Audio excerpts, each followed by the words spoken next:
start up the movement? How long we gon' keep letting them do us? How long before we start up the movement?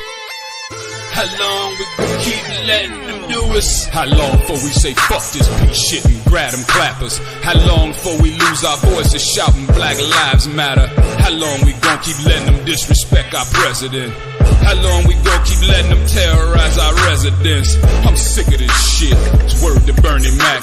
How long before we police ourselves, take our own streets back? How long for Uncle Tom here and hate on this shit? How long before they take a shot at me for making this shit? How long I gotta wait for justice for Josiah Shaw?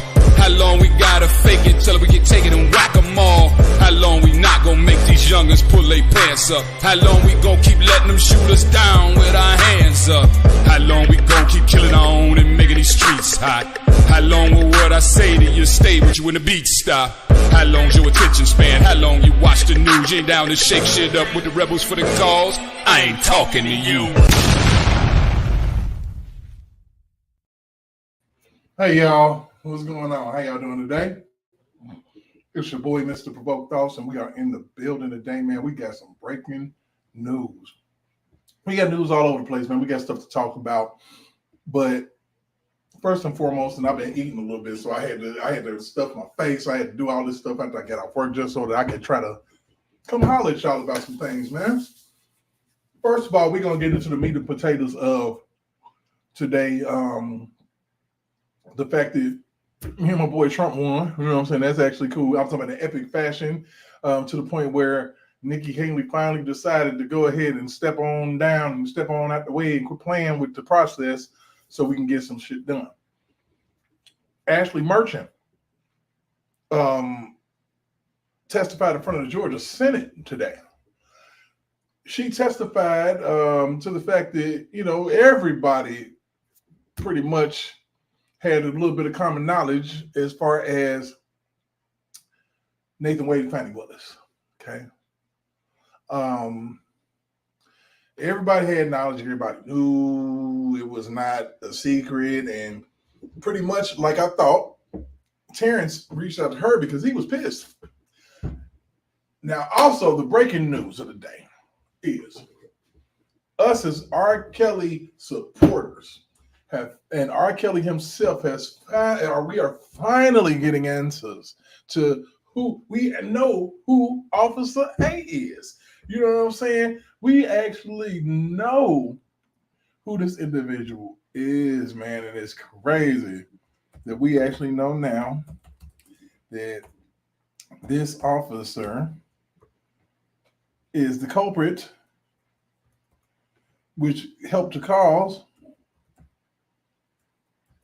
R. Kelly to get a 30 ball. And then, you know, just pure inertia caused him to get 20 more. So we're going to talk about, you know, instead of Officer A at this point, we're going to talk about Officer Ingram. Okay. We're going to talk about it. And we're going to hatch this shit out. Because Officer Ingram out here tripping. Or is that how you spell it? I don't even give a fuck. Officer Ingram out here tripping. Let me see. Let's try that again. For real. Because Officer Ingram is H-A-M probably. Most likely. Officer Ingram is out here bucking. Now, I promised somebody that I was going to reach out, get them an exclusive link, but I'm going to throw a link in the chat first and foremost. So you want to talk about that, and we're going to talk about that for a little minute and see what's going on, and we're going to get to other stuff, and then we're going to come back to that. We're going to double back. We're going to triple back. And you know how we do. We have the complete conversation is what we do. We tend to try to complete that thing and make it make sense for the masses. And we're going to go ahead and put that link in the chat so that those who want to join can join. And for those who I need to reach out to, I will do that on my phone. So what I want to do before we jump into all of those particulars about Officer A or Officer I, Officer Ingram, I want to go ahead and get into a few little things with y'all about my boy, Mr. Kelly. You know what I'm saying? My boy, Mr. Kelly, has made numerous attempts to make this BOP situation known to the public, to the point where he has definitely sought out people to get this out. I'm not going to do all of it, but I'm going to let you hear some of this stuff because the man got a gripe. And the man has a legit beef with the criminal justice system and the DOJ, the weaponized Department of Justice, if you will, that seeks to prosecute those in which they don't like. So I'm about to go ahead and give y'all some information a little bit and I'm gonna start just rando in this particular that I'm going to be presenting to you guys today. Because you can start anywhere in this shit and it gets ridiculous. So we're going to talk about it, man, because this is... if he's in there dead. And that money's R. Kelly, so don't be too loud. And subject to monitoring at any time. To accept this call, press 5. To block this call and all future calls, press 7. You may begin speaking now. What's up, family? Feel a little better, man. They gave me some better medicine about an hour ago. I feel a lot better. Oh, did they? They just came in and did it? They called me down and gave me some, talking about free codeine, baby. Keep it 100. Right. For 5 minutes, that situation was solved. Shit. Medicine don't negotiate, man. Oh, but I'm trying to tell you. And that pain don't either. That's what I meant. Pain do not negotiate. Right. Yeah, that shit is cool.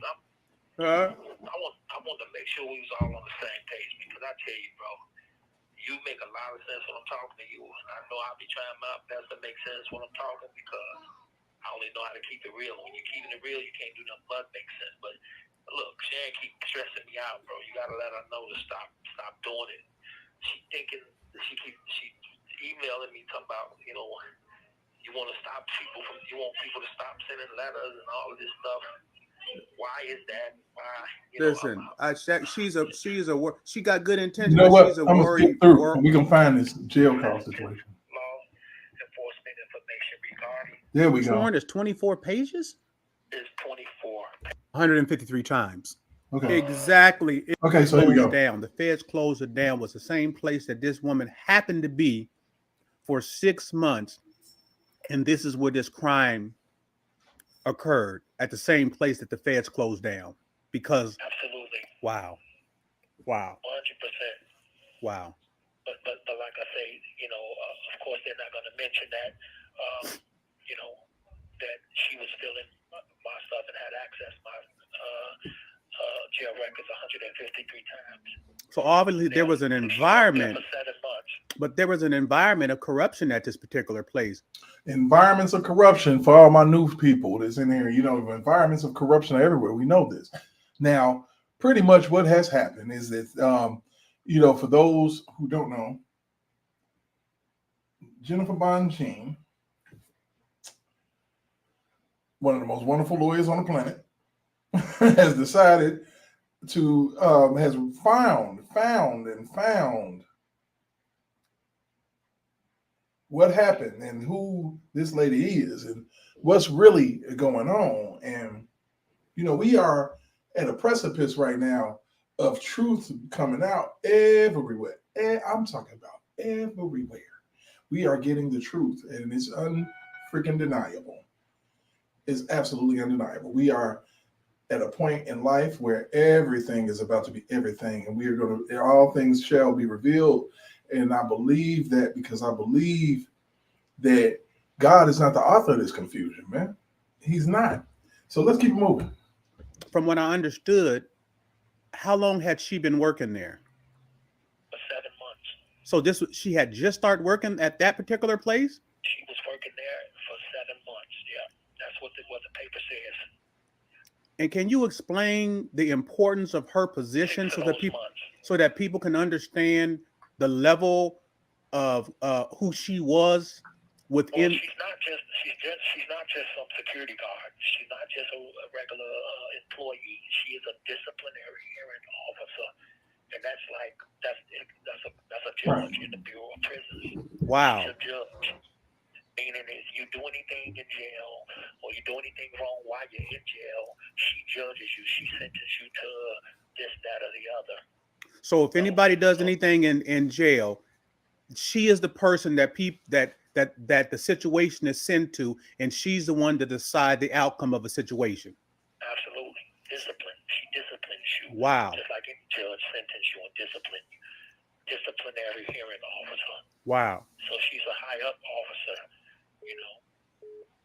And look, man, just the fact that they've hidden her for the 4 years since she's committed these crimes and get to retire, you know. And I don't mean to sound all trying to be like I'm patriot or none of that stuff, but I know there's many lives are sacrificed every day in honor of the Constitution, due process, liberty. And they say justice for all. But when the law breaks the law, when all she do what she did and be able to get away with it, it fails those who actually made those sacrifices. Because they made those sacrifices for all justice, the justice system to work for everybody, including me. I'm not supposed to be in here on a 15-minute call every day struggling, trying to bring awareness to a crime that was committed against me by an officer of our government. When the government they're already aware of the crimes. Per the search warrant. Yeah, they're already aware of it. Mm-hmm. Of course, we already know that the government will commit crimes. We're in the midst of this right now, that the government is committing crimes against American citizens or sitting or former presidents. So we already know this. We're going to go ahead and keep moving. What's the point? The point is to bring awareness of a crime because you want to bring awareness to it because you want the law to get involved. No? So they can do something about it. Well, the law knows all about Officer A stealing and sharing my jail records and sending it to Officer Ingram. You know, the famous blogger Tasha K. The law already know about Tasha K sharing my jail records with government witnesses in my case before I ever went to trial. The reason I know this, the reason my attorney know this, because it's in the search warrant. You don't even you need the investigation, the full investigation, but enough is in the search warrant to show that the crimes were committed. Okay, I got a question. I got a question for you real quick. Hey, y'all, it seems like it's a lot of Fonnie Willises in the world, huh? Now we understand the significance of the position of this Agent A, right? We understand that she holds a real powerful position within the BOP. With a position like that, do you know who would be over her? Because she's going to be over most people if everything is sent to her. Do you know who would be over her? No, but I do know this. Whoever's over BOP Officer A is the law over BOP Officer A. And it's the law going up, not down. That's right. That's right. A boss is a boss is a boss is a boss. I'm going to call you back. Stay on that thought, man, and we can talk about it. Okay. Back in 30 All right. minutes. All right. Like I said, what we're doing is we're listening to R. Kelly himself out of his own mouth talk about corruption in the BOP, in the Department of Justice, the weaponized DOJ that we're talking about here. They charged him with a one-man RICO as a precursor to be able to charge an American president with a RICO. This is where we at in life. This is where we at in this world. This is how things are. We can't want justice for one, not for the other. So this is where we are right now. And we need to let it be known, because it's all about the court system right now, and affidavits and motions and people talking. So we're going to go ahead and keep on. We're going to keep on with this, and we're going to keep going until we get it right, baby. So a little moment here. We're going to go ahead and get this back on deck. All right. So he hung up. He's going to call back. Book your first cleaning today for only $19. I felt like I hated my apartment, but it turned... This call will be recorded and subject to monitoring at any time. To accept this call, press 5. To block this, you may begin speaking now. Kels. What's up, man? Okay, you remember when we left off? I think so. I do, but go ahead. Yeah. About the boss, who's the boss of... Exactly. The fact that she is in the position that she's in, like a judge who we think is above that within the BOP. Hey, y'all, we know about them crooked ass judges, man. I mean, we have experienced that with, Ann Donnelly, Judge Engeron. Like I said, these people all work in concert together. And once I start to showing you this Ashleigh Merchant testimony, you can be like, damn, they all know what's going on. Like, everybody knows what's going on. Trust and believe me, everybody talks about everything. They work in the same building, man. Come on, man. It's easy money. Easy money, man. You have to just pay attention. That's all. Well, there could be a few people, man. This is the government overall, and everybody works for somebody in the government, and the BOP employee, any BOP employee work for somebody higher over them. And so by this being a disciplinary hearing officer, he knows more than anybody not to do what she did. Right. Like I say, man, like I said before, the search warrant says when anybody turns on the TrueView system, which is the BOP system, their computer, when they come to work, the first thing that shows up on the computer is the warning banner, and it tells them to have no expectation of anybody's privacy. It says it. They know it. They're trained to know it. So, in this officer A, she bypassed that. She ignored that warning banner, and it's a warning banner for a reason. And then when she did that, it was recognized by a BOP employee who reported it to the warden at the MCC here in Chicago. Okay. So that's new information for me. You're saying that an employee... Shit, but at least somebody was looking out. I mean, you get all of these people that's looking in there just to be nosy. You got people that's looking in there just to report it. The people who've been asked by reporters, and I'll pay you to go and get this man's jail records. You got Officer Ingram, who hit him up on his jail records 153 times. Like I said, that is every day except for your vacation, sick days, and the weekends and paid holidays. A regular employee beneath her was the one that reported this superior's activity. Exactly. Well, she reported Tasha K talking about my private jail records on Tasha K's Unwind with Tasha K. And when she saw that, she knew that information could only be known from the inside. Got you. And when she reported it to the BOP warden here at MCC, he reported it to Internal Affairs. And Internal Affairs reported to the DOJ. And And that's when a search warrant was executed on BOP Officer A. Okay.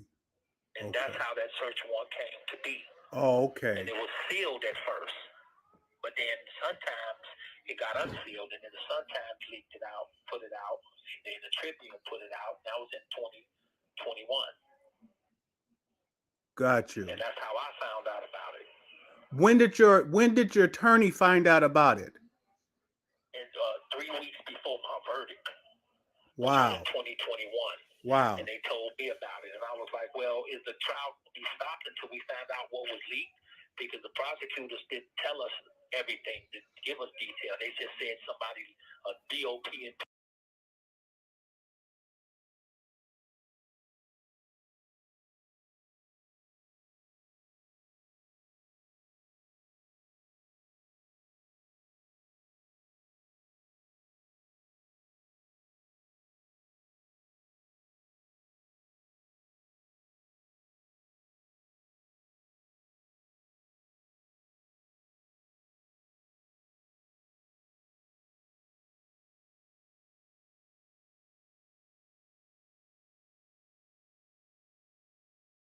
employee, but it was not just some employee, it was a disciplinary hearing officer.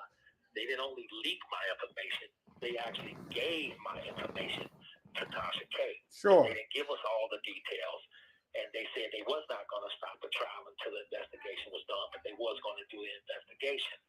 But I got found guilty, obviously, and sentenced to 30 years.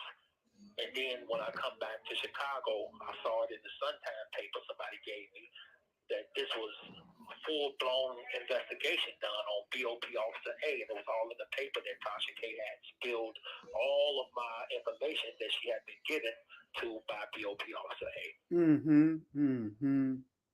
Which is what the prosecutors did tell us 3 weeks before my verdict. But this all took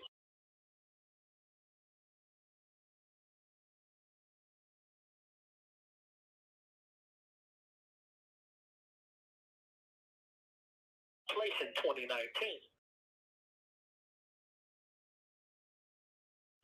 which means I should have never even went to trial until there was a full investigation on it. Absolutely. But This call is from a federal prison. But it's because they knew that would have helped me.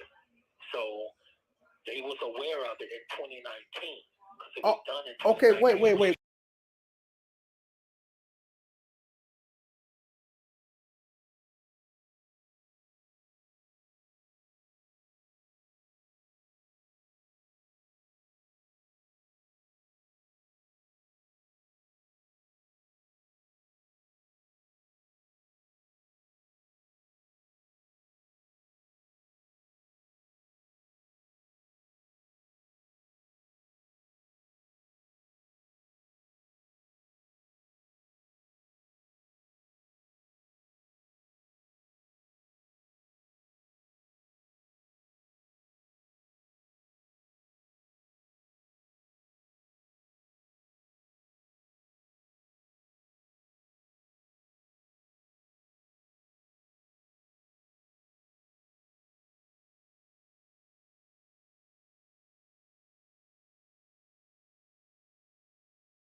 Wait a minute. Okay, wait a minute. They was aware of this in 2019? Absolutely, because that's when Tasha K was talking about it. In 2019. Oh. Yeah, going into 2020. And then the BOP officer employee noticed it on Tasha K's platform, Unwind with Tasha K. And she reported it to the warden. So now that warden knows about it. So when the warden found out about it, he reported it to Internal Affairs, which means Internal Affairs knows about it. Right. And once Internal Affairs gave it to DOJ, it ain't like they waited a year. They let them know right away. So they all knew about it around the same time. Wow. They did an investigation. They did a search warrant executed by Matt Locke at that time. And come to find out that indeed there was criminal activity going on, so they seized her desktop computer, the BOP officer A. Mm. And they have it to this day. That was 4 years ago, man. But I didn't know it. I was still sitting here in the MCC in Chicago before I even went to trial. So even though they knew all this information, they never informed you guys about it until 3 weeks before my verdict. 3 weeks before your verdict. And that was in 2021. So for over 2 years, they had this information and withheld it until they withheld it through the whole trial and did not say anything until 3 weeks before your sentencing. Verdict. 3 weeks before your verdict. Sorry. Yep. But they knew this in 2019. That's head.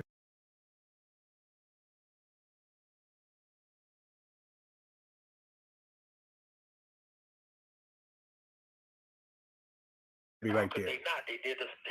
How could they not? The search warrant happened in 2020. Nisimo, what's up, baby? Information was passed that she was doing. Hey, Derek. Wow. I'm not holding back nothing tonight. All bets off. It's just all gloves off. Wow. You know, so I put on this 3-hour joint because Flat I personally this is where you learn how feel the like that I future can go works. anywhere in here and Where get the whole point of information education that I need from the man. Yeah, this is. And I need everybody to know that everybody to know Robert didn't know until 3 weeks before his verdict, but your investigator, your attorneys all knew way before your 3 weeks before your verdict. They knew everything. You didn't know. He didn't know. You know, people don't even realize that before he even stood trial, they had to have a Curcio hearing. For what? Conflict of interest. Don't that sound familiar, all my Trumpers out there? And this was on his side. Ain't that a bitch? Of business was saying that his ineffective counsel. Absolutely. And they cannot sit here and tell me that I know what the people said, but when I know other things that took place when it came to Canic, I'm not taking up for nobody. Everybody, you can get it. You gonna get it. Canic knew like Officer Ingram, baby. Where you at? They all knew before the 3 weeks before the verdict. Why do you think they did not want to meet with the people that was requesting for them to meet with them? And then when they did finally meet, then they're gonna say, "Oh, we got that was before Kennick even come aboard, because that they was other stuff was trying to take place. Y'all, these people better stop. They better stop. Stop now. Stop." This shit's crazy. It's absolutely fucking nuts. And I've held my peace. I have held my peace. I've held my peace for Robert's sake. But Rob, I hope you're hearing me, sweetie. These people knew way before 3 weeks before your verdict, baby.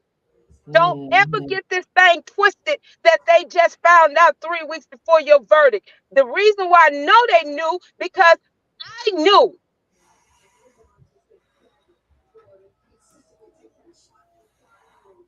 Shit, who is Officer A? Oh, we already found Officer A today. Officer Ingram, baby. That's who the fuck it is.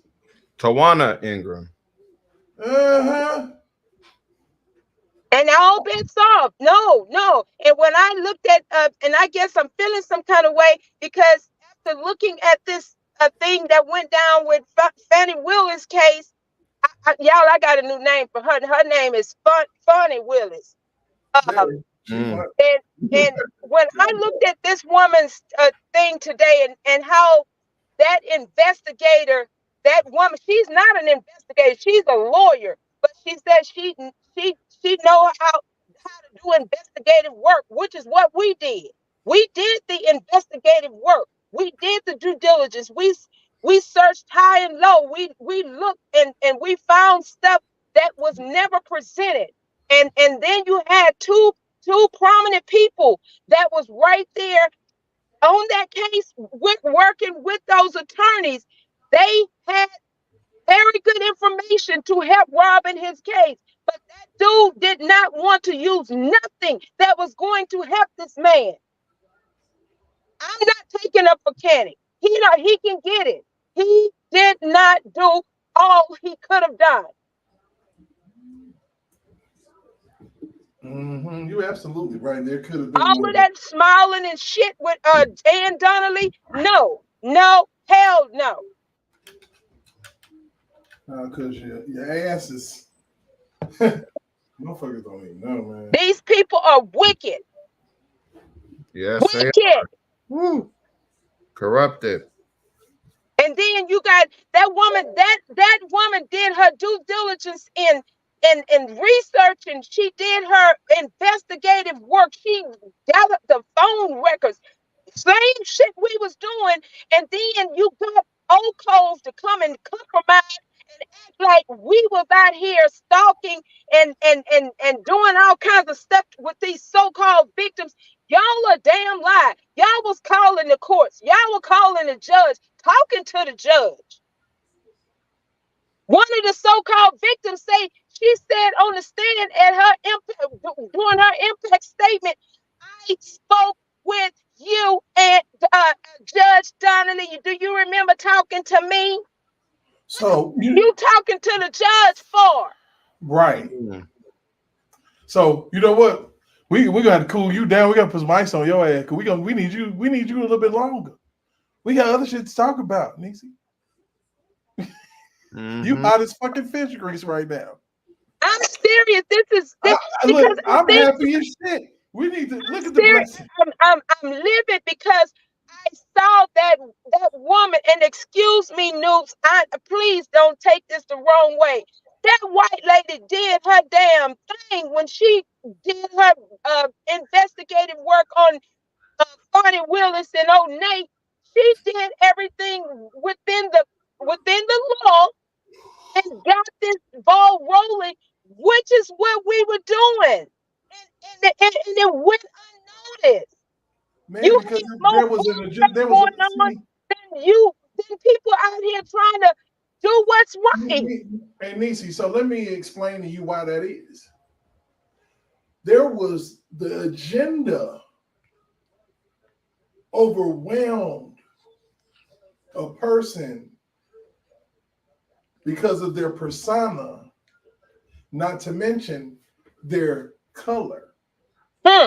Now, let's not get this shit to it. You need to hop in here, man. Oh no, I'm just agreeing with you. I was saying. Okay, so let's not get that part twisted. Not to mention they stripped the man of his fucking revenue, and he couldn't do a fucking thing. But listen, Derek, hear me. Derek, listen. When that woman said everything that she was doing and how she got this done, all I could see that was everything we did. And everything we did. But listen, not only it wasn't just what we did. I went outside the box. I have white friends that I trust, that I love, that I am indebted to. They're indebted to me. They helped me because they understood the process and what was going on. Information that needed to get to President Trump was getting to him. These people were so wicked. We couldn't even get anything done because the tax that we were supposed to be doing was going at Kim Fox. Right. So look, the news is all over this shit. The agenda was set way before the indictment. Yes. You know this because we saw Surviving R. Kelly. Yeah. We know this because they broke into his house in 2017. Yeah. Thank you, sweetie. We know this because right after that shit, Tim Savage's goofball ass was in front of his house. Mm. Good news conference and coaching Ashanti McGee. Now, you look at all of this shit and you look at their narratives and the way that they perpetuate them. The reason why they was able to catch a big fish like R. Kelly is because they drained his resources. They are literally And Donald Trump called it, y'all. He said it.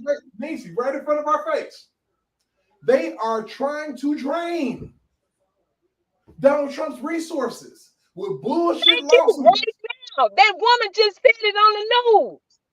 With bullshit lawsuits, draining them, doing the shit that they did to R. Kelly. We don't know if he's going to be able to sustain because, you know, all of this money that he's got to pay out. Y'all are some wicked ass people. Y'all going straight to hell, and God don't even want you. Okay, so if this is your first time coming into my channel, I want to make sure that you like and share and subscribe. You know, don't be a troll. Please don't. Don't be a troll. Just like it. Make and a if comment. You don't like it, get your ass on and move. Look, if you got a fucked up opinion, give it to me. We'll see what happens. Don't be no punk if you in here like that. But if you here for me, I want you to say what's up to me. And say what's up to Nisi and say what's up to my mans over here. For real, you know what I'm saying? We about business. This is business now. This is not a play toy anymore. This is serious. Make sure that you like, make sure you share, make sure you subscribe. Tell your friends, tell your mama, tell anybody. And they are embarrassing Trump. So Nisi, one thing that I'm gonna need you to do just so you can get your point across. Bring your volume level down just a little bit. Okay, baby. I'm sorry. I want you to get your point across. Because you going so hard, it's like and then you baby, that's that Louisiana in me. That's that Louisiana, honey. That's that Louisiana. And can you imagine a bunch of us and everybody doing that, talking that way? Can you imagine that? Absolutely. And then my family that's directly from Louisiana, they talking that Geechee, and you don't know what the hell they saying. But my point is, I will not hold back on nobody. Y'all, when I came to Black CEO after I come back from New York, I was feeling the same way I'm feeling right now. I'm just not feeling this because at the end of the day, what I don't want, this is what I don't want. I don't want people out here intimidating because y'all know how the government play. They don't play fair. Don't intimidate this woman. So you know what? We're gonna get it. You know what? We are going to that's when the government gonna say, well, that's why we held back on letting y'all know who she is, because y'all out here intimidating her. No, we're not. Just let it play out. Yeah, I mean, you know what? And let's just keep it all the way 100. I'm actually not surprised that the name came out because they're gonna have to have somebody to fucking blame. They're gonna need somebody. They're gonna need somebody to blame when this appeal shit come back. And that's why we gotta think. We gotta use our common sense. Now, I don't want nobody going over there fucking with that lady. If y'all find her on any social media platform, leave her ass alone. We gonna do this. Leave her alone. Leave her ass alone. Just let God do his work.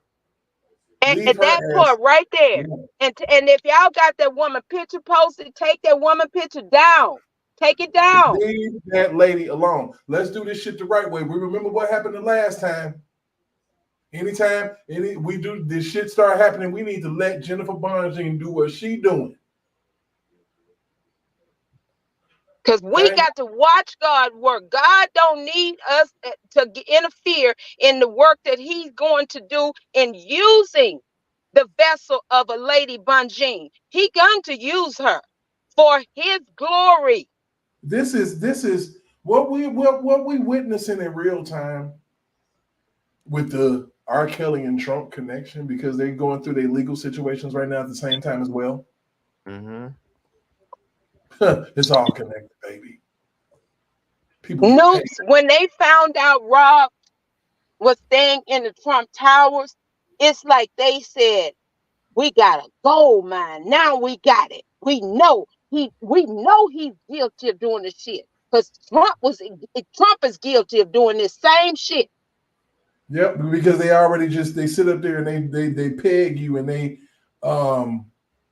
label you based on. But see, because shit, let's just keep it real, man. Donald Trump fucking ladies, man. He's always have been. Mm-hmm. And He I always hope has he been. is. And the reason I don't want him to be nothing else but a ladies' man. and the reason why is because he got that bread and he know it. He ain't got to deal with no E. Jean Carroll. And he ain't got to go rape nobody. Just like you ain't R. Kelly ain't got to get no BJ from no Lanita Carter. And got to have it so bad that he got to take it from her. And people don't even realize. Baby, Derek, let me tell you how cold what I saw in Chicago, baby. And this man is this man is in a prison uniform. Let me tell you. Prison uniform. You still got women that would have said if he said, "Come on, lay it on the table right now, baby." You stupid. Huh? That's funny. That's funny as hell right there. I'm not joking. I'm so serious. God is my wit. Baby, I saw some stuff that just turned my stomach upside down, inside out. I'm like, who or the hell are y'all representing this man looking like the first class clown? Yep. I think that the lady in the middle of Ivanka and Melania was Marla Maples, and she was all right, but she looked better than E. Jean damn Carroll. Shit. Exactly. And then this woman was going. Did y'all see her going after the news anchor? Oh, I think Rachel Maddow, she literally tried to holler at that woman. Man. Yeah. I did a live and put that shit on there. Like she tried to holler. Like I saw it. She shot him shot. You are what a you piece need? of work. I get your nail done, hair done, soul done, bank account. take your shopping. She said, "I wasn't expecting that kind of money, but hey, I'm gonna do." I said, "Oh." Say, what would you do if I told the band to break it down? That's what she was doing. She was like, She was like, you No, name it. she was Lucille. She said, "I want a man to rape me." I couldn't believe that. Yeah, I swear to God, that was crazy. We heard it, and then she said it. Yes. I was like, holy shit, we heard that in the song. Yes. That's Lucille. That's Lucille. They grabbed me by the throat. You feel me? So we're gonna move along real quick. We're gonna come back to R. Kelly here in a minute. But I got a whole format. Okay, I got to give it to y'all. We are going to talk about what happened in court today. Yes, court was awesome, baby. That we're gonna talk about right there. I need her number. About Miss Ashleigh Merchant and all that good game she was spitting today. The tea that was spilling, or you know what I'm saying, she was as my man Black CEO would say, telling the truth. Yes. Not the damn juice. Not the juice. Shout out to my man Black CEO. Yes. For real. The truth and not the damn juice. For real. I ain't gonna steal it. I got my shirt. I got my shirt. I swear to God, man. Come on now. E. Jean Carroll. What? Hold on. E. Jean Carroll. With Biden. Nope. And Biden, and that probably would jog Biden's memory. He went, oh, hell no. But his wife ain't all that. Yeah, hell me. I'm telling y'all, that woman was cold. That woman did her due diligence. That woman did from the beginning to the end, and she left no stone unturned. And then when that Coon show tried to challenge her, She stole on him. Man, it was stupid. I was like, but you know what? All the way. And the crazy thing is, it's not even about the black, the white, the nothing. I'm looking at this like a referee. No, it's about the truth and not the damn juice. You know, because shit, the same thing. I like a lawyer like a Johnny Cochran. I like a dog. A real dog out there, a dogged attorney, okay? That's what I like. And she's go in there and do the work. She's one, and that Say Thou dude, he won too. Because he tripped Terrence Bradley up so hard. I can't recall. Can you show me? Oh, dang. Shit. Can't nobody recall. Same thing, same line. Them hook we done heard before. Yeah, y'all recall. You don't want to recall. Oh, my goodness. Can't recall. Hey, Miss Donna Richards. What you doing? What's up with you? How you doing? So let's go ahead and jump on into this wonderful conversation.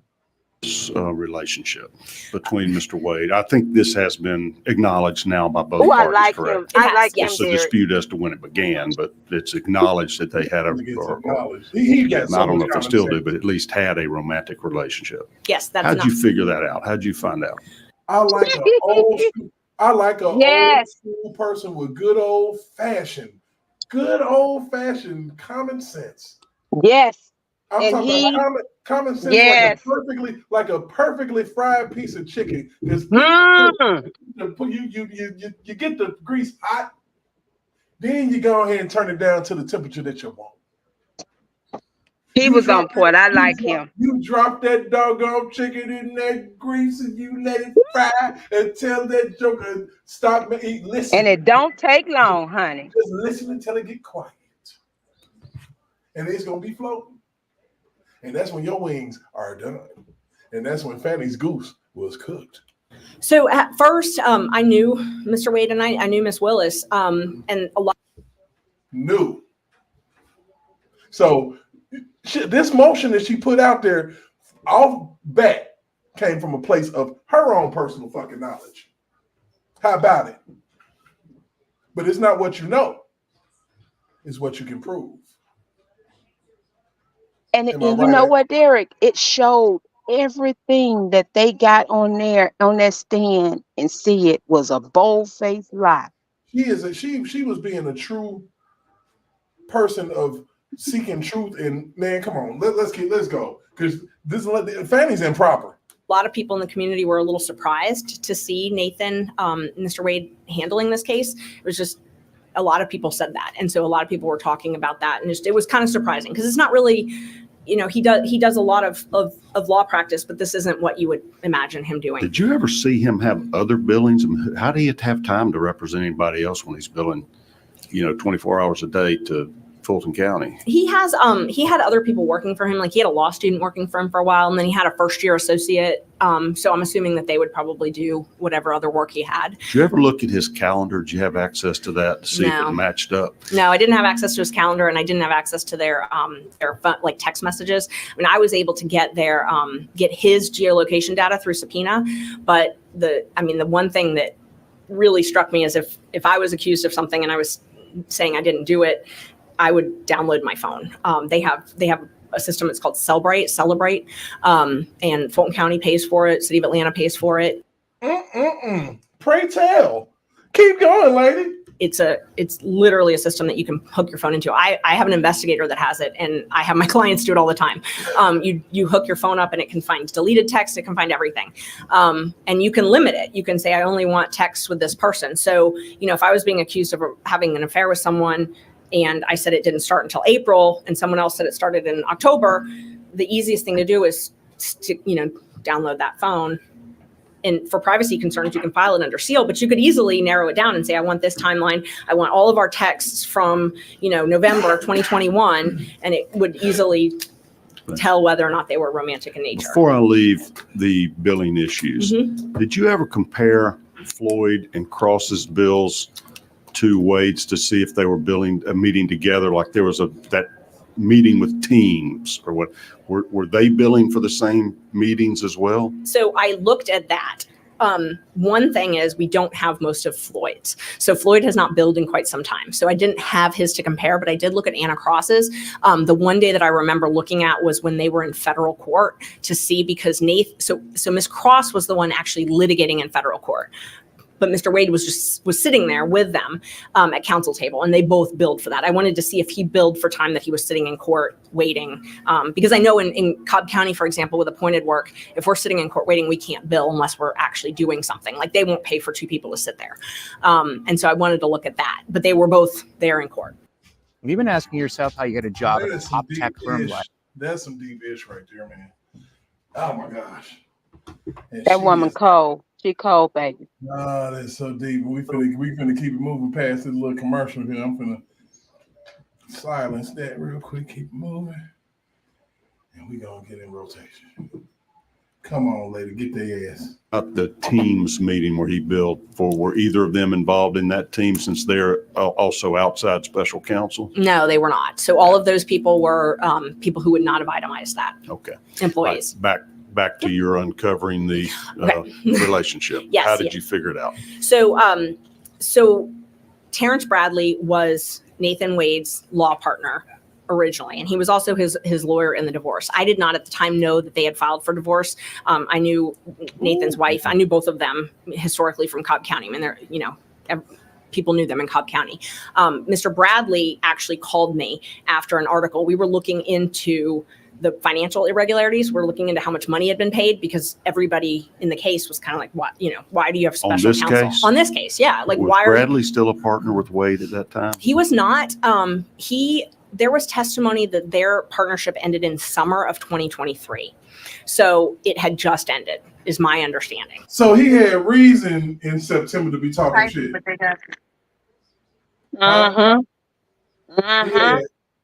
Full-fledged, we were fresh. But what I didn't like is what he did to his wife and children. Man, look, hey, so check this out.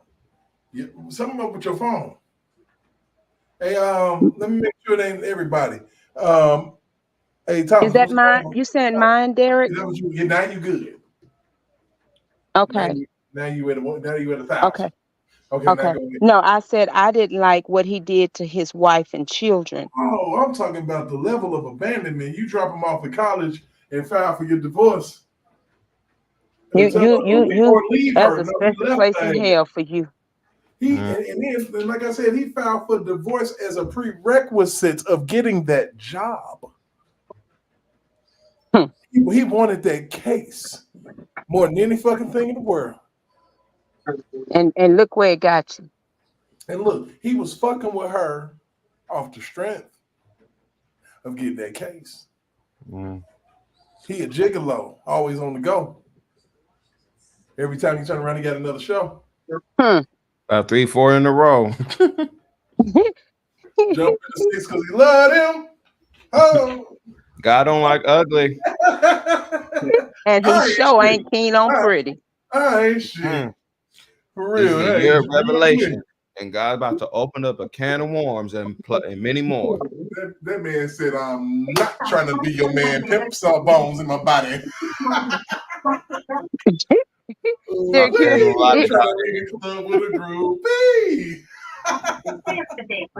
She had that nose wide open.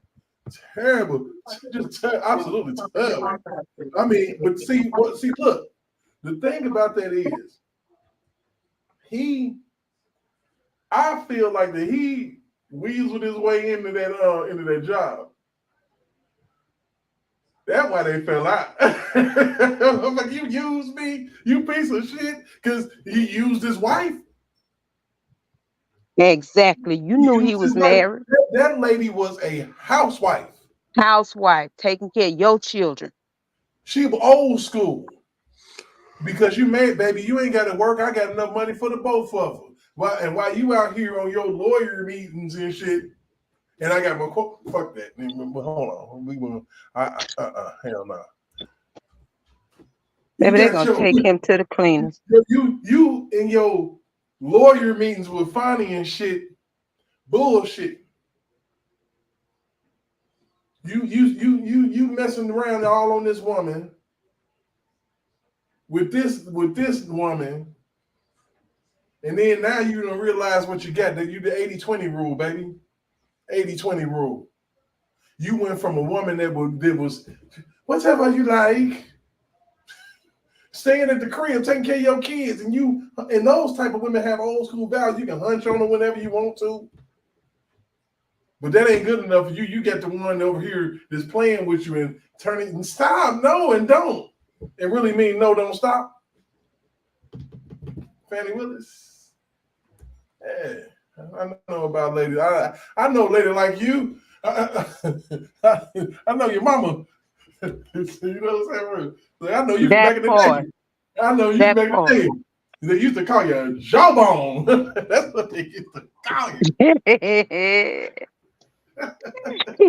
Nick, you ain't shit. You know you ain't shit.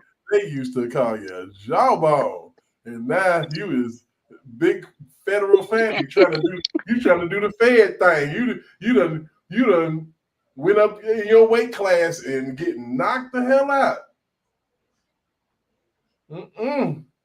You took it to a federal level.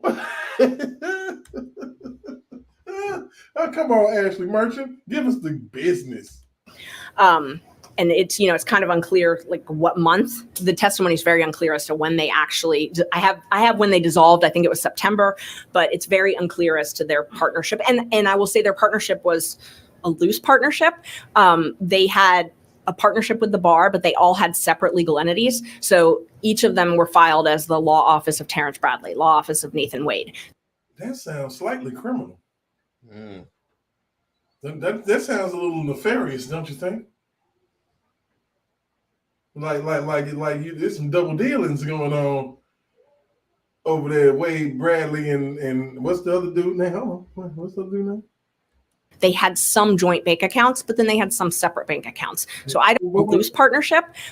They had a partnership with the bar, but they all had separate legal entities. So each of them were filed as the law office of Terrence Bradley, law office of Nathan Wade. They had some joint bank accounts, but then they had some separate bank accounts. So I don't really know the exact structure. It was a very loose type of organization, but they were working together. And so Terrence actually called me. He had seen an article where I had done open records with another lawyer, Manny Aurora, and we had uncovered how much money everybody had made. The news had gotten wind of that, and I later learned that the news had open records to get all of my open records. So every time I would get something, the news would get it, because I wondered how that happened. But so that somebody published that, and I had done some more open records. And Miss Willis actually called Mr. Bradley when I did these open records and said, they're looking into us. And he called me because he was worried about it. And so we had a conversation, and he actually asked me, do I need a lawyer? What's going on? What are you investigating? What's the parameters of this? And we had a conversation, and I said, well, my interests are different than yours. I represent Mr. Roman, so I can't advise you. That would be a conflict. He asked if John, my husband, could, and I said, no, that's a conflict too. If you feel like you need somebody, you need to talk to someone else. Terrence was trying to get her caught up, y'all. He was trying to get her caught up. Because that would have, that would have made her. He was trying to put her in the trick bag just in case shit went left. He know better. Or maybe he don't, because they was acting hella stupid. They was acting real there. All of them was acting stupid. So we're gonna keep it rolling for a second here. The time that was early in September. I had court in Cobb County, and I ran into Mr. Bradley. I was in Judge Harris's courtroom. I think it was either September 11th or 13th. I checked my calendar a week or so ago, but it was one of those dates. And I was taking a plea in front of Judge Harris, and Mr. Bradley was also there. Another lawyer who ultimately represented Mr. Bradley at our hearing, BC Chopra, he was there in court also. And then a friend of all of ours who's a district attorney, his name is Bert Cohen, he was taking the plea with me. And Bert and I have known each other for a long time. Terrence, BC, everybody's known each other for a long time. We were all sitting in a conference room attached to that courtroom, waiting for the pleas, chit-chatting, took the plea, went back in, and Mr. Bradley essentially went through the whole thing and said, well, this is what's really happening. I had a notepad and I took notes on all the things to ask for open records. So what did he say was really happening when he said, this is what's happening? He said that they met at a judicial conference before. He was very specific that it was before she became DA, because that was one of the things that he couldn't remember when the judicial conference was, but he knew that it was before she became DA. When did she become DA? She became DA in it would have been January 2021. Okay. So she became DA January 1st, 2021, but she had a transition team leading up to that. So, and Mr. Wade was in charge of her transition team. So Mr. Bradley told me all of that. We met for about an hour. Said that they had been together. They met at this conference. Nathan was still married. And Mr. Bradley was upset because of what happened in the divorce. He was upset because they were still married, the Wades were still married, and he essentially just left her after meeting Miss Willis and dropping the kids off at college. Damn! Cold-blooded. That is nasty, nasty behavior right there, buddy. Nasty behavior. That was the dirty game. He hit her with the waiting to exhale. Shoo. She say, get your shit, and see, if he's saying that their marriage was irreparably damaged in 2015. You ain't finna live with nobody. What they be thinking? You ain't finna live with nobody that long, and you ain't happy, or you don't feel like, Oh, are they looking at Letitia James? Yeah, let's go. Let's get it. Everybody can get it. Everybody. At this point, if you out here in this legal system and you live in foul, you can get it. Mm-hmm. You out here in this legal system, this DOJ, politicians, whatever. You live in foul, oh, you gonna get it. Mm-hmm. And guys, about to expose this corruption. You gonna get this work, man. I mean, because it just don't make no sense at this point, man. Make no sense at this point. We don't need to go into all this. We are clearly aware that this woman knows everything, and she's very, very genuine about it. Very, very genuine. There's other little nuggets, man, that she hit with, and they make a lot of sense. Yeah. This is a very intelligent woman, 20-year lawyer. That knows the business. Mm-hmm. And she giving it to him. They try to play him. And what is this as far as for Young Thug, since Fannie Willis played a major role in this? Well, they just dropped a new legislation about lyrics. They're trying to use lyrics. I don't think they can use them lyrics no more. There was no reason for them to use the lyrics in the first place. They just want to find specific part of the lyric so they can try to put a charge. Lets you know they have no case. Never was a case. RICO is lazy prosecution.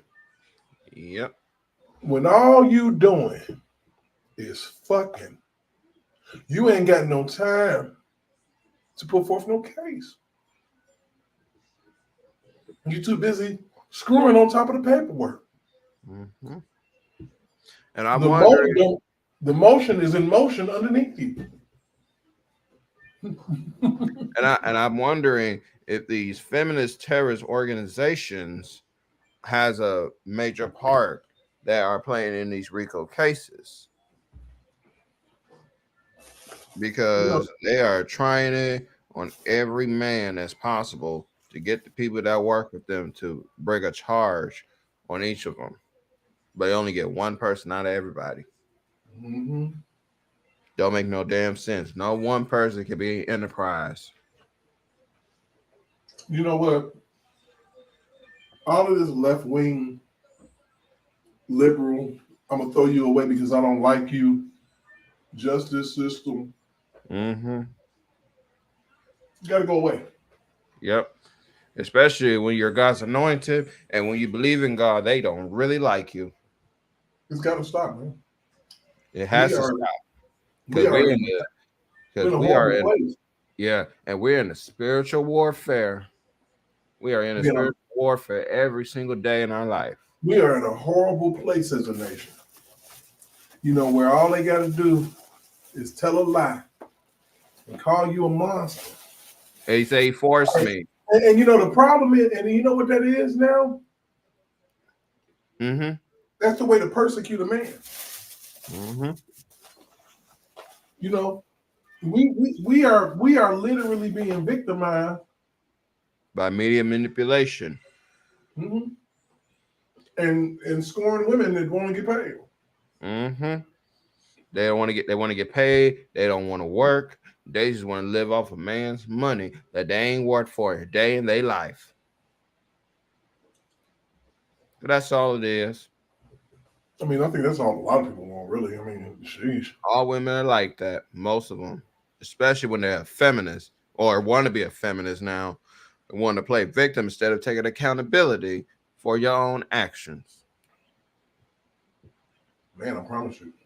So, because women always want to point the finger. Oh, he did this to me. He did that to me. He forced me to do this. He forced me to do that. You ruined a man's life. Over that, he forced me. Word. Mm-hmm. Because they want to get that paper. It's all about the Benjamins, man. It's always been about. Mm-hmm. That's how this country is built off of money. They don't care about nothing else. All they want to make sure is that they can get some money out of you, especially when you're black in America. Absolutely. You know, so yesterday we had the privilege of watching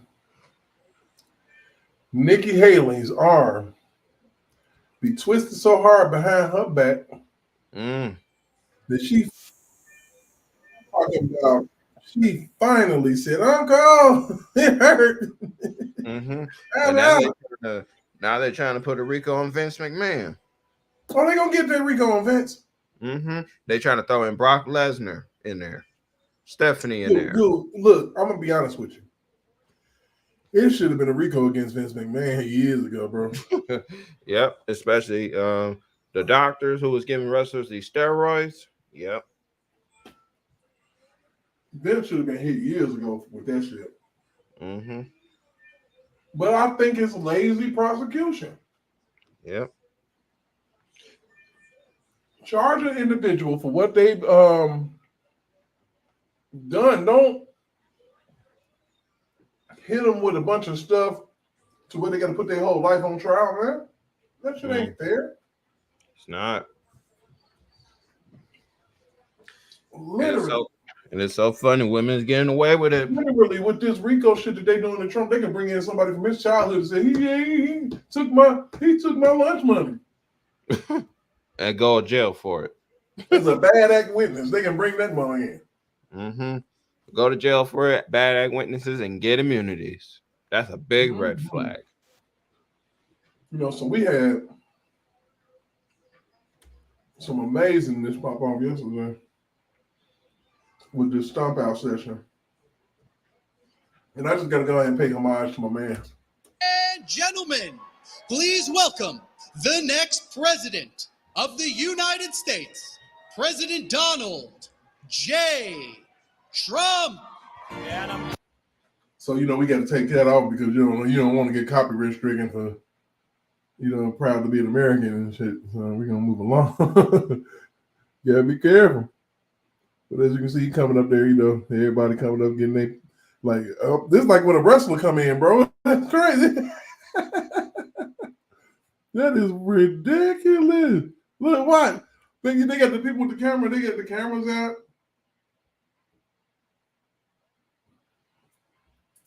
That's wild, man.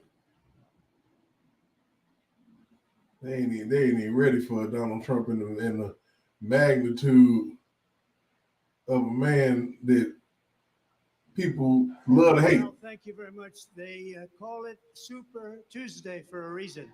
This is a Can you all hear that pretty good?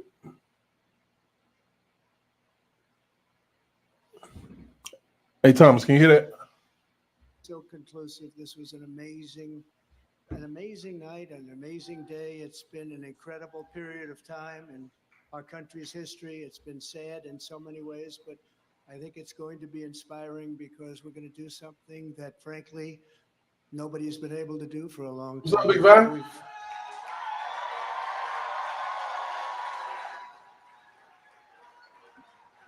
We've watched our country take a great beating over the last 3 years, and nobody thought a thing like this would be possible. We wouldn't have Russia. You know what they say? He talk about himself a lot, man. Let's investigate. Attacking Ukraine, we wouldn't have Israel being attacked. Iran, as you know, was broke. When I was running things, they were broke. They didn't have money for Hamas. They didn't have money for Hezbollah. We had no inflation. Inflation is destroying the middle class. It's destroying everything. Inflation, if you look back over the history, hundreds of years back, inflation is called a country buster. And that's what it's doing to our country. What's happened with inflation has been unbelievable. A lot of people say, a lot of experts have said the stock market's the only thing that's doing well, and that's doing well because our poll numbers are so much higher than Joe Biden's. You know what's crazy? He been talking for about 2 minutes, man. Nothing but facts. That's crazy. Nothing but factual information. Like, it's just freaking wild. Like, and then, oh my God, all he does is talk about himself, and he wants to be a dictator forever and ever and ever. What's going on, Big Vi? What's good with I'm over here tripping out, man. You know what I'm saying? I did a half-hour segment, but we gonna once I get through this, you know how we finna get down. So once I get through my, you know what I'm saying, my in the news, we gonna do this and we gonna hit this hard, man. Because this what it do, Big Vi? What's good with you? That's on here. Yellow boy, what's good with? Man, nothing much. Blessing, highly favored. Man, yeah, the Yellow Boy 96 jumped in quickly. Oh, you already know I gotta jump it on the live and promptly. I'm like, all right, you know what I'm saying? You're like, whatever I said. Muse, what's going on, my man? Prophet, what's going on, Prophet? I came in because I saw my nephew come in. Got to have his back, man. Got to have his side, man. Okay, what up, man? I've been in here by myself. I've been in here by myself. Sometimes you ain't come shoot with me, but you think I got this? Yeah, hey, I'm watching all corners, man. I'm like, you know what I mean? Secret Service. I'm on the plantation, but my ass is everywhere. I think I got boy, what's good, Yellow Boy? Every time I hear Yellow Boy, I think about Yellow Beezy. Hey, that's a good name. I like that. I still got love for Yellow Beezy. Hands down. I might change that. I might change my name to that. Trust me. Yellow Beezy got that on lock. He got that on lock. He a brand now. That's on me, baby. Man, that's my dude, man. That's my speaking of Trump, isn't this possibly why? Oh, sorry. I was gonna say this. Is this the reason why they're going at Vince McMahon because he has connections with Trump too? You know, it's a connection, man. Look, come on now. It's all connection, man. They've been connecting the dots, man. I mean, look. Let me tell you something. His wife is a political figure. Oh, Linda McMahon, yep. She's part of the Republican Party. Okay. Now, you mean tell me I don't understand how you can sit here, even though, like Diddy, I feel like Vince had his hand in the fucking cookie jar for real. I'm talking about up to his fucking elbow. Mikhail's not so much. He was too busy making beats and shit and on the MPC and in the studio singing and on tour and shit. What the fuck, man? Playing his keyboard. But y'all have y'all noticed that more artists and shit are starting to speak out about it good on R. Kelly, like saying no Mario about his artistry and shit. Mario. You know what, man? I seen Lil Mo the other day on a video clip. Lil Mo the singer. Oh like, yeah. I hate to say it, but R. Kelly, you know, he made the best song I ever heard. You know what I'm saying? Like, a lot of people are speaking, but it ain't like it was back in the day when we went over the clip when they showed Faith Evans, Suge Knight, Jermaine Dupri, Ron Isley, Dr. Dre, so many different people, you know, was speaking out on the situation. But, you know, as time progressed, I know Derek getting his Trump in right now so he can head over there to Tawana. I'm gonna get to one Ingram ass. I'm not done. I'm not done. Hey, but I'm gonna tell you this: just don't put a picture up there. I'm telling you, don't fuck with her. Like we ain't gonna fuck with her like that. We gonna talk about it, but we ain't gonna don't put up pictures. We gotta let this ride the wave. That's all we could do. I'm gonna roast the fuck out of her. Because y'all gotta understand, right? They done protected this woman for so long, right? 5 and now years. they done released her name. So if people keep going after her, right? They gonna say, well, this is the reason why we was protecting her name, you know what I'm saying, from the public, because this was gonna happen, you know what I'm saying? So we gotta understand who we dealing with, you know, at the same time how dirty these people be. But we can put the name up, but we ain't gonna be harassing and, you know, trying to send friend requests and all type of shit. But she gonna get that work. Oh yeah. Bring it on. But the thing about it is, y'all, they know they finna lose these fucking appeals. Oh yeah. So in order to make this shit work, they're gonna need a fall person. They're gonna need some fall people. Well, Tasha K along with Tawana, man. We ain't gotta call that officer a no motherfucking more. No. So let me get this straight. That name you keep mentioning, because I've been laying back for a minute. That's who that Officer A allegedly is? Yeah, Tawana Ingram. Okay. Yes. Somebody from Illinois. That's why I had to repost my live that I did from back then. I read this woman worked at the Thompson, Illinois Federal Institution. Not no Milwaukee shit. She went in Wisconsin. She was right from motherfucking Chicago. Oh man. It was a throw off. Man, that used to be that was a throw off, bro. Wow. That's when you get your driver's license, and you know, there's a lot of stuff that goes on in that building. That's a very important building. Wow. Yeah. So her name has been put out, so I'm quite sure they put the pressure on her ass.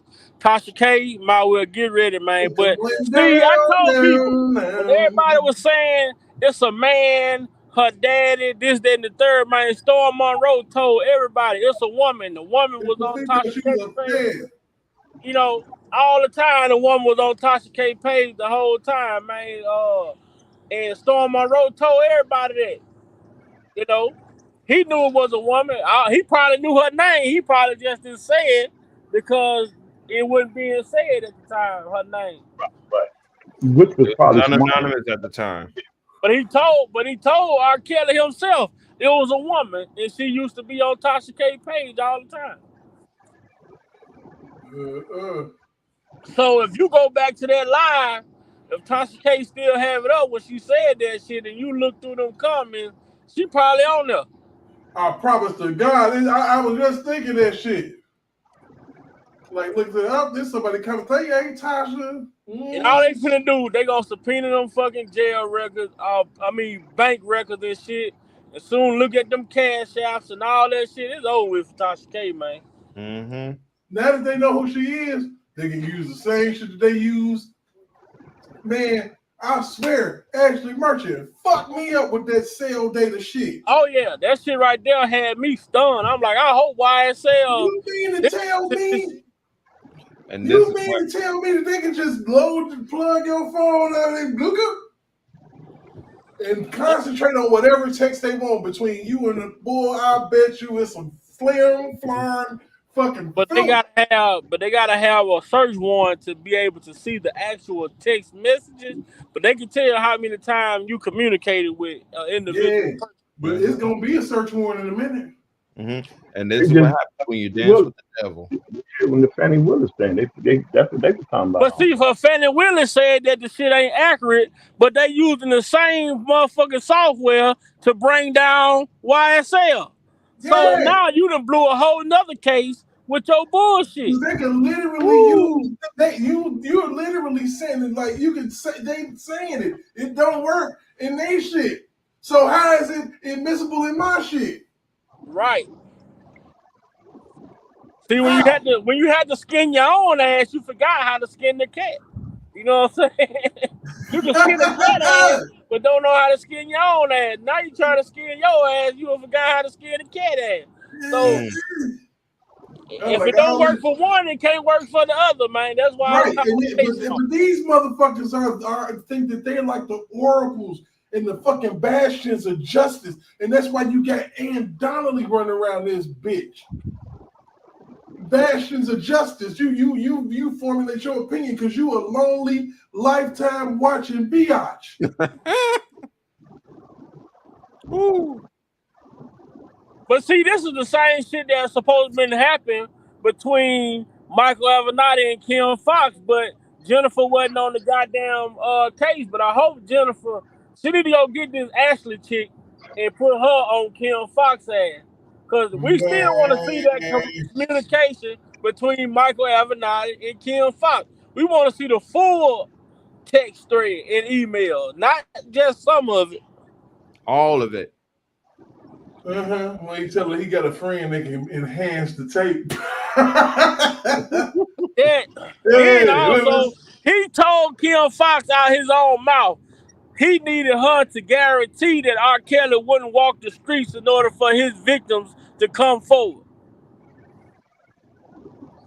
She locked R. Kelly up and he ain't been out ever since. And he got his appeal denied. Yeah, his appeal just got denied. Michael Avenatti, old bad luck having bitch. For fuck his appeal. Fuck everything that motherfucker stand for. Sit your ass down and continue to get fucked by your cellmate. That's what you do. That's Trump repeated to his ass. And now y'all say that Michael Avenatti is a good guy. I don't think that Michael Evans is a good guy because his appeal just got denied. If he was a good guy, I think the appeal court would have looked at him and said, "Oh, we'll grant your appeal," but that wasn't the case. But Trump, he's so petty, man. He's a good guy. Not so much. That was good, nephew. That was good. That was good. That nigga Trump petty, man. You know who's a good guy? Ramaswamy. That's a good guy. Oh shit, motherfucking Trump. Oh shit. Why, dude? Man, I'm here to tell you. Derek, he really wanted to say, I feel like a nigga with all this shit they doing to me, but he said, I did it for you guys, the black people. Boy, I fucking fell out. Right. But they did come at Trump with some fucked up shit that they'll come in like a motherfucking a random person. YSL, nigga. Hey. Do y'all remember after Pac got out, that black lady, that sister was interviewing him? I think she was young in the game. She was sitting right on his left side.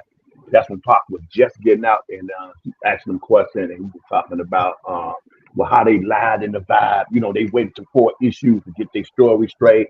He said, and then he's talking about, the New York was under extortion. He was talking about that. When I came in, this East Coast, West Coast was really started. That's what I wanted to do. Now, you're thinking about your business decision. Now let's get the community money. If you remember that piece, I think on YouTube, it's like 24 minutes or so. Everything that he's breaking down, he's saying, every time I look at Trump, I see Pac sitting on the couch saying that. It's a lot of stuff he's saying, man. that's really stirring up some stuff, that's getting people riled up. You know what I mean? Make people really Yeah. think they move. Nephew But know he what I'm talking said it though, man. He said, I'm gonna drain the swamp.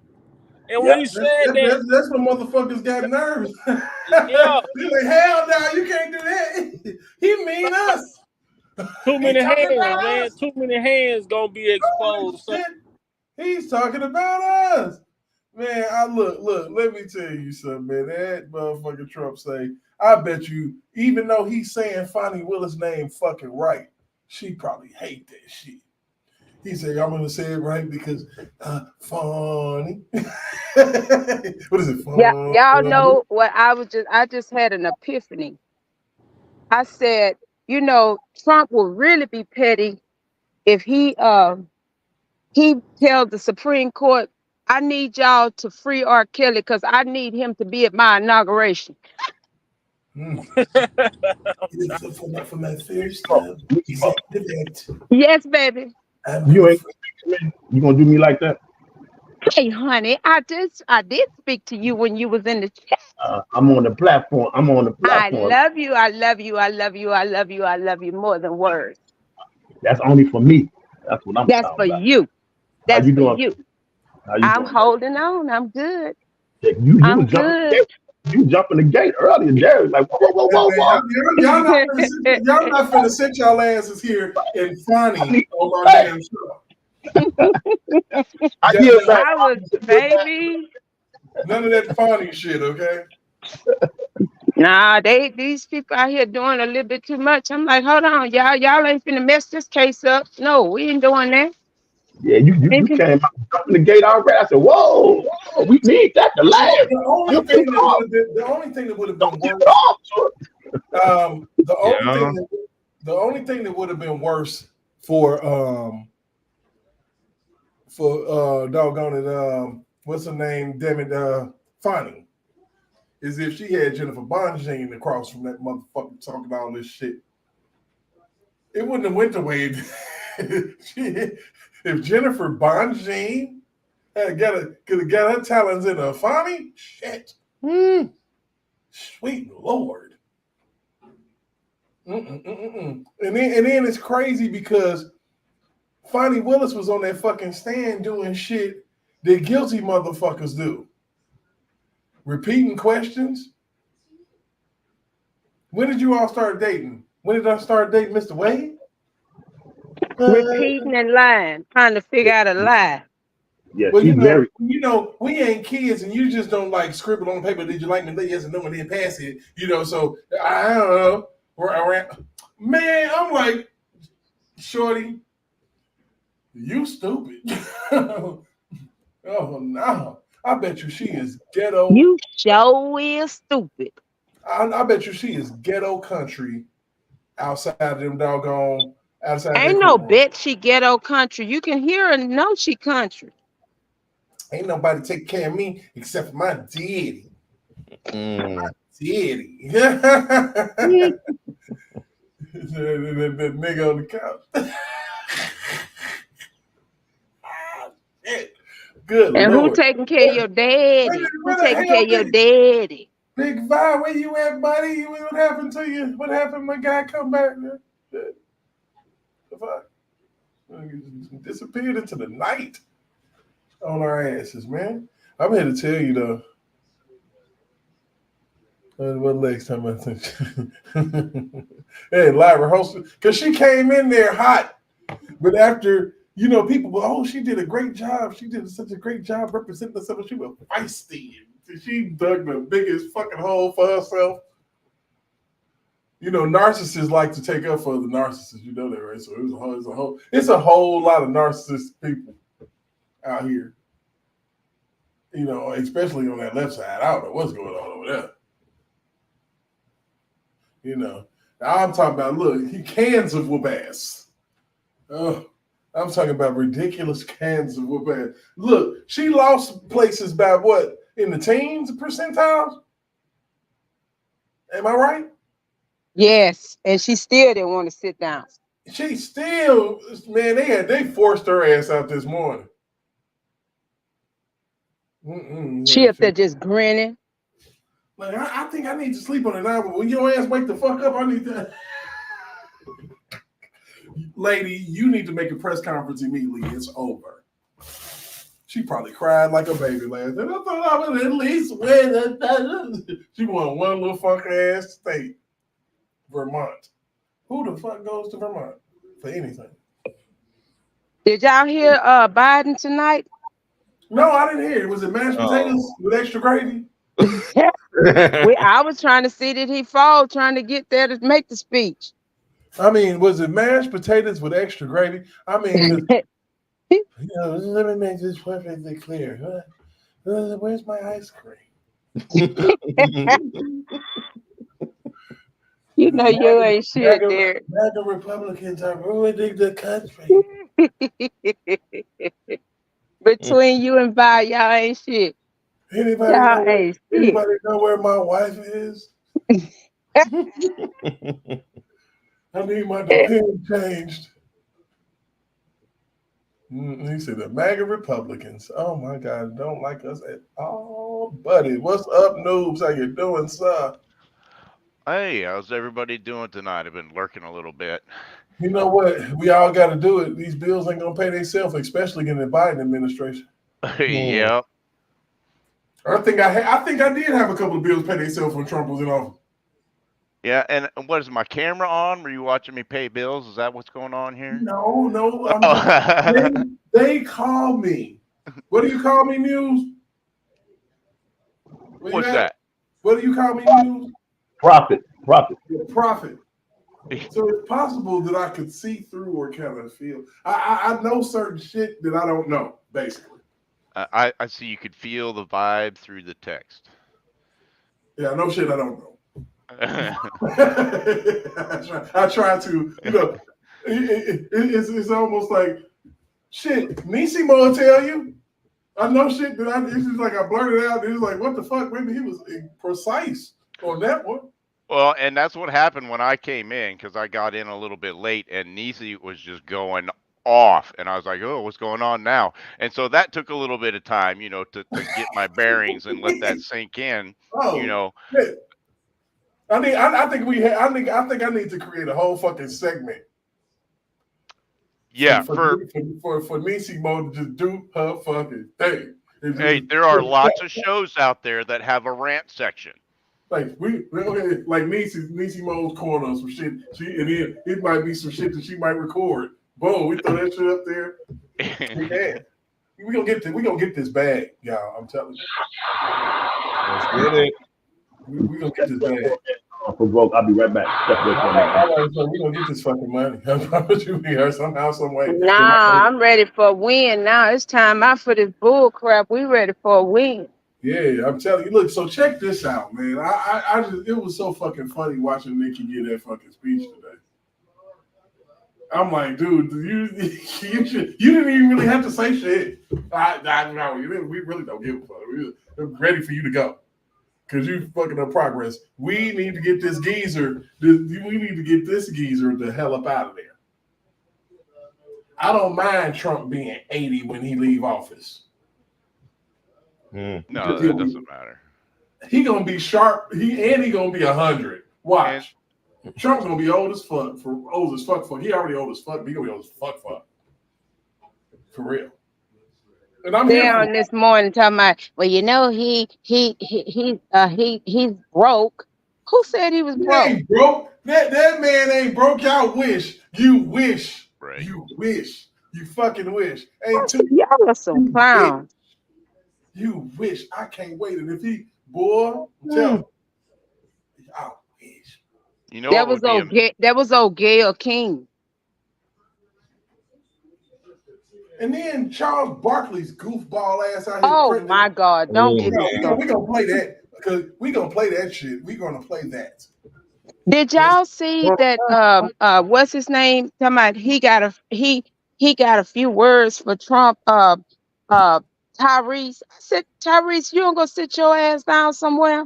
Yeah, Tyrese is doing a little too much. I've been seeing the rants he's doing on Instagram about Trump.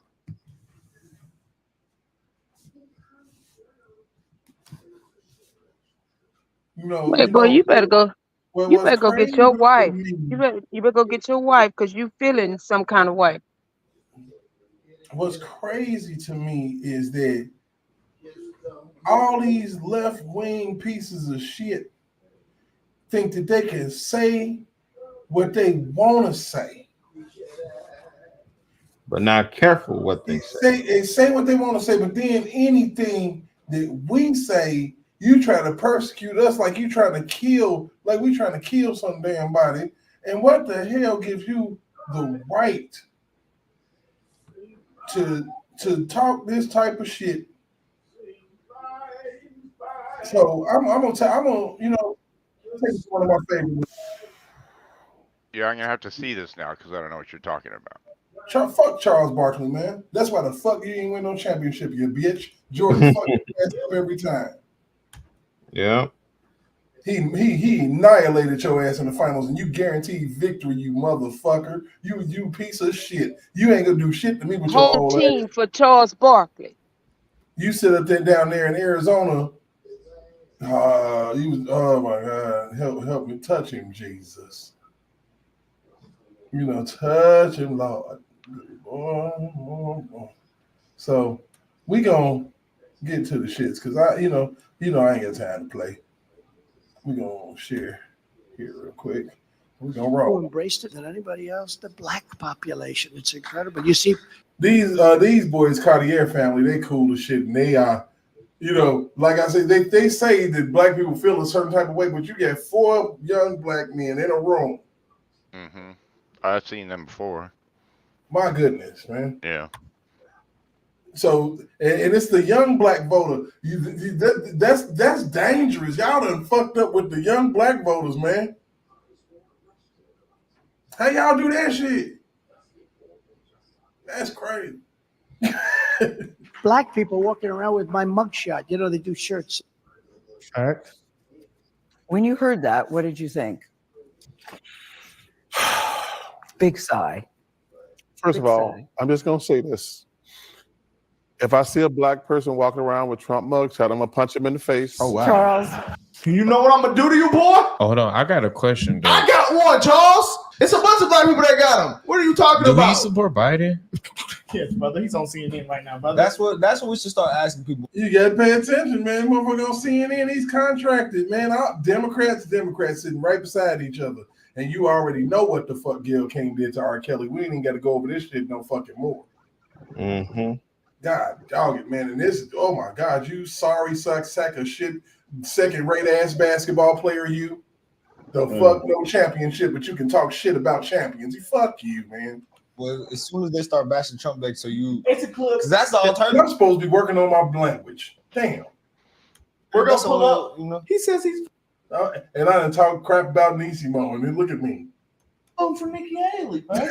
That's okay, baby. That's okay. We in it to win. For Nikki Haley, you need to go vote for RFK Jr. before you vote for Nikki Haley. One person on ESPN said that they're voting for Trump. They won't do it. Well, ESPN won't let them do it, bro. It's owned by Disney, and Disney is owned by liberals. Think so? You know who I bet is voting for Trump but won't say nothing? Disney done molested more kids than the law allow. Let's go and peel that onion back. Better say that. Yeah. That's what they should. Damn near every child that came out of Disney's machine came out fucked up. Yeah. Those hidden messages they got in their doggone, man, don't get me started on that.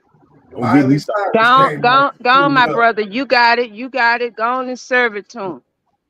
Miley Cyrus came out screwed up. Yeah. We need to stop letting them. Raven Simone came out. They wasn't listening to Pop. Pop done gave the whole spiel. They sitting here playing. I'm talking about Nick Cannon came out screwed up from Nickelodeon. Look at him. And look at the creator from Nickelodeon that he showing a lot of toes. Right. All you gotta do is look at with Disney, and for me as a black person, I look at Raven Simone and I look at Orlando Brown and I'm like, what in get out of my head? Get out of my forehead. Get out of my forehead. What in the hell? Where's my nephew? Where's My nephew, where's Vi? I don't know what happened to Vi. Vi, where you at, brother? Slid out. I don't know if he's coming back, but he slid. Yeah, slid out. Baby, come on back over here. You know, it's crazy to me. The shit that I'm seeing. And then look, this boy. About it on ESPN, Pat McAfee. This dude been a coon since Coons was Coons. Him, Steve Harvey. DL Cedric.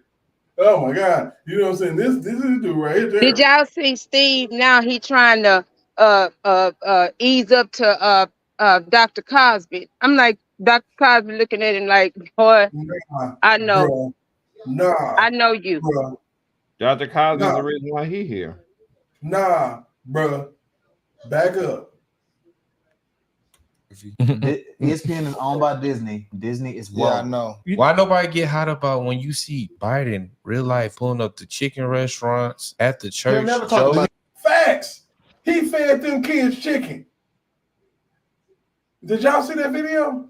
Yeah, and this is the same kind of pandering that what was it, Queen was talking about the other night with the scarves at the airport. Chicken. Nah, I like chicken like the next black person. Let's not get it twisted, but chicken is good as whether you're black or white, indifferent. You cook Exactly. it, I'm a Southern kid. You can fucking fry it. You can put it on a fucking grill for me. You can bake that shit. I don't give a damn. Do what you do to the chicken. You can smoke him. You can put him in the smoker outside. You can throw a beer can in his ass. I'm telling you. So I get it, but don't that shit right there from Joe Biden. I know it was racist.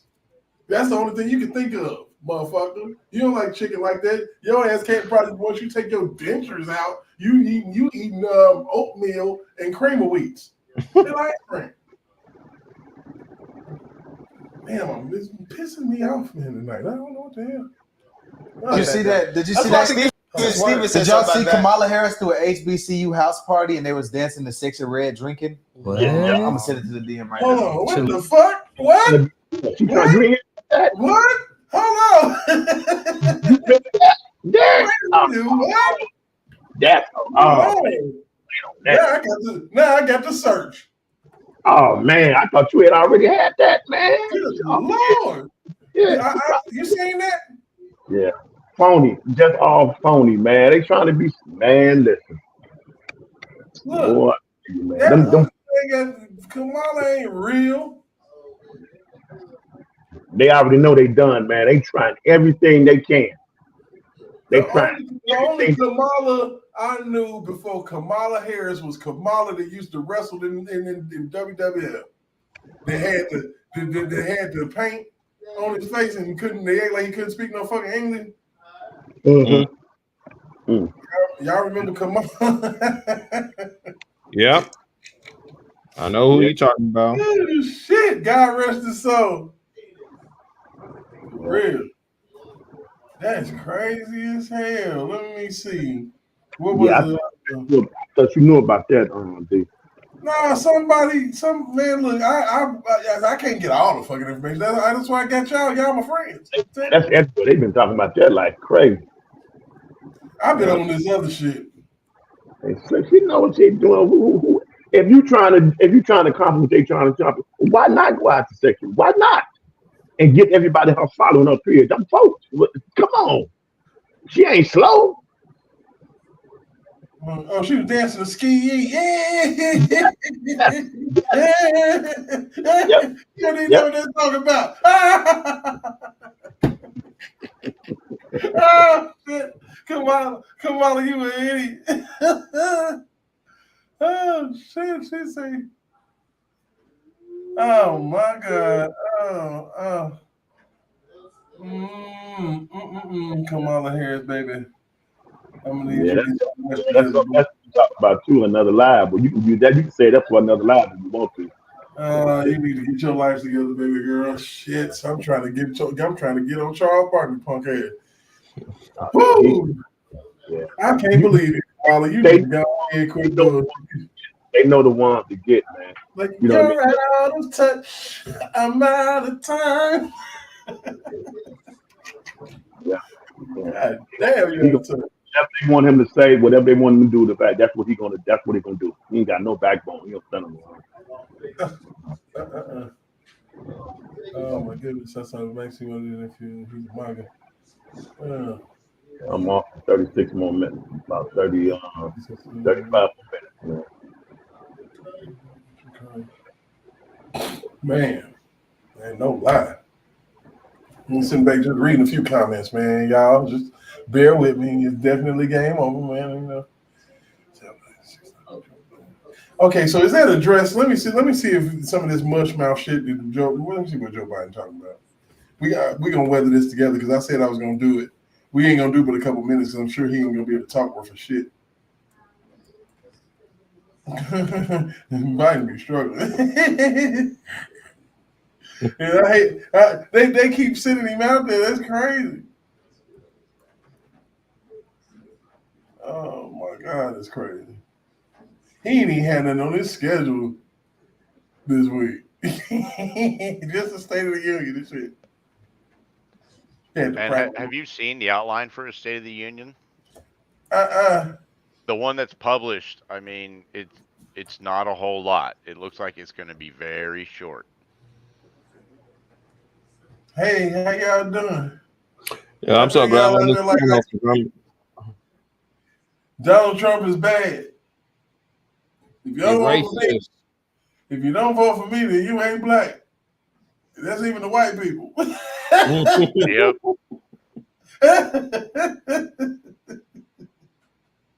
Oh shit! All y'all niggas need to get it together. He called us niggers. Shit! What's going on? I'm so glad that I live in the skin and I can say that shit freely and don't nobody can. Shit. Noobs can't just blatantly say that word. No, I get in trouble, man, especially in the wrong places. You actually in the wrong place for that shit, you know? Yeah. I'm not gonna do you like that. I'm just gonna sit back and watch the bullshit happen. Yeah, I know you're trying to set me up, is what you're doing. I hear what you're doing. I like you, man. You know, I'm just fucking with you. You know, I'm just busting. It's gonna be all right. But that's the crazy thing, man. Because I can say the N-word and I can say crackle and be cool. Yeah, not either one, and then my social credit score starts tanking tremendously.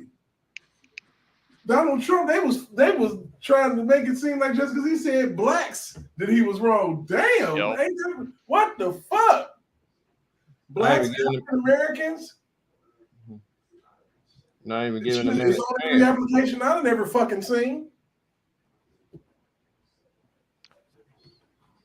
They tried and still trying everything. And Kamala and J-Rock, Kamala is a part of the Emily's list as well. What's that?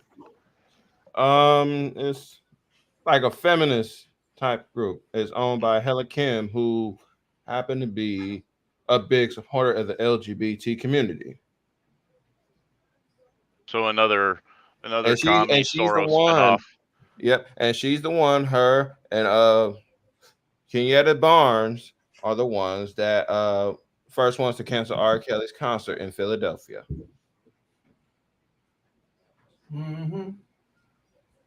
So I feel like the ladies who running that mute R. Kelly crap, they might be some lesbians, because you never seen them posting with men. Here, man, you no doubt. I mean, but that no doubt that there might be something in there. I mean, it's and not you don't want to knock that your lifestyle or whatever the case may be, but at the end of the day, it kind of is what it is. Yeah.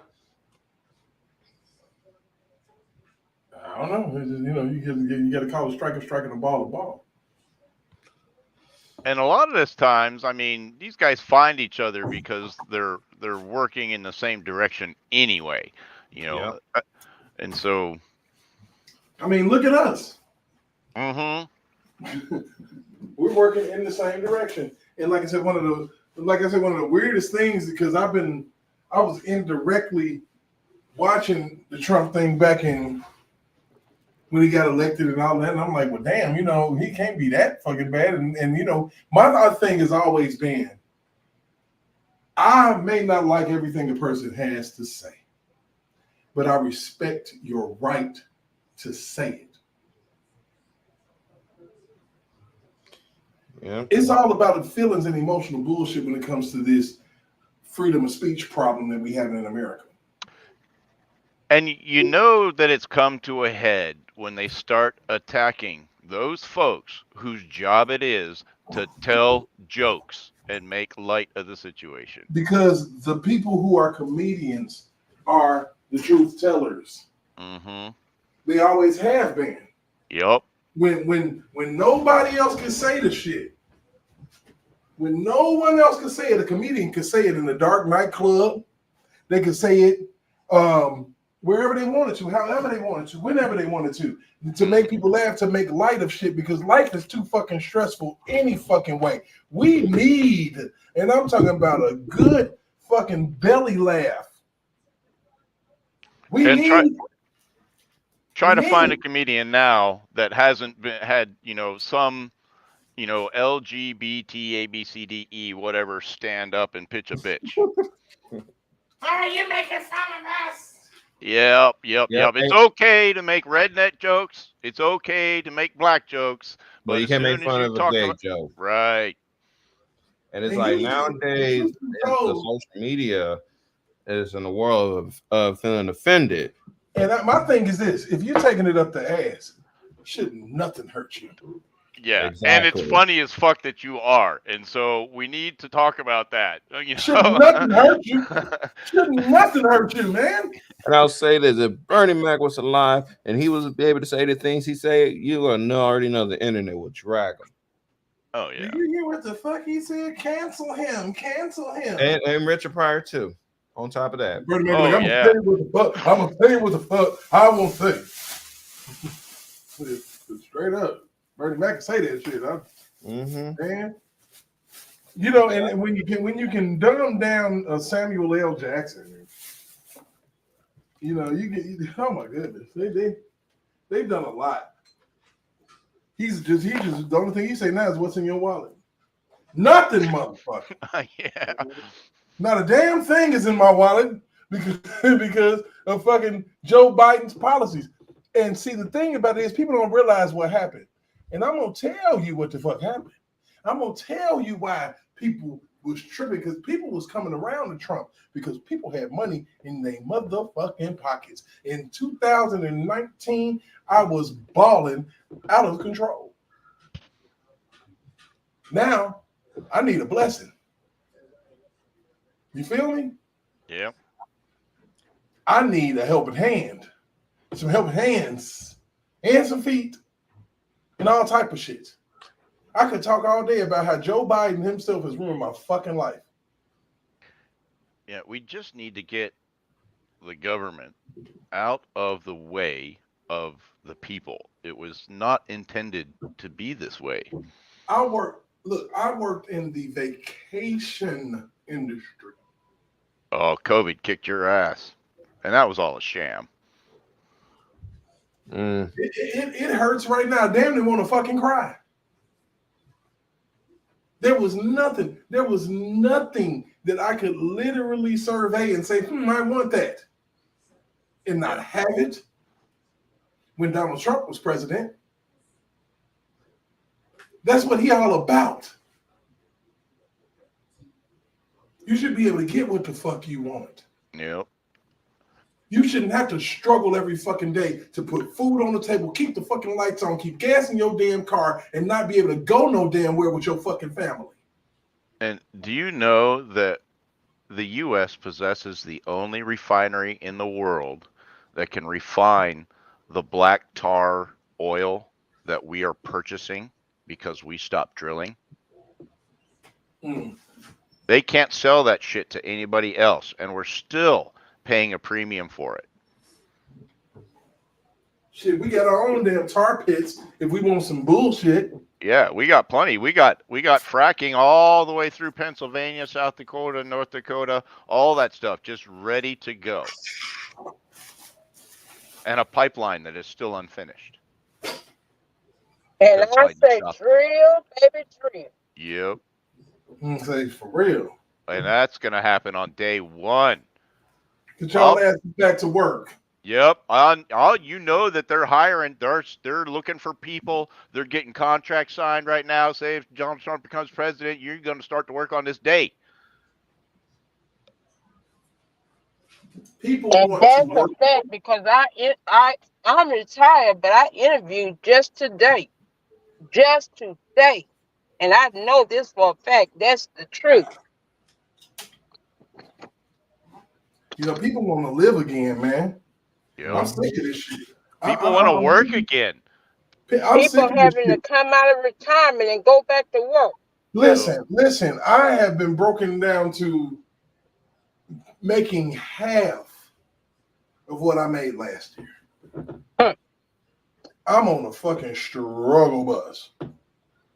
Shit. People are selling their homes because they can't live in their homes. You know, just because interest rates are above, beyond compare, cars are more expensive than they've ever fucking been because they're trying to fucking make us so sick of paying high car notes that we go get one of them cheap fucking electric pieces of shit. Yeah. Well, even the gas cars now, the new gas cars now, you would be lucky to find one that is not a piece of junk. Yep. I mean, anybody who's got a little bit of cash sitting around right now, you need to buy something from like 2006 to 2012 and put some money into it. Mm-hmm. I am so upset that I got rid of my fucking Buick Lucerne. I'm shitty. It was 2008. Babe, I don't get rid of nothing. Shit. I ain't getting rid of nothing. If I'm gonna find something, I am gonna find something that those years because I want a pickup truck from that era. Yep, go out and buy yourself a Silverado in good shape with an LS motor in it and one that has none of that electric cylinder disabling garbage. And if you do find one, you can pay somebody or you can do it yourself to pull the heads off, remove the lifters, and put the old style lifters in there so that they don't, because they're going to screw up on you. Mm-hmm. And fuck around and your shit just be all fucked up when you ain't going nowhere. Yep. You know, it's crazy because there were certain eras and certain cars that were so fucked up. Yep. Like that. You know, like that Cadillac fucking Eldorado with that 468 shit in it. Mm-hmm. That was the most fucked up aluminum piece of shit engine of all times. I managed to hold on to one of my dream cars through all of this crap. Actually, two of them, but one of them I had a long time. Oh, yeah. What was that? Well, the first one that I got is an 86 Mustang GT. I've had that car forever. I'll probably be buried in it. And then, you know, right around, well, I guess it was right around 2016, I bought a Gen 2 Cadillac CTS-V. And I held on to it. Man, that's cool.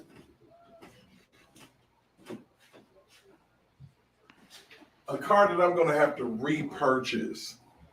A 1976 Caprice Classic. And I know I can find one somewhere because somebody got one in the garage. Somewhere in this world. Look down Derek, south. look on Marketplace. Mm-hmm. Yep. Like I said, I got to get my Fetty up because Joe Biden ruined my life. I'll tell you, it doesn't cost a whole lot to get a car shipped. Yeah. And so if you look outside of the Rust Belt, and you're kind of in the Rust Belt, you know, you're just outside of the Rust Belt, I think, where you're at. But everybody who's got a nice car in and around your area, they've already got it, you know, new wheels on it and roadworthy mostly. But yeah, you look down south, if you find something. Yeah, I don't know. I've had, let me tell you the kind, I've had a 1976 Chrysler Cordoba. Yeah. Mm-hmm. That's a fucking car. That car rolled like an absolute dream. Fucking Chrysler. Yeah. It was crazy back then. I'm like, oh my God, this car is beautiful. It was like the perfect car. Yeah. big long ass bench seat in the front. Mm-hmm. I know what you're talking. I used to have a Toronado. It was a '72 Toronado. Big old land boat. That bench seat was a motherfucker. Yep, and it drank I gas. ran on the count of 3. That thing had like a 30-gallon tank, and you could go 30 miles. I promise you. You better not rev that motherfucker up. Real, man, my Chrysler Cordoba, man, that motherfucker. And I had that around the time Hurricane Katrina hit and the gas prices shot up. What the fuck? That was my main car. I used to ride. That was when I lived in Georgia. And you ride around like that, no problem. People don't flinch. Like, oh, look at that nice ass car. Yeah, that Toronado was a nice ride, but I had to get rid of that thing. Yeah, and gas. Well, a good pickup, I can tell y'all firsthand. A Toyota Tundra, you can't go wrong. Oh yeah. Unless it's a new one. Unless it's a new one. The new one's a piece of shit. I'd say definitely. Nobody really likes mini Toyotas anymore.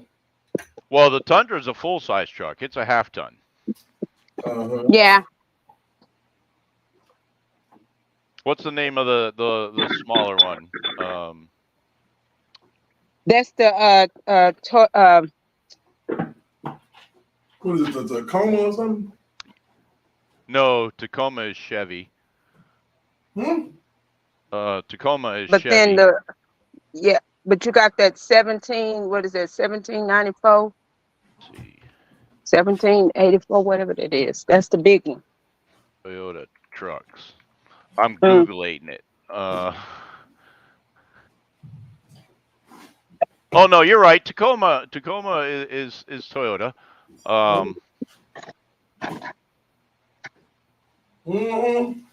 Why do I gotta click on all this crap to see what I want? You tried to get me, Noobs. You tried to get me. You know what I'll be talking about sometimes. I'm like a broke watch. I'm right. What is the name of their little truck that they sell the crap out of though? It's not the Tacoma, is it? Is it the Tacoma? It's Maybe the Tacoma, I think. Oh, okay. I don't know. Something's wrong with my brain. That the name is just not soaking in. All I know, they had the Chevy S10. That was like the Tacoma. Yeah, that was Tacoma size. Yeah, but now they got some other truck. It's called the Colorado or something like that. Yeah. That's that size. I mean, it's a little bit bigger. Just a little, a hair. Which one, the Tacoma or the Colorado was a little Tundra? bit bigger than S10. Yeah, and it was really underpowered. I mean, it was a show truck. It was like an El Camino. Yeah, even their Baja version, they put like bigger tires on it and everything, but they didn't change the gearing.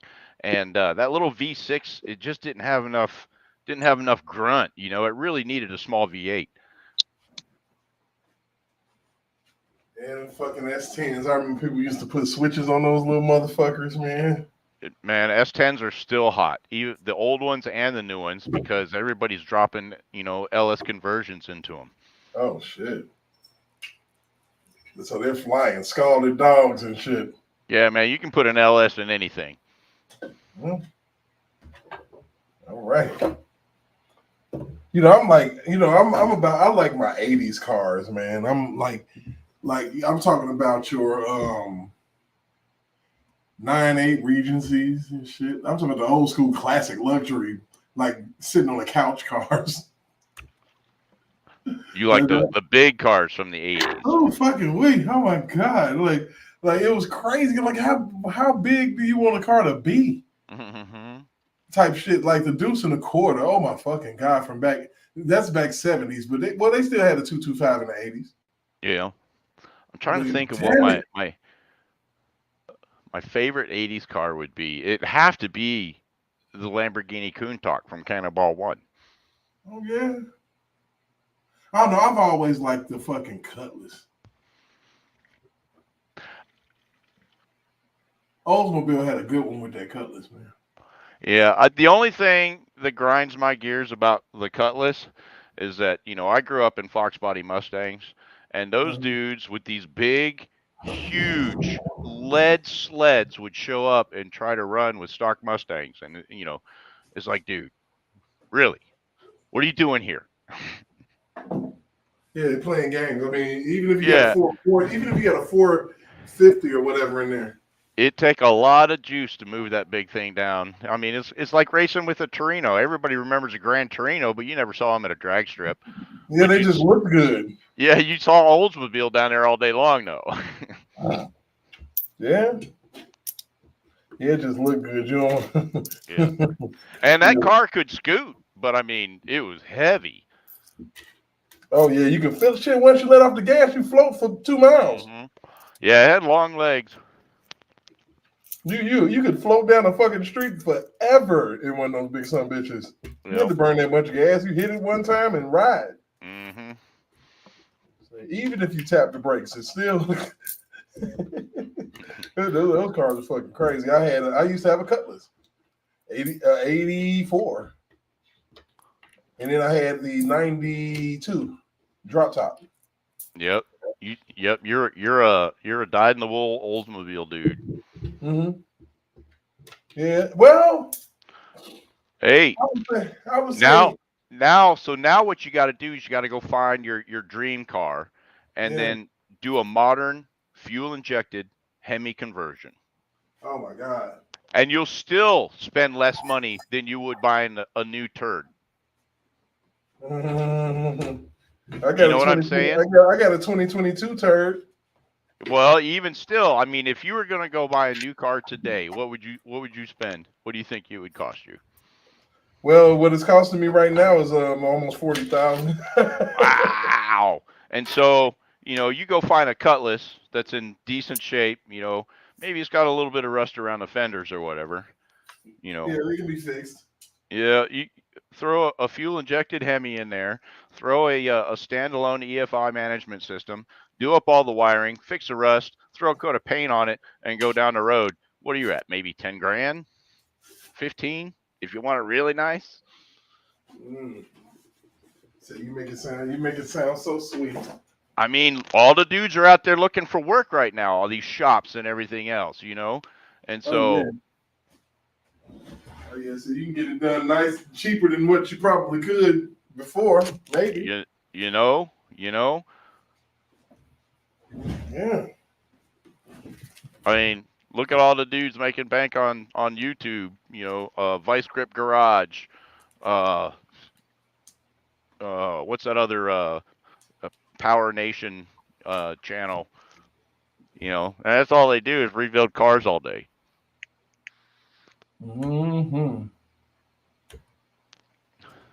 Yeah, I need something older. I want an older vehicle. Like I said, when I had my Lucerne, it had an old school feel.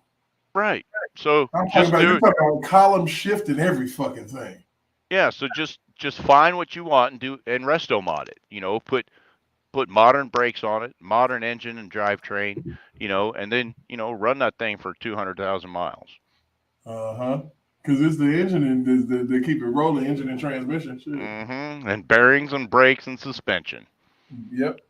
You know, so they're all soft parts, and depending on how far you go, you know, you decide, how much updating you want to do. Oh, if I get something older, I'm gonna want it to be gorgeous, absolutely gorgeous. I don't want no bullshit sitting there. If I take a tarp off and pull it out of a fucking garage, I need from people. Oh, that's what And then there's some people, they want them to look completely like turds on the outside, and it's got everything it needs on the inside, and nobody will mess with it because it looks like a turd. Yeah, so you got flat screens, Apple Play, all type of shit. Yeah. Yep. Yeah, What did we get off the beaten trail? What were we talking about before we took the car detour? Oh, good God. No, Charles Barkley was the last thing on my fucking screen for all I got. I mean, well, I don't know, man. Shit, I don't know. Well, we got a lot. It's been a lot, man. And just formatting content and all that shit, and just trying to stay kind of in the mix now that I got a little bit more of a following and everything, and being, trying to figure out a way to work this thing, man. So Yep. Well, I mean, there's so much Fanny news today. It's hard to know even what to cover. She is buried so deep. I don't even know. I don't know either, man. I look at this shit with her, and it is the most funkiest shit I ever seen, man. I'm not happy about it. I'm not happy that she going through it. I mean, shit. In a perfect world, we wouldn't even be going through none of this shit. No.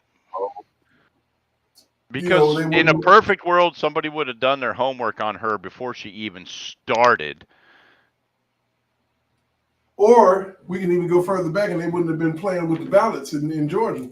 Oh, and you know something else, and I heard somebody else say this today, and I had to think about it for a little while, and I think he's completely correct. When they started this disqualification hearing for Fannie Willis, if she'd have just copped to it from the start and say, yeah, Wade and I had a relationship, went back, as far back as she could remember, they would have interviewed nobody. Yeah. Nobody else would have been called to the stand. It would have been over. And then you wouldn't have fucked around and let it be known that you kind of misappropriate funds all the goddamn time. Right. None of that stuff would have even come out. All she had to do was just cop to it so that witnesses never hit the stand, and it would have been all over. Mm-hmm. No harm, no foul. The foul would have been for her, but she wouldn't have had her business in the streets. Right. But if she was upfront about it, then that wouldn't have necessarily disqualified her. Then they would have had to have talked a little bit about the possible conflict of interest. But there would have been no witnesses called to the stand to refute the things that she had said. And so nothing else about Fannie Willis would have ever seen the light of day. I mean, because to me, it just made her come off as just like a ridiculous liar, man. Yeah. Well, and that's what she is. And that's why she didn't have the presence of mind when she was sitting in that courtroom the very first time and say, yeah, you know what? Wade and I have had a relationship. It went back to, before I hired him. And like I said, there would have been nobody there to refute that. The people on the other side of the aisle, they would have all sat there with their jaws hung open, not knowing what to do next, because she just copped to everything.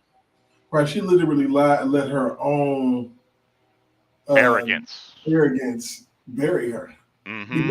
One thing about a real habitual pathological liar, even when they caught, they just continue. Yeah. And now imagine this for just a moment, and this is a completely hypothetical situation. You saw the movie My Cousin Vinny? Yeah. You remember the judge for My Cousin Vinny? Mm-hmm. Imagine Fannie Willis. Yeah, imagine Fannie Willis sitting in a courtroom holding up papers and shaking them at that judge. What would have happened? She'd have been spending the night in the clink. Yeah. Yeah, it would have been over for Fannie. Yep, you need to settle down, girlfriend, because these are the rules of the courtroom, and that never happened because this guy is scared. He's a young judge. Yep, and he's scared. If he's going to bury this woman, he's got to make sure he's got overwhelming information, and I think that's why he keeps allowing more and more testimony. He's got plenty to make his decision already. Yeah, so these other people are going to testify? Well, yeah, and now they've got this woman that's over in the Senate hearing, which you showed a clip of. And so, it's not just hearsay that's coming out of her mouth. The things that she's telling people are things they're things that can go out and be verified, because the data is sitting right there in front of them. She has it to show them, and so that is going to filter down. I'm talking about literally. I'm like, wait a minute, this woman literally has a bit of firsthand knowledge about the relationship, just a bit. Well, the way I understood it, she has knowledge of what she was told. Yeah. but not firsthand. And so then Okay, well, secondhand it's knowledge. hearsay, right?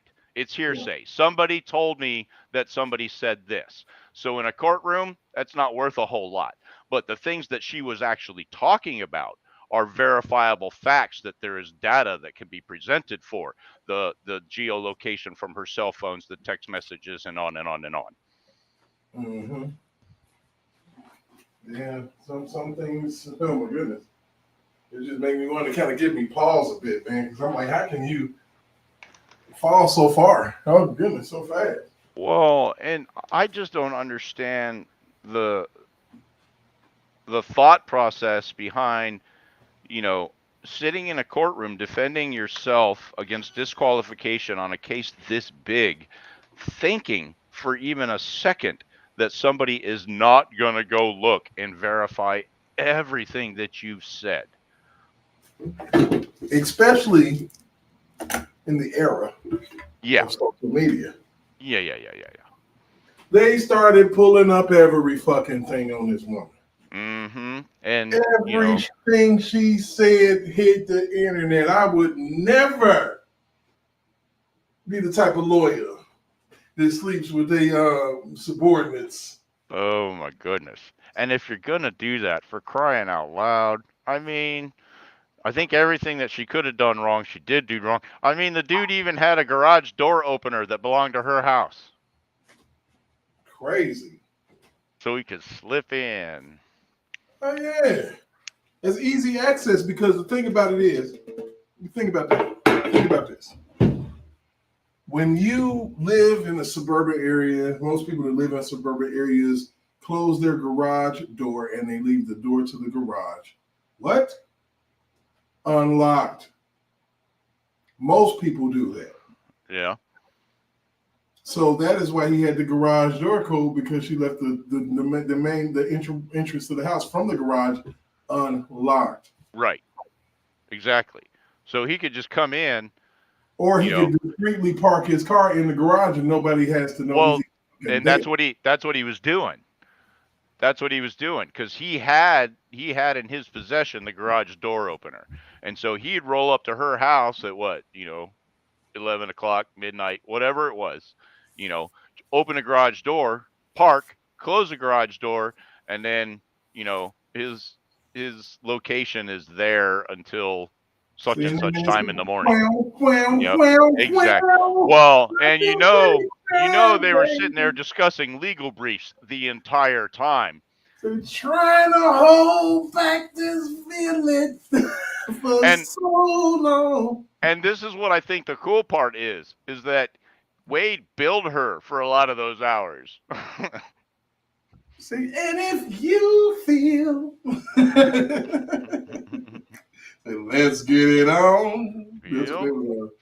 Oh my goodness, man, that shit is fucking hilarious. Like, how did you come? Look, how could you let that be the reason? The downfall. Well, I think the money was the downfall. Because now keep in mind, before this indictment started, Fannie's net worth just jumped up miraculously to the tune of $8 million. So Wade already knew what, he had to have some idea what she was worth. Even the first time they met.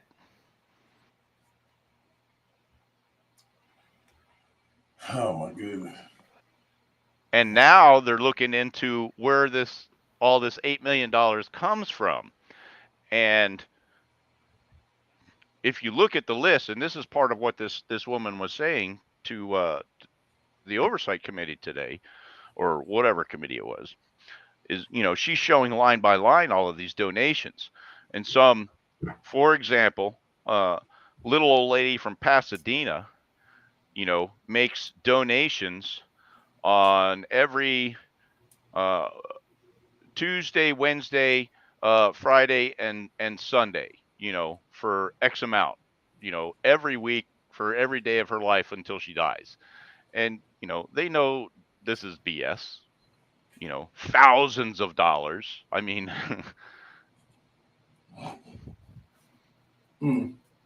just being spammed into her accounts. And and so the best thing that she could do now is get disqualified and disappear so that people stop digging, because man, it does not look good. It's terrible. It's absolutely terrible. Because if they get her for campaign donations and that sort of thing, oh my goodness. Campaign fraud is a motherfucker, man. Yeah, that's federal pen time. That's like, I hope. Yeah, I mean, for real, they're gonna bury her ass. Mm-hmm. They're gonna get her, man, and it's gonna be fucking crazy. Yep, because now they're gonna have to, because she failed them. I mean, they're gonna sling their asses under the bus, man. Yeah, they've got to, because they don't want anybody looking uphill. Look at Jeffrey Epstein. I mean, his wife is in jail in the UK for murdering. So think about that ideology, and we're gonna do a hard switch, okay? Because I gotta let Miss Nisimo back in the game. You ready, girl? Where you at, Nisimo? Did you fall asleep on? No, but I'm here, baby. Okay, so apply that same ideology to Tasha K and Tawana Ingram, Officer A, in the R. Kelly situation. Everything that you just said. Well, are you asking her or me? No, I'm talking about you. Everything you just said. The thing that struck me about what everybody was talking about earlier in the show, because I mean, remember the other day, I think it was Monday, and I think I put this in the chat too. We didn't know, why this person even got in touch with Tasha K in the first place, whether somebody else put her up to it or what the deal was. But from what she was saying, it sounded like this woman was already a Tasha K fan. Right, I got people up in Cook County. Like, it was literally right working for me. That's what you said. Right. Well, but we didn't know what she meant by that. Remember, because like working for you. Because I mean, was she being paid? Well, yeah, but no, she was already a Tasha K fan, and she's like, oh, I know something. Let me get my 15 minutes. But I still believe she was getting paid. You think so? By who? 6 months? She's working for her. Who's she getting paid by, though? I think she might have been getting paid by Tasha K after things got rolling. But I think remember we can't skip the fact that when the father took her up there to the MCC, he already was in. See, it was a lot of little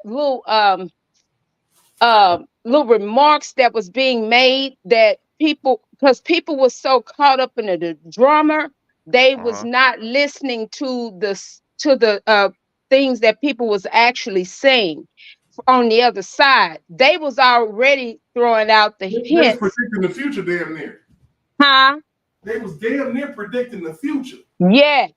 And they was already throwing out the hints that the father was throwing out hints. Both fathers actually was throwing out hints that they were in communication with somebody inside the MCC because they knew every move that Rob made. Who's the MCC? The MCC is the federal prison. It's the Metropolitan Correctional Center in Chicago. Okay. And so when they started saying, what floor he was on, and when he moved from that floor to another floor, but people was too busy with the bull crap. They could not hear that. I heard it because I'm not listening to all the extra. I'm listening to the other stuff that's going on.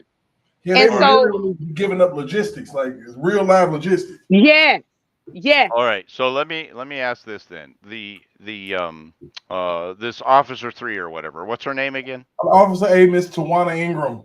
Okay, Tawana Ingram. And so what you're saying then is that somebody at the penitentiary itself put Tawana Ingram onto these emails and used her to get to Tasha K. So it wasn't. Well, the lady knew because you know that you can get access to these things. Yes. What? Right. Okay, it's not like you don't know. Now, I believe in my theory. I believe that this woman was sought out some type of way. So Let me say Tawana this, was. Derek. It was said on one of those lives. I can't remember exactly which one, but one of those women over there with Ocole kept making the statement indirectly that they were in communication with someone at the NCC. And that's not difficult if it was 60 other people, because the thing about it is, Noobs, it was 60 other individuals. Yes. Also accessing his jail records. Oh, so not just Tawana. No. Tawana, this particular individual, accessed his jail records every day. Right. Right. And so, but the piece that I'm trying to get down now is, did Tawana do it on her own because she's got some axe to grind and she's a, and she's a fan of this, this other woman that with her podcast or whatever, or did somebody else, put Tawana up to it? I say both. I'm gonna say both, because reason why I'm saying both, and I have to go back to why when I got so hyped earlier,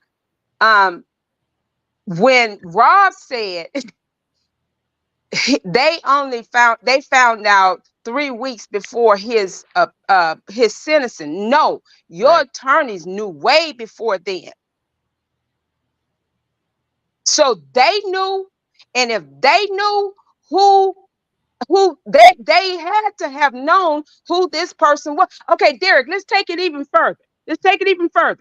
Do you remember when the inmate that they transferred out of the MCC all the way to Texas?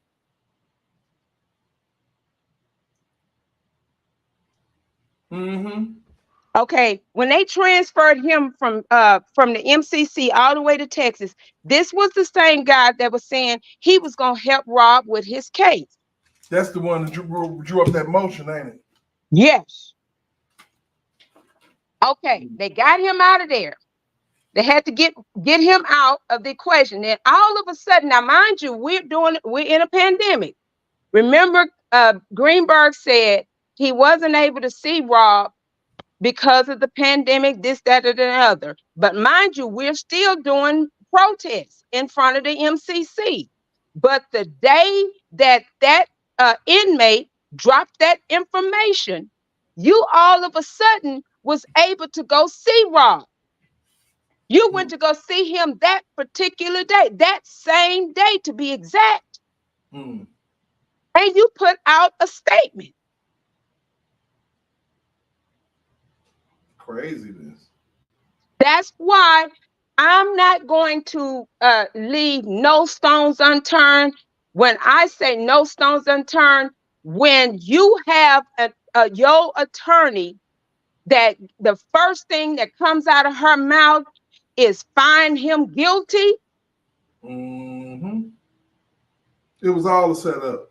It was, baby, that was all a setup. And then we had one guy that came out and said Greenberg was already in trouble with the feds. So hey, hold on, yep. News. Check this out, News. So they get in the fucking court, and his attorney. Whose attorney? R. Kelly's attorney says that they had to find him guilty. Why? Because she claimed she made a mistake. She said she made a mistake. That's death. If your own counsel says that, yeah, and they already had a curse y'all hearing about her and conflict of interest. And so she's part of the problem. They all were. They all were. They all were compromised. Yeah, and this is what I was talking about when I put into the chat before I was able to get on tonight, that they had already figured out, how it was supposed to go so that they could get, the case closed out and Yes. him put away in jail before the bullshit that they know is sitting out there can see the light Yes. of day. And I know Yes. what you're saying. They knew the bullshit. They were sitting on the bullshit, and they had to get it done before it started coming out. Man, I They like you, had bro. no idea I that like you. that Damn right. Jennifer was already. See, let me tell y'all something. That people did that they want to act like Jennifer had just come on, but a lot of people never really paid attention to what Andrew Wyatt kept saying. He kept giving the. He She had kept been giving watching the. the whole time. Yeah, so she was the ringer. I'm talking about his new attorney. No, the new attorney, she had been watching this case the entire time. Yeah. While she was busy freeing Bill Cosby. Right. Yes. And so what's y'all's opinion of the new attorney? Because I don't know. Oh, she's I think she's on point. I know she's on point. Yeah, I mean, she got Bill Cosby home. I don't have a fucking problem with her. I don't have a problem with Jennifer. All right. So finally, there's somebody that we think might be on the up and up. And when she come on, Nuke, the first order of business that she said was that ineffective counsel.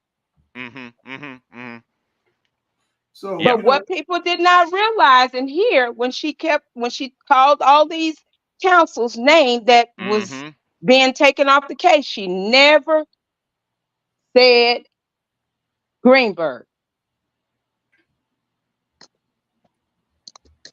I hope she's got good guys protecting her too. She damn near needed. But she's had more. She's a G baby. She has more appeals overturned than I mean, it's fucking amazing the shit that this woman does for people. Well, her appellate is I mean, she's ranking D1 in the U.S. Appellate attorney in America. Valparaiso, Indiana, right next to Gary, Indiana, born and raised Jennifer Bonjean. Yes. You're damn right. So you know how I like to get out. We're gonna segue, okay? So we're gonna go to an interview with Jennifer Bonjean and her refreshing attorney perspective. Sweet. New York-based attorney Jennifer Bonjean has made a name for herself by taking on high-profile yet unpopular clients. She famously represented Bill Cosby on his appeal before the Pennsylvania Supreme Court concerning his 2018 sexual assault conviction, which ultimately got overturned, and Cosby walked out of prison a free man. Now she's taking on a new client, R. Kelly, who was convicted in September of sex trafficking and racketeering charges and currently faces life in prison for those crimes. Joining me now is Kelly's new legal counsel, Jennifer Bonjean herself. Counselor, happy to have you on the show. Welcome. Thank you for having me, Yodi. Okay, Jennifer, so I'm going to start this conversation by asking you the most obvious question, one I'm sure you get all the time. Why would you defend R. Kelly? I approach every case the same way.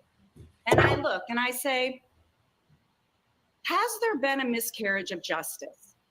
And in my mind, a miscarriage of justice occurs when the government oversteps, when they overreach, when they violate someone's constitutional right to a fair trial. And then I ask myself, is there anything I can do about it?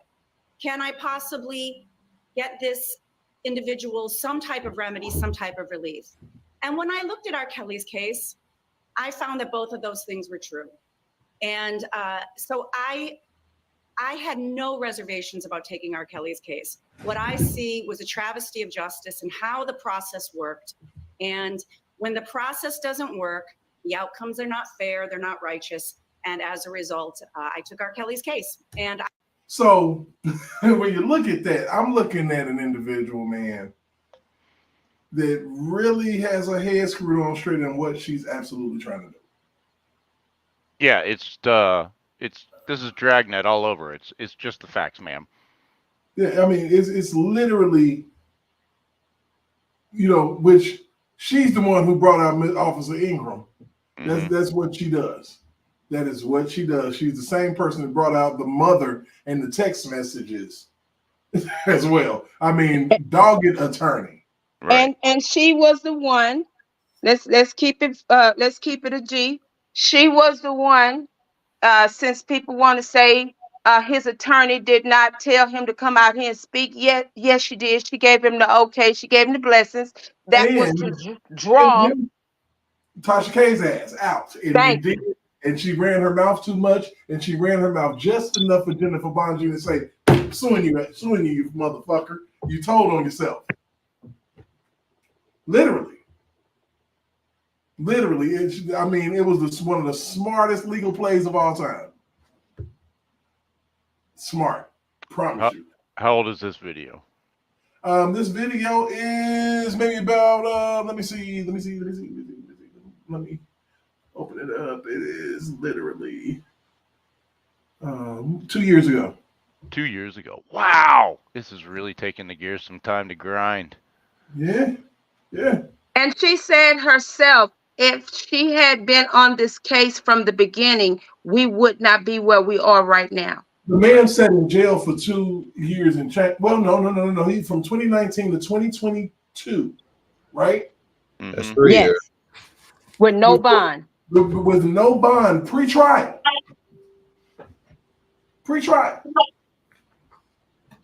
Fucking ridiculous, man. So I can already hear how that bond hearing went down. He's a flight risk. Yep. No, Your Honor, he's been to every court. They don't know he's a flight risk because of these allegations. Yep. And he was the one that said, I want to take it to trial. They didn't say that. He said it. Mm-hmm. Now, if he had anything to hide, it's no way in hell he would say, take it to trial. He actually believed in the justice system and fucking failed him because it worked for him before. Sucker. But it fucking failed him, man. He trusted that shit. And at this point, with all the propaganda and shit, I don't think he knew the gravity. But I'm still glad that he did that because I'm gonna stand on my shit if I didn't do anything. Fuck and you. he didn't. And information that we have found and we've seen, he did not do anything wrong. Fuck them. Let's keep it moving, Jennifer. I pass on cases, but this is a case that I felt satisfied both of those requirements. And that's because you think that the government abused the RICO statute in order to get around issues of statute of limitations, right? And so for people who may think I'm talking legalese here, there were accusations for decades against R. Kelly.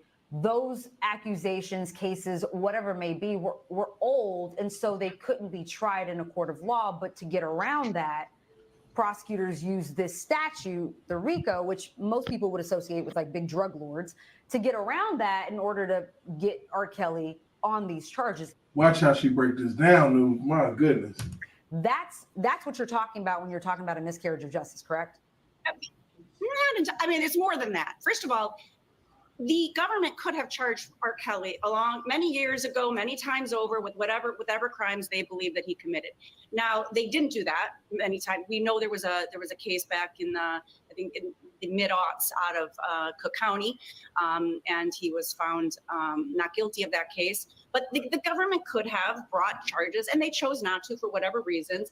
And now they have brought charges against him under the RICO, which, yes, was designed to get at criminal enterprises, mafia, large drug operations run by Joe gangs. Biden. And they are doing that, yes, to plead Kamala around Harris. statute of limitations. But even more problematic in my mind is they use this statute in order to overwhelm the jury with other crimes evidence or other bad act evidence. It doesn't even have to be another crime. Which is the stupid shit that they're going to try to do to Donald Trump. They'll bring up every fucking case that he's going through right the fuck now in that RICO case. Because of bad act evidence and shit. Stupid. It's fucking crazy. And on top of that, if you using a jury, yeah, and can't, no person in this world tell me that they haven't seen Donald Trump plastered across the news every day. Right. So she's breaking this shit down, like I like to say, like a grape Swisher sweet. So we're gonna keep it moving, man, because she letting you know her stance and why she does what she does, and it's very profound. I'm almost certain that this woman's a Republican. So really what they're doing is putting someone's life on trial. And that ends up being not really a fair fight. It's one thing to defend against a specific charge. That is fair. But when you bring in these crimes, these alleged crimes under the RICO Act, you're really putting someone in a position where they have to defend 30 years of their entire life. And that, I think, is not a fair fight, because it doesn't give, you don't have fair notice on what they're coming at you with. There's allegations that date back 30 years. And there are sometimes it's very difficult for particularly high profile people. 30 years. Oh, do I even know this person? Where was I? How can I defend against that? So it's not a fair fight. And then that's pretty fucking deep, huh? Like, what the fuck? And the judge had already said out of her mouth, she was gonna give him 30 years before his case ever hit her desk. So how did you even know his case was gonna hit your desk? That's crazy. It's a setup, baby. They brought claims under the Mann Act, and the Mann Act has been historically problematic, and it was no less problematic in this case as well. So I believe that the government misused those statutes in order to gain convictions against R. Kelly. I like that she got her notes. That were not fair, and there's much that the jury didn't hear that they should have heard. Exactly. Facts. Jennifer, I'm a lawyer too, so I understand. Like these fucking text messages and like this BOP shit. Jury should have heard all of that. And we can't ignore that Michael Avenatti being convicted. Oh yeah, y'all. Hey, make sure also y'all hitting that like button, share, subscribe. You got a convicted attorney that y'all still using the charges that what he was doing to bring against this man. Why are we still even listening or looking at anything that has Michael Avenatti's name on it? And then on top of that, they wouldn't even allow him to be brought in into questioning. Big facts. Big facts. It's ridiculous, man, that we even have to go to these links to even holler about justice. And I love the way they got this shit, why it matters. Oh my goodness. Here she goes again. Why it matters. Understand what you're saying, and I'm able to think about this in a logical, obviously legal way, setting aside my emotion, but for the lane, which a lot of people they cannot fucking do, and that's one of the biggest problems that we're having with all this shit. And she know why it matters. The person that's watching right now, and who's watched our coverage of R. Kelly's trial, who believe that he's finally being held accountable for what do you mean finally? I know, right? Like, that's a Democrat right there. Well, she's in the middle of making a point, though. She's trying. She is trying to play it down the middle. Yeah, she is repeating, the echo chamber that she's heard all along. You know what I'm saying? That's the part that I'm saying. You saying he's finally and see. What about what about the people who think that? Right. She's not expressing her viewpoint. She's repeating. She's like, well, what's your answer to the people who say this? And then of course she said, as attorney, I can take my feelings out of it. So right. She literally kind of cleaned herself. But she really not. We know you're not. You can say that, but I'm gonna play. I'm just gonna play it down the middle. We're gonna referee, but just don't worry about it because we're gonna see what happens. Girls, they don't care. I'm just gonna act like I ain't never seen it before. That's what I'm doing. about a fair fight, right? They be creative. They're probably thinking, hey, however way the government could do it, they finally did, and it's done. I don't care. Explain. Problem. Uh-huh. If we That is can't the thought if we process. can't get him for what he think we did, it doesn't matter so long as we can get him for something. Just get him for something. Complete And BS. so what kind of law do we have? Right. We don't know. Problem. We don't have any of that. I got a problem with that. Yeah.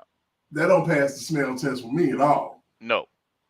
Because that means a whole lot of us, all of us, deserve to be locked up for something. I'm glad O'Deep said that though, because that is the thought process of people.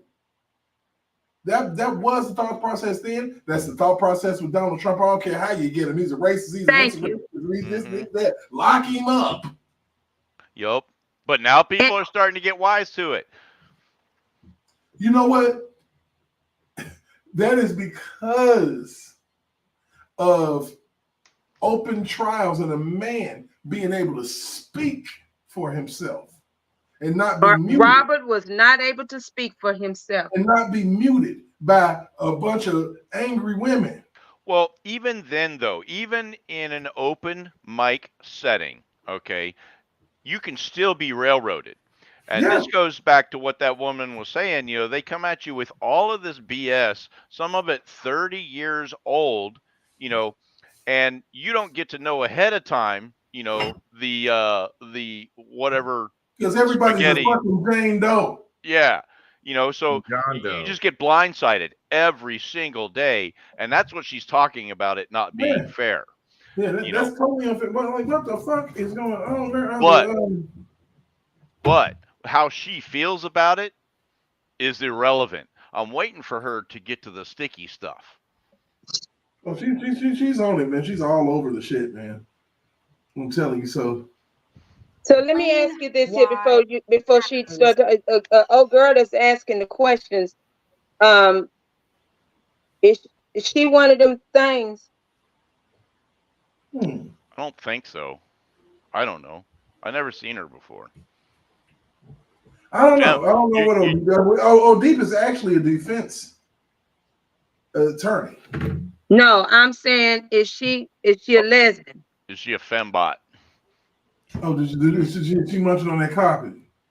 On the Me Too carpet. I don't know. She might be, you know, she might, we get the, well, I don't know. She on one of them. I can't judge a book by the cover. I don't want to do that. I don't know either. He might be just a lot of hair just tied in a bun. I don't know. Yeah, she got a lawyer hat on right now. Hello. To everyone, ultimately, that we essentially, there's a checks and balances when it comes to prosecution. Yeah, that's right. And I can appreciate that there's emotions that run high and people don't necessarily value how the government goes about getting what they consider to be justice. But I like that statement, what the government considers to be justice. Because it ain't always justice, as we can see. When the government runs amok, right now it's R. Kelly, tomorrow it's somebody else. Donald Trump. And maybe it's and don't forget she's representing Harvey Weinstein. Oh yeah. Yeah. Harvey gonna get up out that jam. I said that the other day on this panel.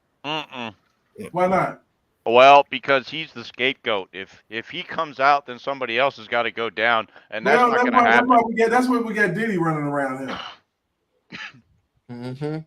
Somebody got to take that place. But see, if Diddy go down, you got to go get Clive Davis, and you got to go get all of them other ones that's directly connected to him. Oh yeah, that's deep. That's deep. What's going on, Derek? Hey, what's going on, Jay Rock, Jay Rizzle? Y'all was waiting on you to go ahead and speak up. Yeah, we out here getting it in tonight. It's one of those lives. So. Yeah. On this part, go back about a few seconds because Bonjean's talking about today is R. Kelly, it might be Bill Cosby, tomorrow is somebody that you might care about. Okay, so let's go ahead and get to that statement. Balances when it comes to prosecution. Yeah, that's right. And I can appreciate that there's emotions that run high and people don't necessarily value how the government goes about getting what they consider to be justice. But when the government runs amok, Right now it's R. Kelly. Tomorrow it's somebody else. And maybe it's someone you care about tomorrow. Maybe it's a loved one of yours. To keep the government honest and to keep them in check, the system has to work for all of us. The R. Kellys of the world, the Bill Cosbys of the world, and then Donald Trumps of the world. And, people that we don't even know. And so my job is to make sure the government does it the fair way. And if they didn't do it fair, it just doesn't count. It's like if you cheat during a football game and you want to declare victory, you can't because you cheated. And I don't know about that one. That's the one thing I disagree. I done watched plenty of motherfucking football games where they clearly cheated. And you're like, what the fuck? The refs in on it and everything. And they declared victory. People forgot about it. But we not like they used to be on there with the New England Patriots. Shit. I'm like, oh God. I'm like, that's not. You better say that one more time for the people in the back of the bus. The New England what? The who? New England Patriots. What? The who? They were definitely in on it. That is an agenda-based Oh, football. I'm glad y'all said that. Do y'all remember when the owner of the New England Patriots was caught red-handed with running amok, as she stated, in was that in a Florida? Massage parlor. Huh? In a massage parlor in Florida. In a massage, and these women were from China, somewhere from another country. But when I tell y'all, all charges was dropped. Yeah. What's his name? Mr. Robert Kraft. Les Moonves, Charlie Rose, all of them. You go look them up. The charges are gone, nowhere to be found. Right, and It's remember like that. Yeah, and it's funny you should bring up Les Moonves because keep in mind that CBS had actually made a $20 million donation to the Me Too movement. Mm-hmm. Moonves. Now, here's the funny part. This was 6 months before Dale King was to do the interview with R. Kelly. So CBS was already planting a Me Too seed from the jump before they interviewed R. Kelly. So R. Kelly indirectly became a target before they even did that interview with Gayle King. Dean, I swear to God, you ain't lying. Half of the boy, shit's crazy. So let's go ahead and let her finish out because I like this lady. And it is my job to hold the government responsible and to hold their feet to the fire. And I believe that was not done. It hasn't been done, but we're hoping to do it. Oh, I wish she was on Trump's case too, but she ain't got the time. Oh, Lord. Imagine if she had the time. She was the one that uncovered that shit that Fannie Willis did. Oh, God. Because I'm telling you, Noob, I promise you, this lady has uncovered some shit in the R. Kelly case. She pulled back the covers and oh God, what the fuck was that? Yeah, they're doing a pretty good job with Fannie and Letitia though too. So you know what? We got some wonderful because I'm telling you, Ashleigh Merchant is a dogged attorney. Only a dog will get the information that she got. Only a dog will get that motion through. Baby, she knew how to ease her way and speak and talk to who she needs to talk to get that info. Lit that ass up, buddy. I promise you. Let's get on through this so we can go ahead and wrap up Bonjean.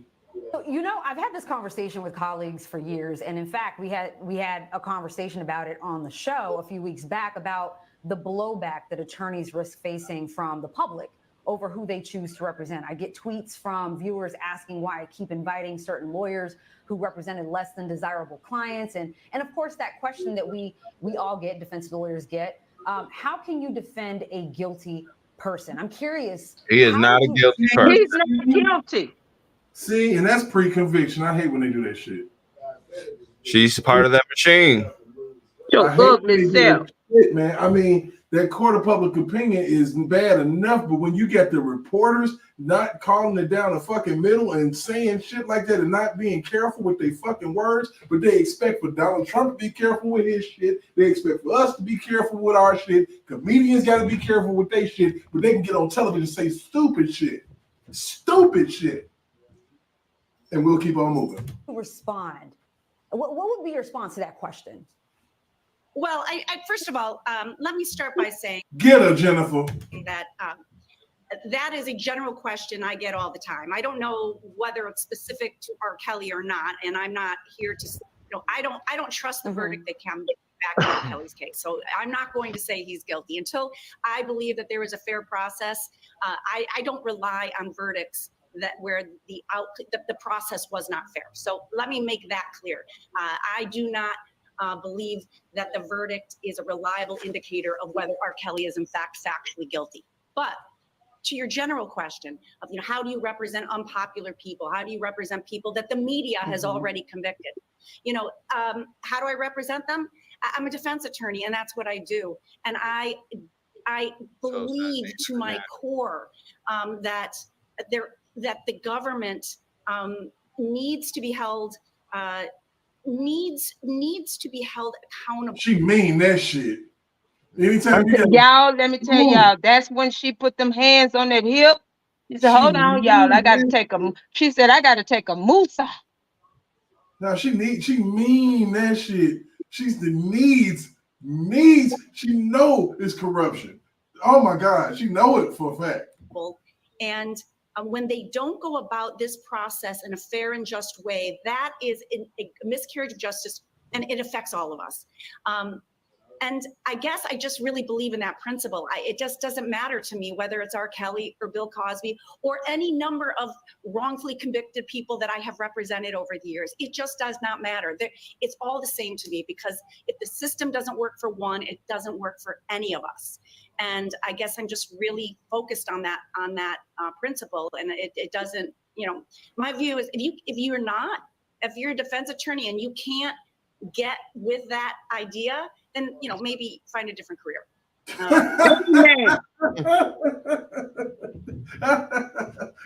Get another job. Amen, Jennifer. I need you to drop your resume off somewhere the fuck else. Maybe you need to do Uber Eats. No, maybe your ass need to go and pick up some trash. Something. I like that one, man. I promise to God. How you feel? Let me check the room's temperature. How you feeling about her, man? Give me a sec. They found another fucking job. Jennifer done turn around and pass news to Chronic. Good. Jennifer said, get your ass, go pick up some can. Okay, so this is what I got. There's two possible scenarios here. The fembot here is pitching this woman questions that they've already discussed. Okay, and she's just repeating the questions or whatever. Or if that's not the case, this woman just crawled up her ass because she is the defense attorney that she's talking about. Yeah. Thank you. That's what I got out of it. That's what I got. Like I said, we was gonna get to it. I'll go with the latter. Calm it down the middle, but I see what happened because she started saying that stupid shit. It starts off cool, and then it's like, okay, now you started, now you're brashearing my ass like you did Michael Jackson. Yep. That was the worst case of journalism I had ever seen. When Brashear did that shit to Michael Jackson, that was fucked up. Who? The good old bait and switch. Made that man comfortable, and they got to pepper him with stupid questions. But let's proceed. It's really one of the fundamental tenets of what we do. Jennifer, I wish we had She more said time. I could talk about this fundamental. all day with you. And I'm hoping that you do. Yeah, let's come hear back, that piece again. Oh yeah, that was one of the best pieces. And when they don't go about this or Bill Cosby or any number of wrongfully convicted people that I have represented over the years. It just does not matter. It's all the same to me, because if the system doesn't work for one, it doesn't work for any of us. And I guess I'm just really focused on that principle. And it doesn't, you know, my view is if you're a defense attorney and you can't get with that idea, then, you know, maybe find a different career. Damn it. If you can't get your ass with the program, go find somewhere else to go. And they cut away from that woman Jennifer, before I we wish could had see more her time. face. I could talk about this all day with you, and I'm hoping Yeah. that you do come See, back. look, you saw that shit. Uh-huh. She rolled her eyes just then. But I've got time for just one question. And, you know, She don't even want to ask the last question. as women attorneys, we're assumed to have more empathy for accusers. And so there's a lot more pressure on us, on who we choose to represent than, say, male attorneys. Is that fair? Oh, she loved that. Well, I think it's a little ridiculous. I mean, you know, women are capable of anything, right? We're capable of being president. We're capable of being vice president. We're also capable of bad. We're capable of lying. We're capable of the gamut of things. Why? Because we're human beings. Get 'em, and to think that we are either She just said bitches be crazy. I promise. This virtuous, perfect person versus evil, you know, we're capable of all of it. So to say that we somehow have a greater ability to be, you know, empathic, you know, I think once we go down that road, that leads to a bad place. Women and men are capable of all types of emotions, motivations, and they can be incentivized by anything. And that's just how I view it. So no, I guess I don't think it's fair. Of course, it's not fair. There you have it. Jennifer Bongine, pleasure speaking with you. She lied. She just lied. Thank you so very much for your time tonight. Now, you know what? Now, you know what? Here's the funny part about this, Derek, Noobs, and everybody else. The funny part about it is that network is now no longer in existence. It's gone. Oh, really? Yeah. It's the part that you know, there was another blogger by the name of Spitting Fire, shout out to her, and she had something called the R. Kelly Karma Train. Now, y'all who do not know what that is, I can imagine just from the title. Oh my God! It's like everybody who have had a big platform who said has bad either things, spoken negatively about R. Kelly, or have lied on this man, has been catching their own private hell. Yep. BNC gone, no longer in existence. Wendy Williams, who currently is going through all the stuff she's going through, she's saying double stuff about Bill Cosby as well. Oh yeah, she made it her hot topics of the day. Remember, every damn day it seemed like. Yep. She's saying doubles now. She ain't saying you. She's saying two of you. She gone blind? No, she just gone crazy. She has she's been diagnosed with dementia from what I heard. Yep. Holy shit. And it's also it's another condition also that's also affecting her speech as well. So it's like they said she's on them drugs heavy. Hey, you don't really hear about Dream Hampton anymore either. Man, thank you. She probably bought up all the motherfucking food she could find with a fat ass. Dream Hampton had all allegations of sexual misconduct. Oh yeah. You don't hear about. And now the people out here lying, talking about R. Kelly is talking about is waiting on Jay-Z for his own sale. I'm like, stop lying on that man. That man ain't said nothing about no Jay-Z. You know, they lied on you, gonna snitch on everybody. Everybody ran with it. You know, like I said, and once you look at all of this shit, man, it's injustice all around us.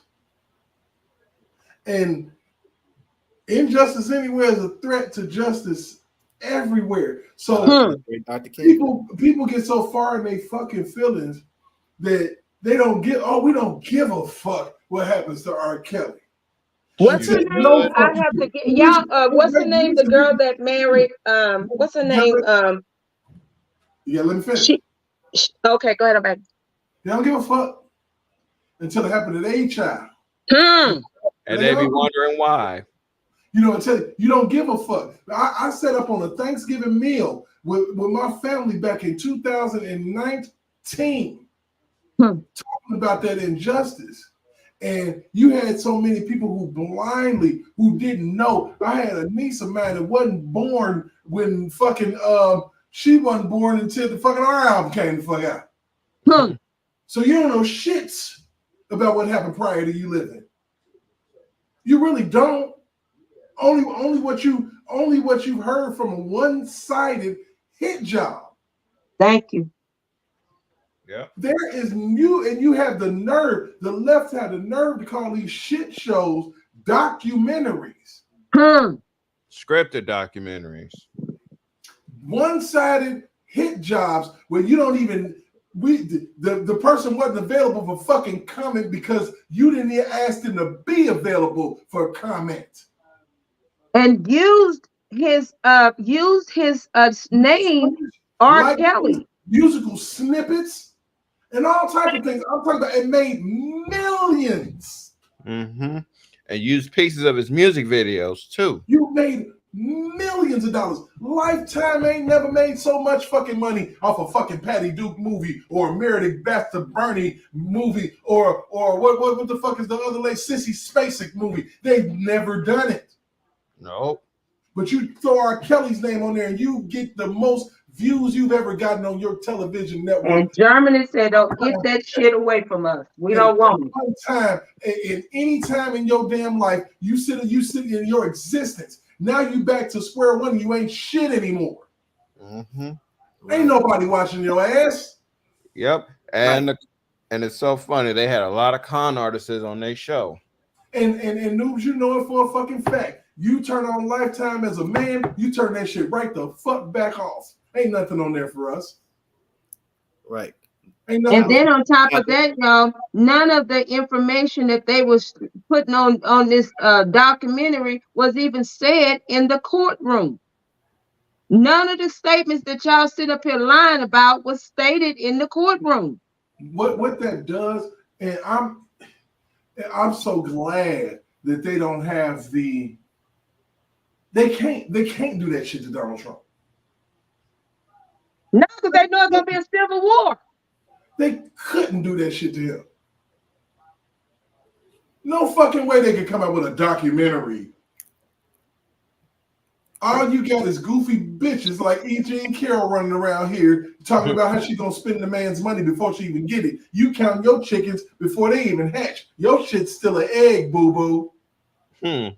Shut up. Yeah, she ain't never gonna see none of that. No, keep on talking, dummy. Now Keep check carrying this out. yourself. Give them enough rope to hang themselves. Right. Now check this out. Derek, you was right about the fact that nobody was really watching Lifetime ever since Surviving R. Kelly dropped. Now here's a couple things that'll back up your point. See, Lifetime's ratings were dropping between 2016. Yes, they were. Matter of fact, the overall ratings between 2016 and 2018, right before Surviving R. Kelly, dropped by 30%. Yeah. And in the key demographic with the 18 to 49-year-old demographic, dropped by 49%. Almost half. So what Surviving R. Kelly did for Lifetime is what Death Row did for Interscope. Yeah, they didn't have shit. And what R. Kelly did for Drive.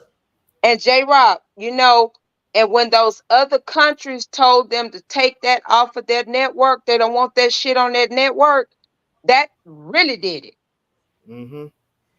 Oh, my bad. I said 49. It was 42%, but either way, it was still a huge drop on the 18 to 49-year-old demographic. No one watches Lifetime, man. And they had to sell it to Netflix because they wasn't going to generate no more fucking money because no one watches Lifetime. Well, Derek, do you have that interview of Ann Donnelly when she was interviewing with all those other attorneys, and that woman was saying that you cannot be if you've been locked up If you've been found guilty, you're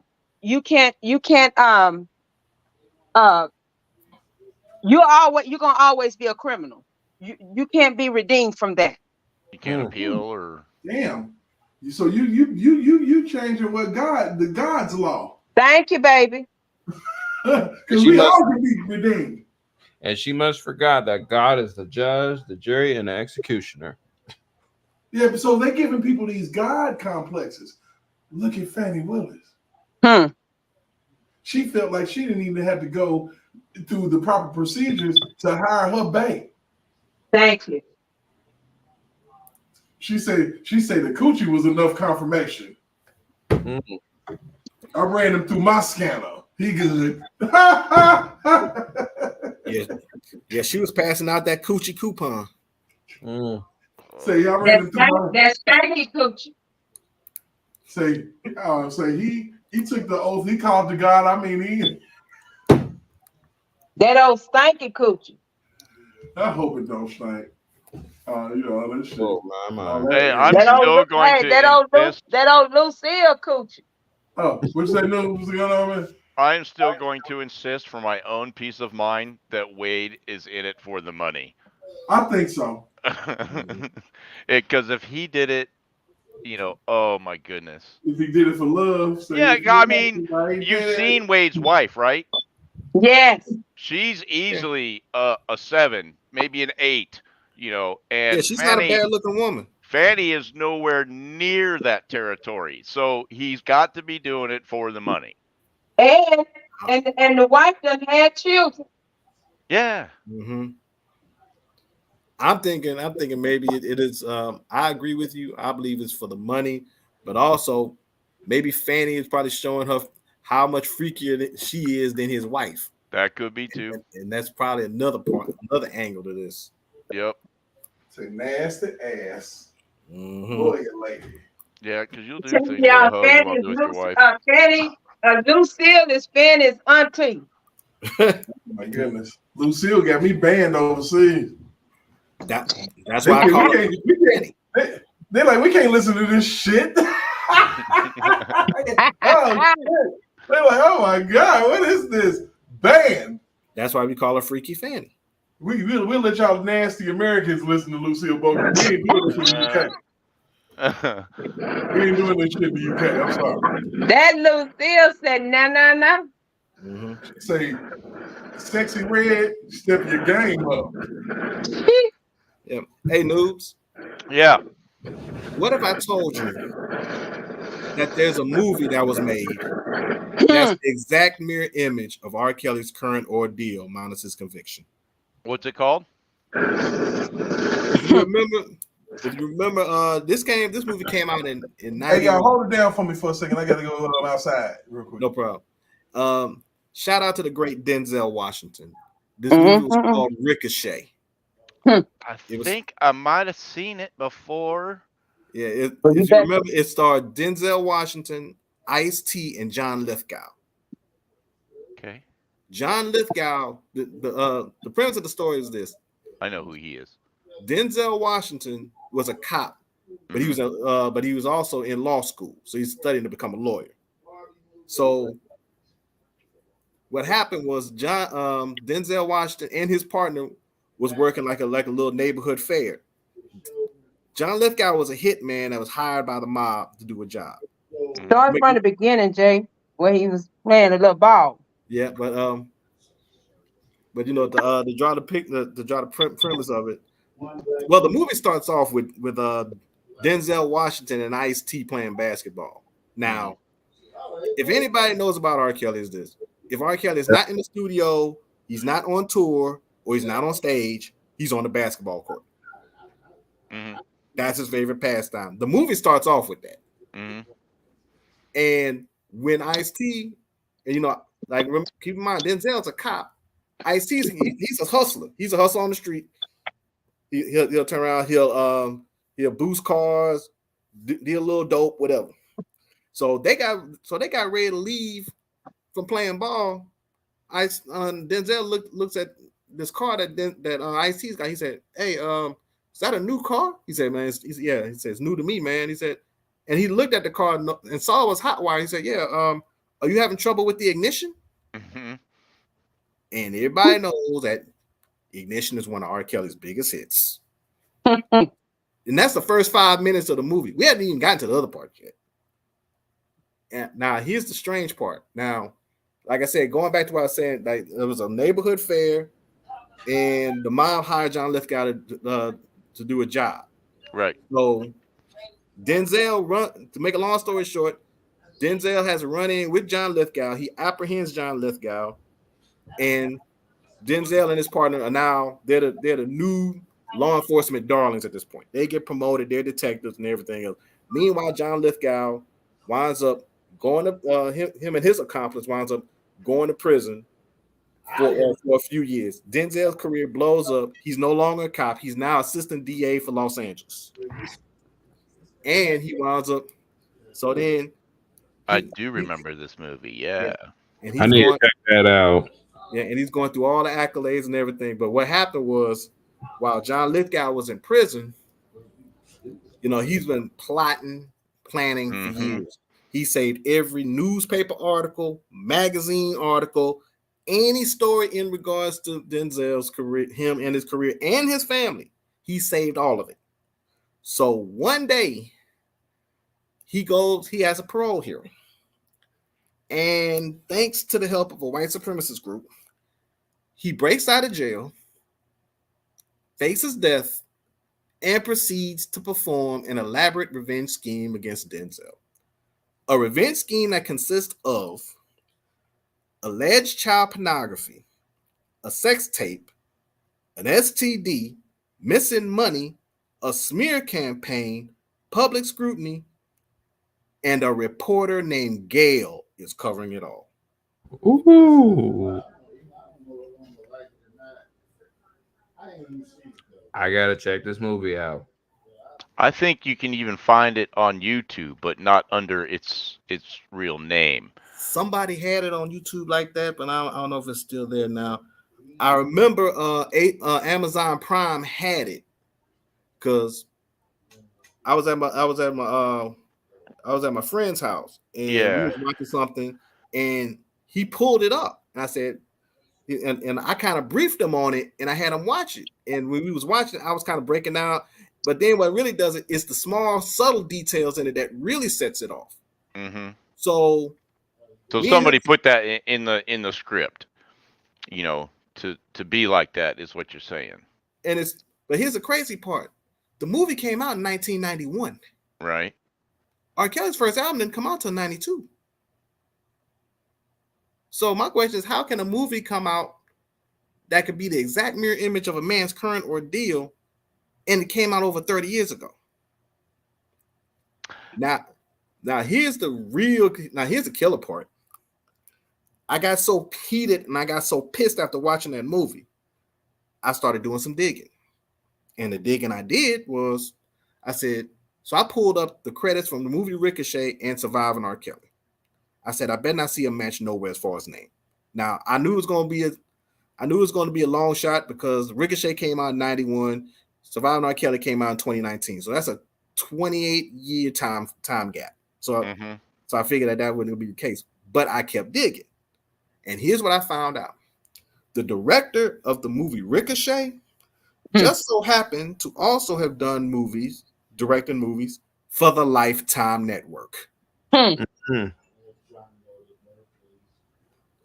One of whom, matter of fact, the last movie I think was as recent as 2013, just a couple of years before the development of Surviving R. Kelly. All right, and so now I'll go back. But that's deep. That's deep as hell. Go ahead, keep going, y'all. But now I'll go back and do the same thing that I always do, and say that I can think of two possibilities.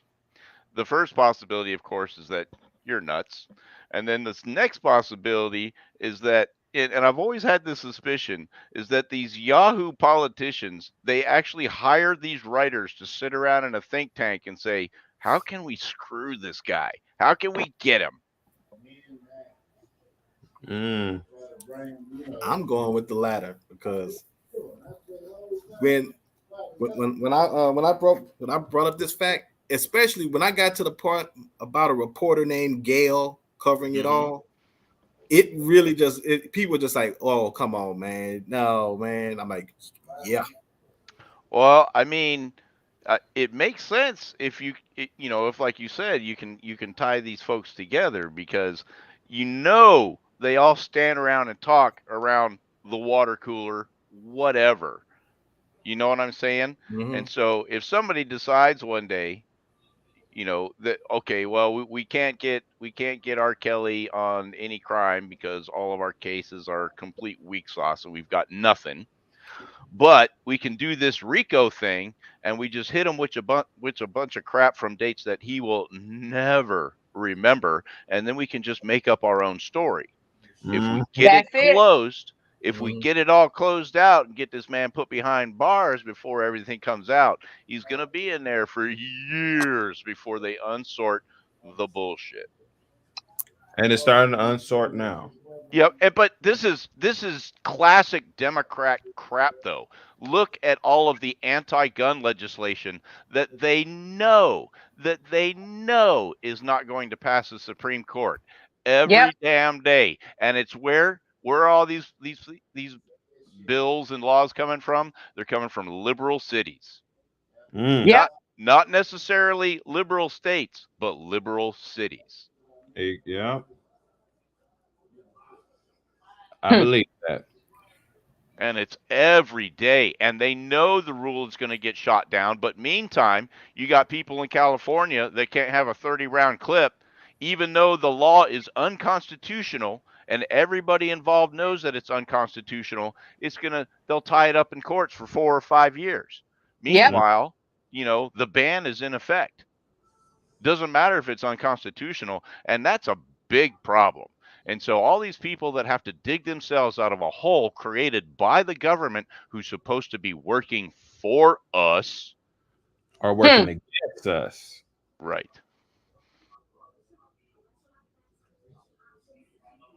To keep us tied with our hands behind our back and their feet on our neck. Exactly. Yep. And it's not, it's whoever they consider to be in their view, and it doesn't matter what color you are, if you are uppity, they are going to do what they can to smack you down. Because you're not going along with the flow, man. You're not acting like a good Japanese citizen and getting in line for that moldy cheese or whatever the case may be. Did you just fucking say good Japanese citizens? Yeah. Look what happened. Look what happened during Hiroshima. If that had happened in the U.S., I mean, frankly, I think we would have been screwed in a lot of ways. But the Japanese folks, I don't know what it is. Maybe it's the heritage, or I don't know what it is. But everybody in Japan, they all just fell in line and did what they need to do. And that's what Joe Biden wants. That's what the people No, fuck all of that. That's what they want, though. That's what they want. Yep. It's and y'all keep it moving. Keep it moving for me. I'm in the middle of something, so I'm here. Yeah. And so then that's what this whole COVID thing was about, and that's what the whole shot was about. All right, y'all take your medicine. Shut up and take your medicine, because Daddy Government says that this is what is good for you. Mm.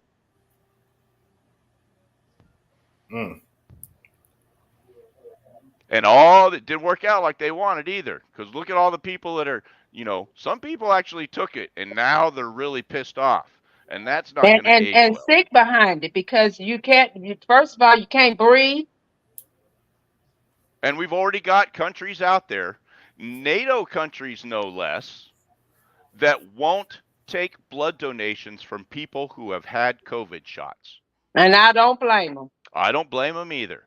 And I'm worried about what's going to happen with the next 2 generations, the next 3 generations. Because now it's been proven that if you have gotten the shot, traces of that shot remain. Nobody knows what these traces do, if they do anything. But if they do anything, yes. All y'all bitches just got ID tagged. That's what I said. That's exactly what I said. Yep. So let the serial numbering begin. And you know what? And it's a strange part going back to what I said earlier. The title of the movie is, remember, the title of the movie is Ricochet. It's spelled Ricochet. Take the first four letters of the title. Rico. RICO. And what does that spell? Rico. Why they making this so easy? That's pretty good though. I mean, they had a purpose behind it.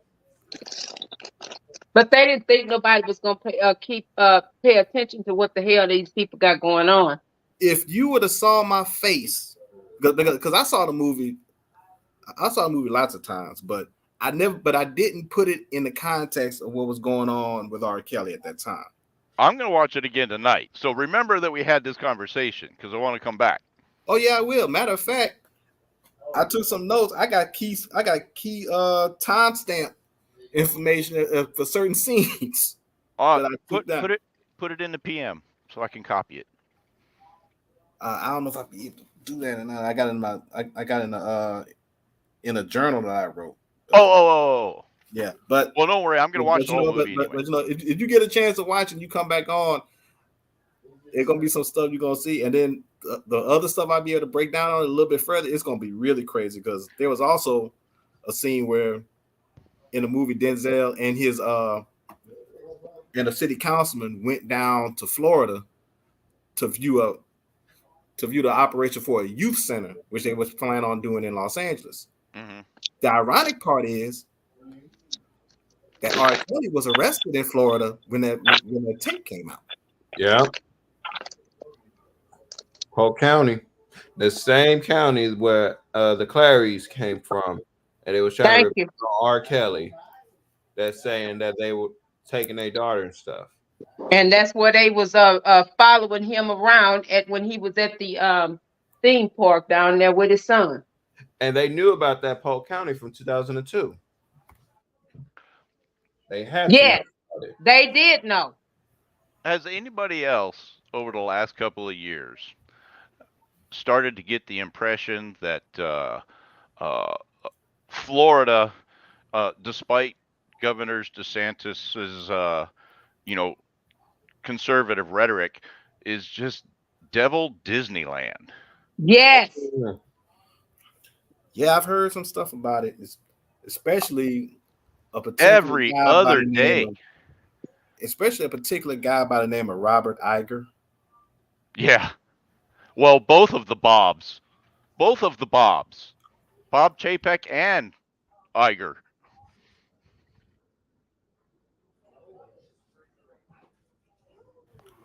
And they don't take care of their people. No, and I think they're a big part of the trafficking issue. Yes, they are.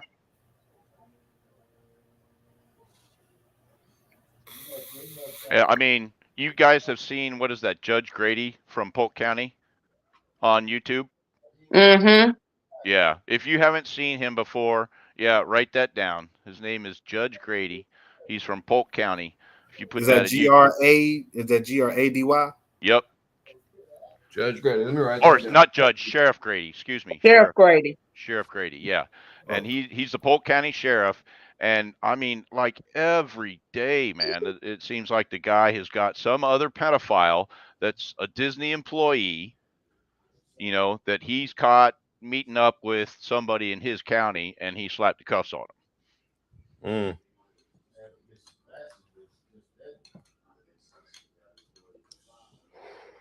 There's also some pedophiles in Nickelodeon as well.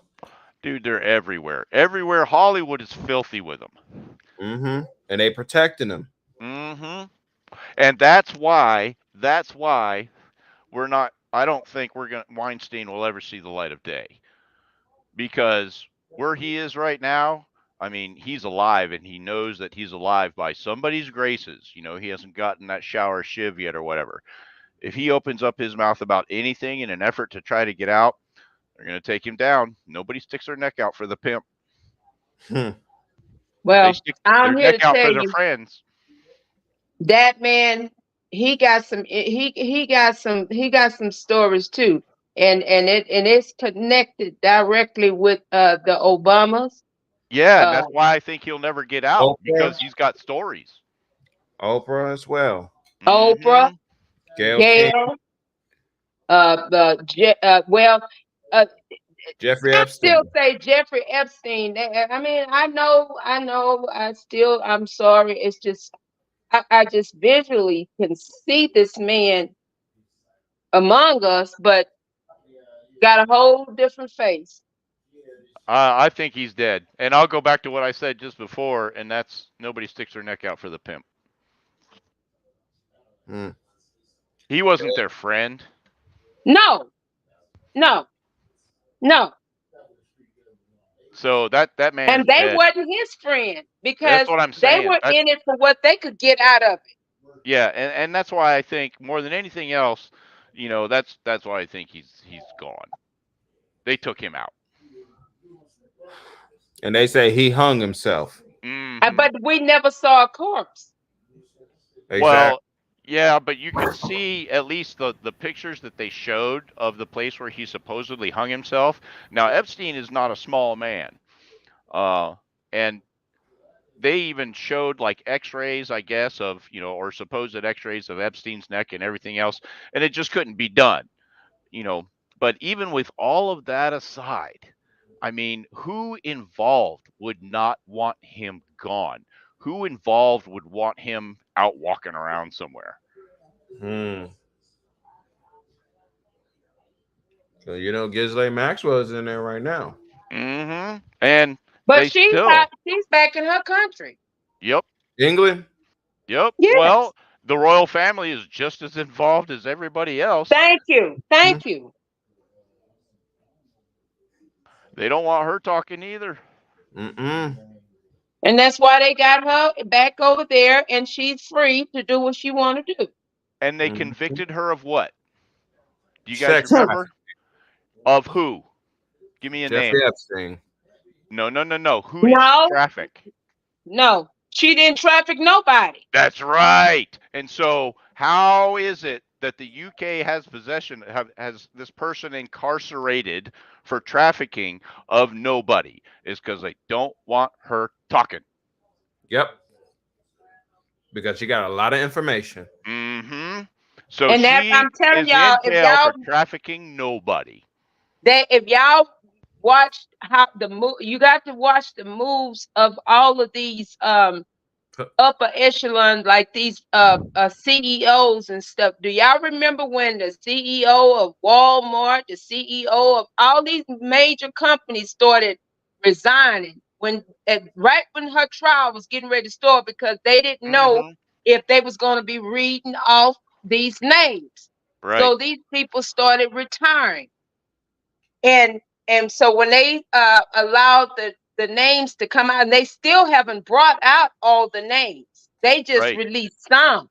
They didn't release all of them. And then it kind of went away. They stopped talking about it. It went away because they want to just pacify us to make us feel like, oh, okay, well, we did what you asked. Now be quiet. Yep. Just forget about Trump this. Didn't. Trump did not, because he said. And so let's circle back then.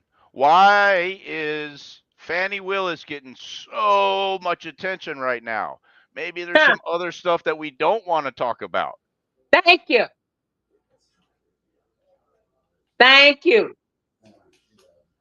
And Trump said it. He said, we're not going to leave that topic of just out here. We need to talk about that, and we need all the names.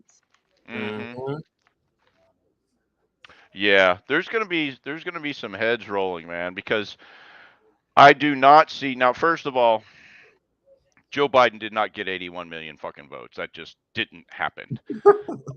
So whatever, if you tell a lie enough times, maybe people will start to believe it. Whatever. That part. Yeah, and so that's called the Milgram effect. Yeah, like Fire said. with the poll numbers that we saw from Super Tuesday and every other state that that Trump has been in, aside from maybe Vermont, the dude is posting sometimes twice as many just raw votes as Biden. Yes.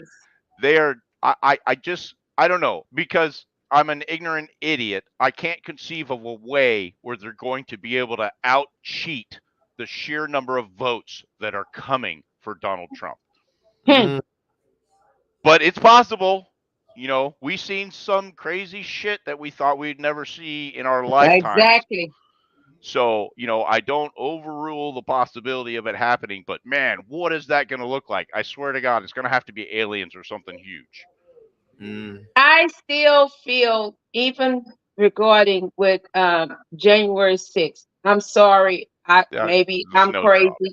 I feel like that that whole bullcrap of locking these people up because they're trying to demonstrate their rights of how that's supposed to be for the people. We are the people. So y'all, but you're those acting people like got locked up as leverage, though. For money. Well, because they wanted to use that as ammunition to create this insurrection, so that they could in turn, use that as ammunition to go after Trump. I mean, look at this idiot governor from Colorado or whatever. Says, "Oh well, I'm a traffic judge, and so I have determined that Trump committed insurrection, and so there we go. It's just done. So he can't be on the ballot in Colorado." A lot of people forgot that insurrections crap did not. It came directly out of the mouth of President George W. Bush. That came straight from his mouth. He said that is an insurrection, dude. The whole thing, it wasn't like a spontaneous organic thing that they decided all of a sudden to call an insurrection. They planned for it to be that from the start. And so that's why you have, because when I look at the pictures, and remember, I spent time in the military, okay? When I look at the pictures of January 6th, it looks like a goddamn squadron barbecue. That's what it looked like to me. I mean, they got the shades, they got the haircuts, they got the khakis, they got the shirt with the collar on it. And there's more of those dudes than there are anybody else, even the crazies. And so there was no time where this wasn't planned to be what they turned it into. But what they failed to keep saying is he said, "Go in peace." Well, because it doesn't matter what he said, because it was already in the can before he even opened his mouth. And so anything that he said was going to be used against him, whether he liked it or not. And I remember I was looking at the whole thing. Trump was still talking. The people was already at the they had done already started going in while that man was still talking. Right, and then they cut his feed.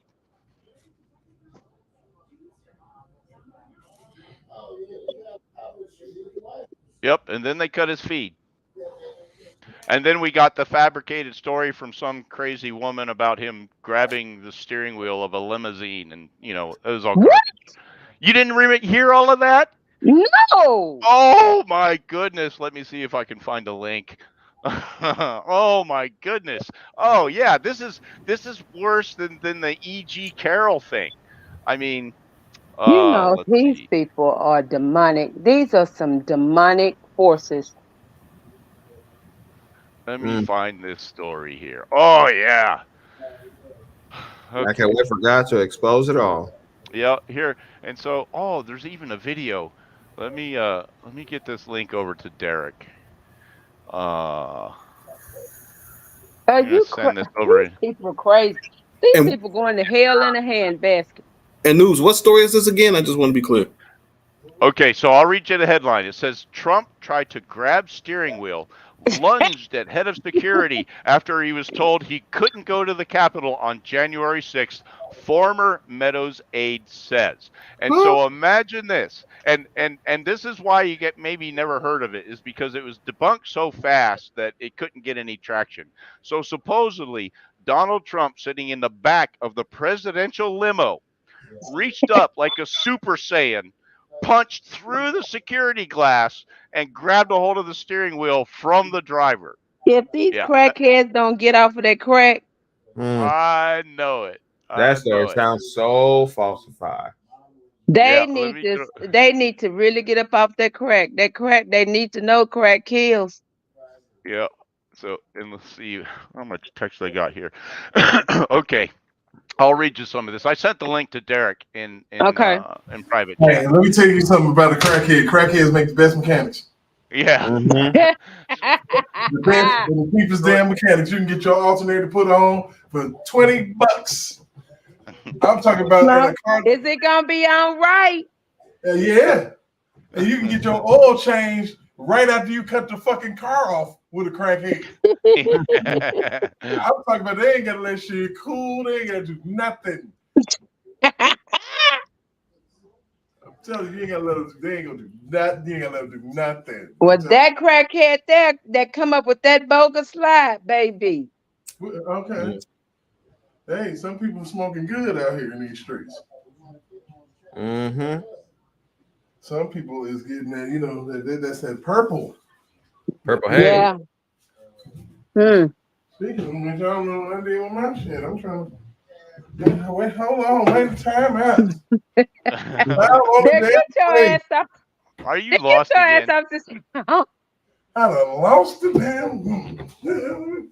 So speaking of that, I'll be back. Hey, hold on, I gotta move back around. I'll see y'all in a minute. Speaking of that, Derek, I'll be back. I gotta blaze myself. All right, well, I'm gonna read some of this nonsense while they're taking a break. I found it. Don't worry about it. I found it. Oh, okay. I ain't gotta go far. You know, my memory, it's not going that far away. I don't think I'm not Joe Biden or no shit. Long as you ain't falling. But I got to see this address or have you checked your genealogy? You might be a Biden. Man, probably Biden. I'd pistol whip myself.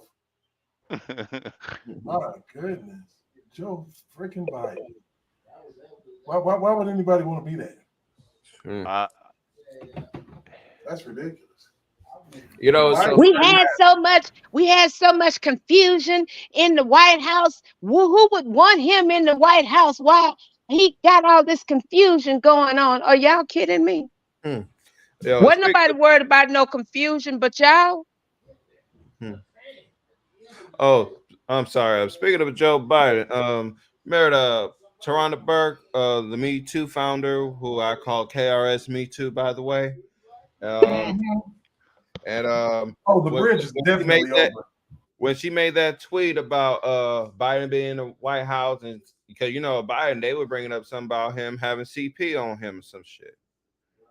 And then and she was saying on Twitter that she said he should be able to run for president as long as he could hold accountable and run for president at the same time.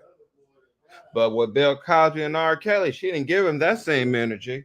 She didn't give him that energy. Sure did not.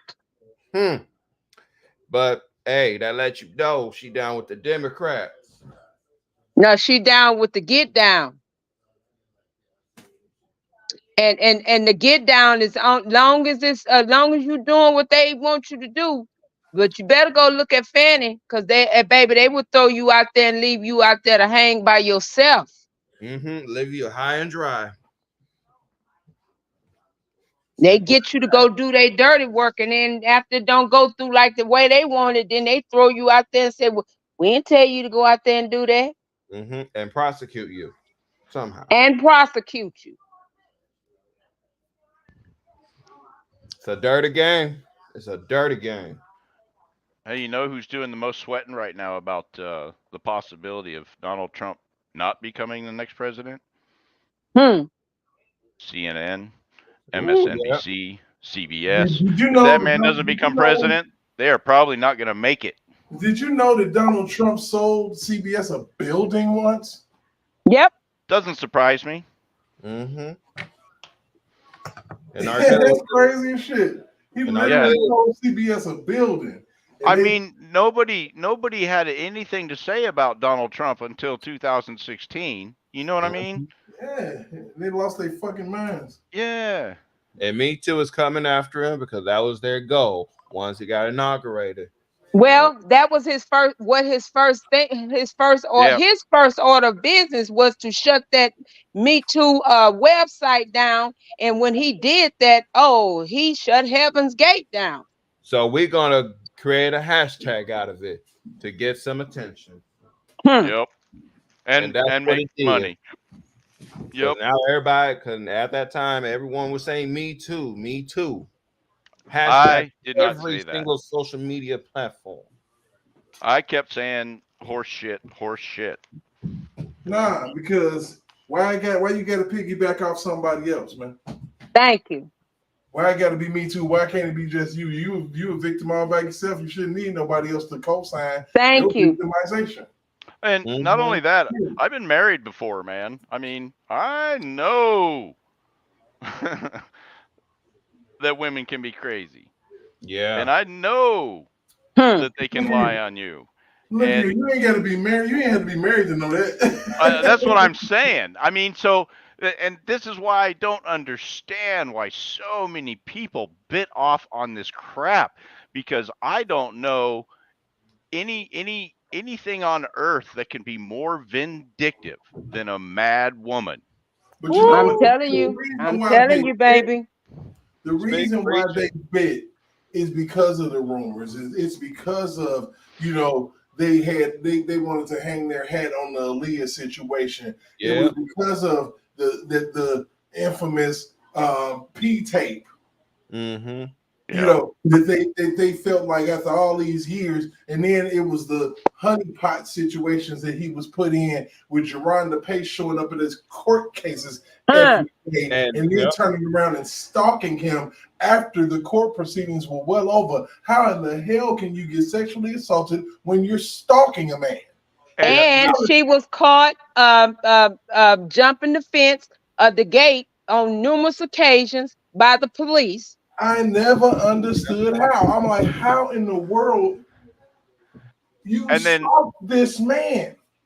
And then simultaneously, as this whole Me Too thing is taken off, the number of thirst trap videos on any platform you want to name is just blowing up at the same time. At the same time.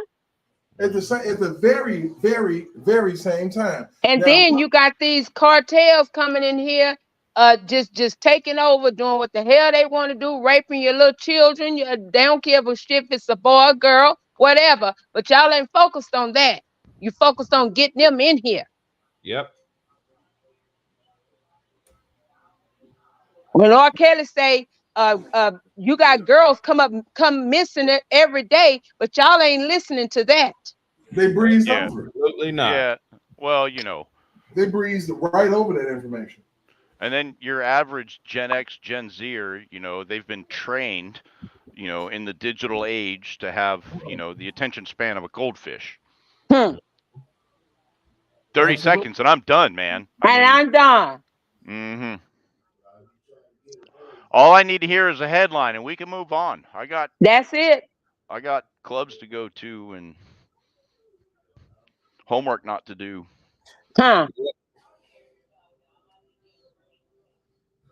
Baby, Mary J. Blige was on Channel 11 today, and they got this big event coming up in New York, and so they was asking her questions about herself and about why she was collaborating with other people, these other women, and she talked. Baby Gail, you could have bought Gail for 2 pennies when she talked about how the black women are being overlooked and underpaid. But you got all the money. And Gail looking like, Yeah, but you know, but you're doing good. She said, but it's not about me. It's about all the women that you know, women in general. You cannot sit here and act like that because I'm getting paid. I want to make sure my sister's getting paid as well. I'm not sure I follow. Well, what happened is they was talking about. She was saying it, but she was talking about with Taraji P and Oprah Winfrey because Oprah is underpaid. She's working with these people with these women getting underpaid, overworked but underpaid. And why do you think Monique came out about 14, 15 years ago about that? And nobody supported her. Yep. Because they talked about her.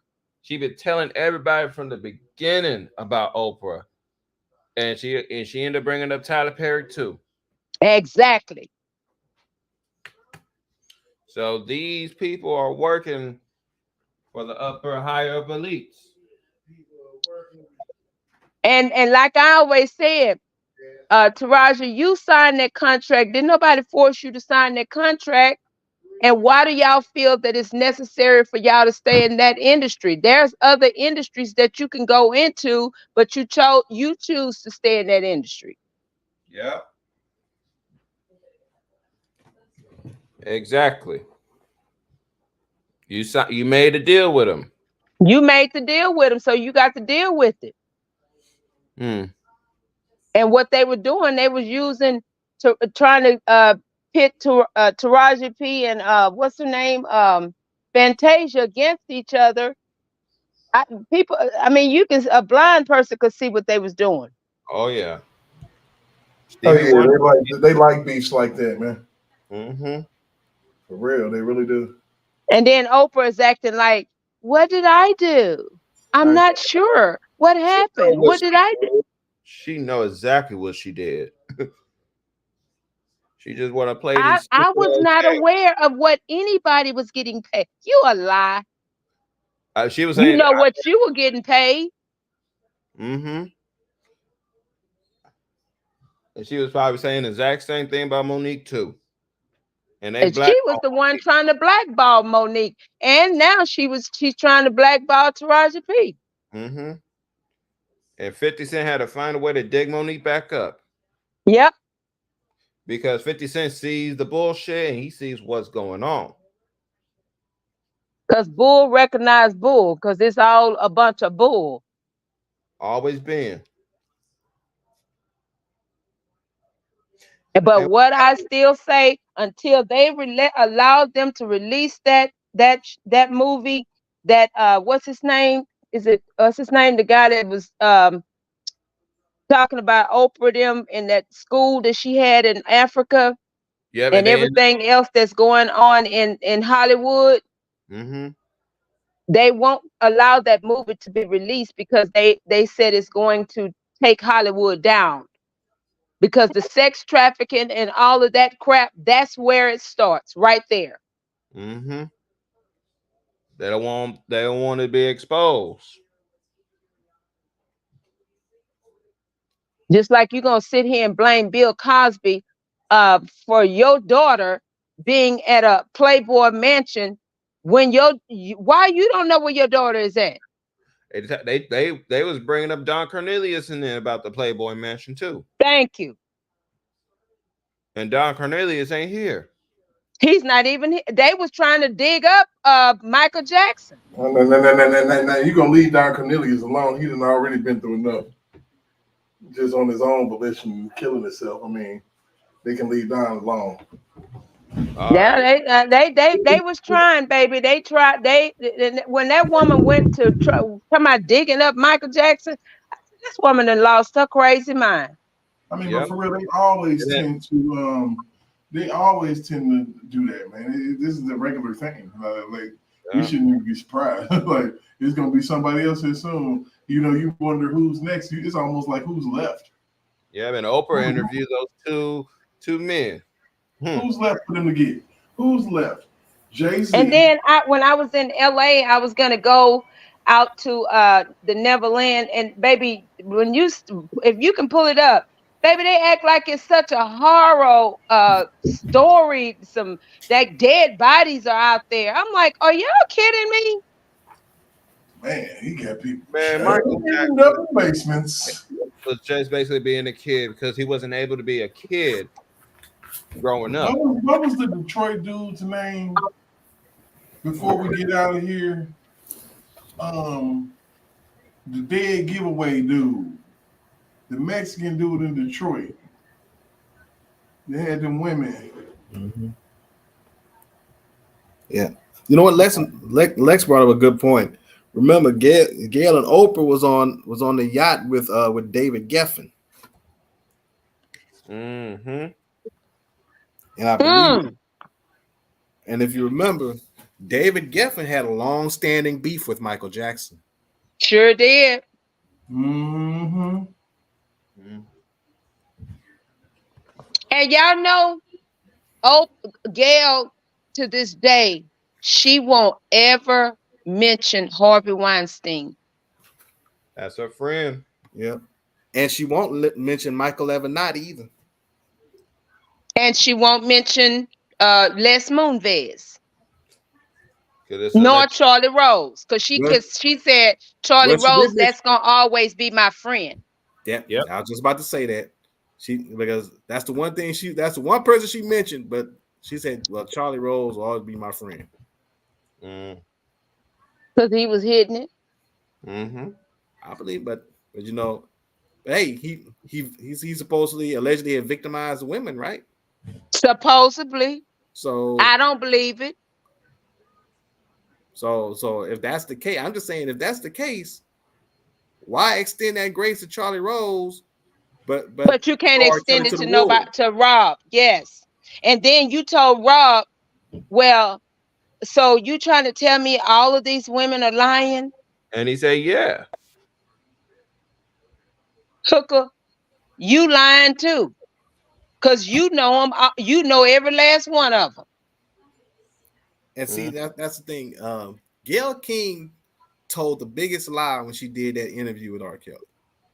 When she said all these women telling the same story, and that sounds strange to me, and they don't even know each other. That was the biggest lie. That was the biggest lie. And they all know each other. All of them knew each other and was in constant communication. And knew her. Knew her. And Andrea knows those women too. She just Thank out you. here. No, it was crazy because he kept on here. In that Gayle King interview. He kept on telling Gayle to be careful. Be careful, Gayle. Yeah, because he's saying be careful because he knows. Shut up, Sandra. Half of you was at one of my parties. Shut up, Derek.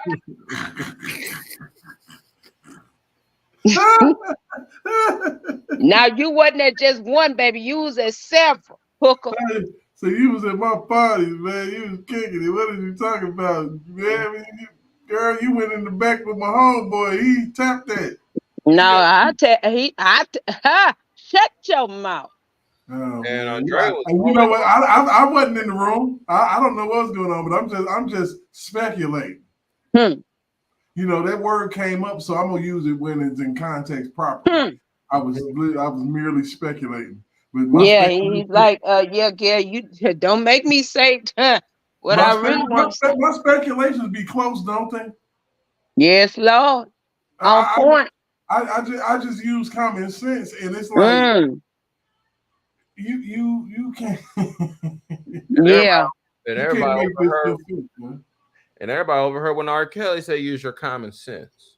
That was what activated me. I got activated at that point. I was like, oh, wait, hold on. And they made fun of him when he broke down. I'm like, man, that's some real common sense. Why would I have to all these years? No, Derek. Why me of all R. Kelly? Why do I have to take advantage of a woman? Let me see. Can I get to that part in his interview? Let's see if we can yank that up because people made fun of this. Yeah. I'm R. Kelly. You know, People made fun of this. I can have who I want when I want them. Okay. And he ain't had to chase him. So yeah, fair use, man. Because when you start really giving the truth, you really got to holler fair use out here in these streets. Because,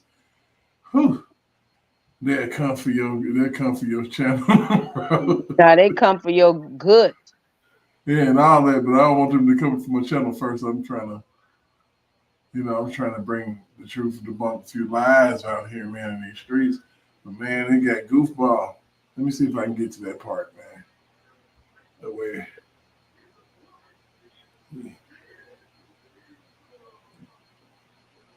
Okay, there we are. I'm with it. You can see it, couldn't you? Oh, baby. What? How And correct me if I'm wrong, that you have never held anybody against their will. I don't need to. Why would I? Well, how stupid would never it be held for anybody- R. Kelly with all I've been through in my way past? He's talking about everything that he's been through. Yes. I'm talking about molestations from when he was a child, from being shot Yes. at 14 years old to being Losing robbed his by first his girlfriend. fucking manager. Losing his first girlfriend. Yeah, he's seeing his first girlfriend drown. Couldn't even help her. Oh, Jesus, help us. Now, all To hold somebody, let alone 4, 5, 6, 50, you said. 50 women, they said, he had somewhere locked up in rooms, peeing in buckets. And In the basement when he ain't got no basement. But when he got arrested, they ain't pulled nobody out of no basement. But Derek, we saw the police at his house in Atlanta. Oh yeah. Wait a minute. Were you talking about when he called the police himself? Yeah. When they broke in his house? Yeah. He called them on his own? Yeah. This person is supposed to have chains all in the floor? Yeah. I find that pretty darn interesting. I really do.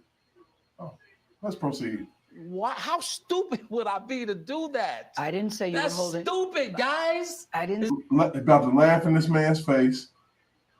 And that's This man, when he said. this is when he knew that the jig was up. He knew that she was setting him up for failure. Hey, Derek, before you play it, Noobs, are you there? Yeah, man. Okay.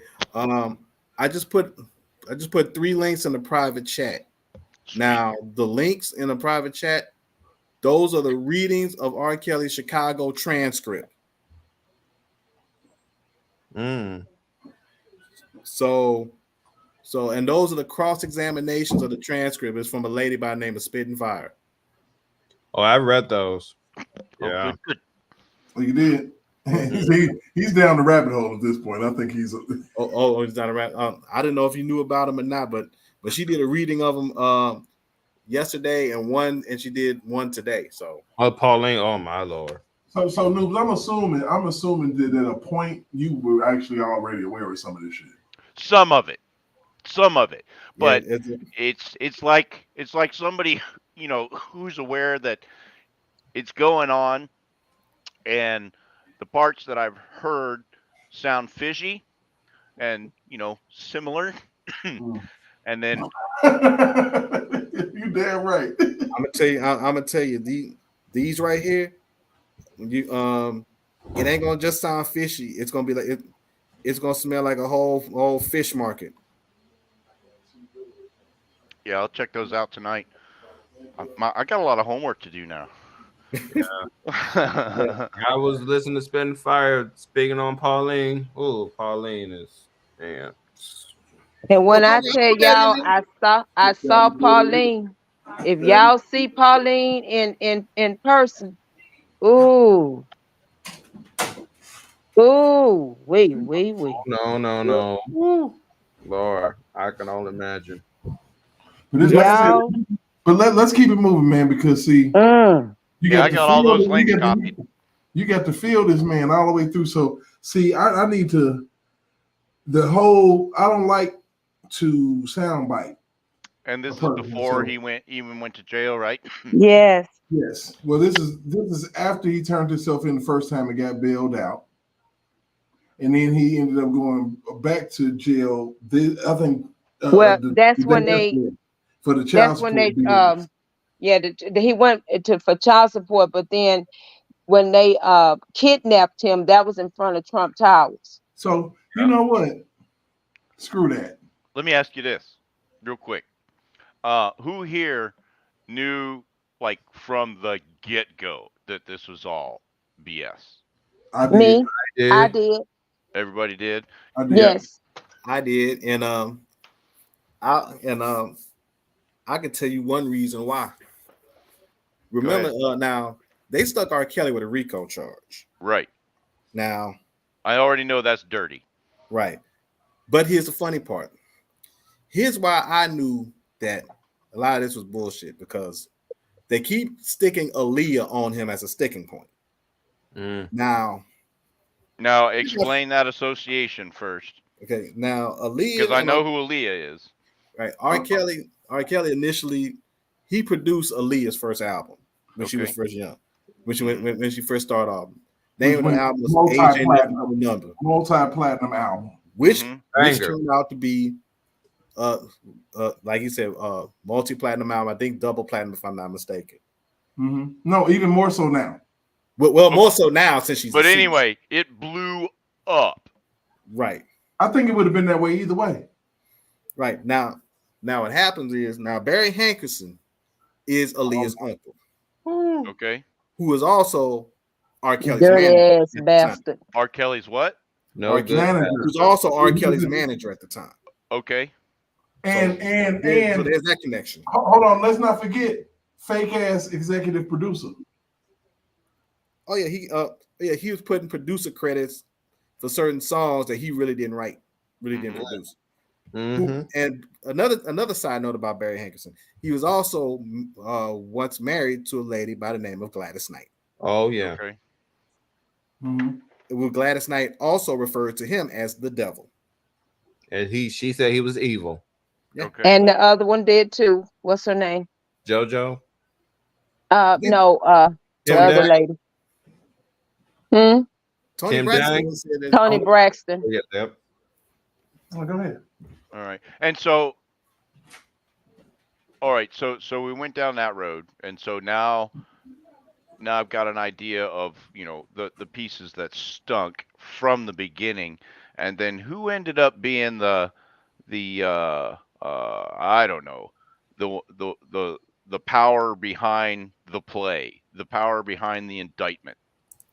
Who decided that this whole RICO thing was the appropriate Barry thing to do? Hankerson and the uncle. Well, I see. Barry being one part of it, because see, this goes way back to the Aaliyah part. Now, there's a lot of moving parts. Now, there's a guy by the name of Demetrius Smith, who's a so-called quote unquote tour manager. Who's a career criminal. Who's a bullshitter. So let me segue for that one. Okay, and I'm gonna let you jump right back in. This was R. Kelly's very first manager. Okay, he was around. R. Kelly actually won a really a talent show that was produced by Natalie Cole called Natalie Cole's Big Break. Him and his group at the time, which was called MGM, won the whole freaking thing, which they won $150,000, was it, or $100,000? $100,000. The manager stole the shit. Demetrius Smith. Okay. Took this shit. This actually was the best case scenario for R. Kelly. Because he hit rock bottom, he down the street going somewhere, and then he runs into, as he's desperately trying to salvage whatever he left for his dream. He was actually trying to get back home. Yes, trying to get back home. He was staying on the beach, literally on the beach.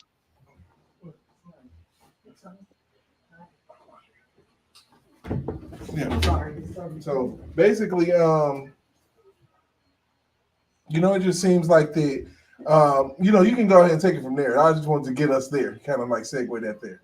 Okay. Well, like I said, it all started because everything that's not R. Kelly's going through has pretty much been centered around Aaliyah. Although Aaliyah he's not being charged with Aaliyah in any jurisdiction. But Aaliyah is the sticking point for everything that's been happening to R. Kelly. So essentially what you're saying is that she's the reason that everybody decided to get mad. Right. She's the one, because see, the funny part about it is Aaliyah had passed away over 20 years ago. Right. And didn't she die in a plane crash or something? What was it? She died in a plane crash. Okay. And the deal is now there are certain things that's starting to come out now. They're trying to say that Aaliyah may have been drugged before she got on the plane. And there's you could say conspiracy theory, but there's some people saying that Aaliyah may have been killed or may have died before the plane even crashed. So then now that's also coming out. And but when they would interview Rob and ask him questions about Aaliyah, he would shut it down. Because he would never speak on Aaliyah. Mm-hmm. He had nothing to say. Because to this day, he still have yet to get past the fact that she's gone.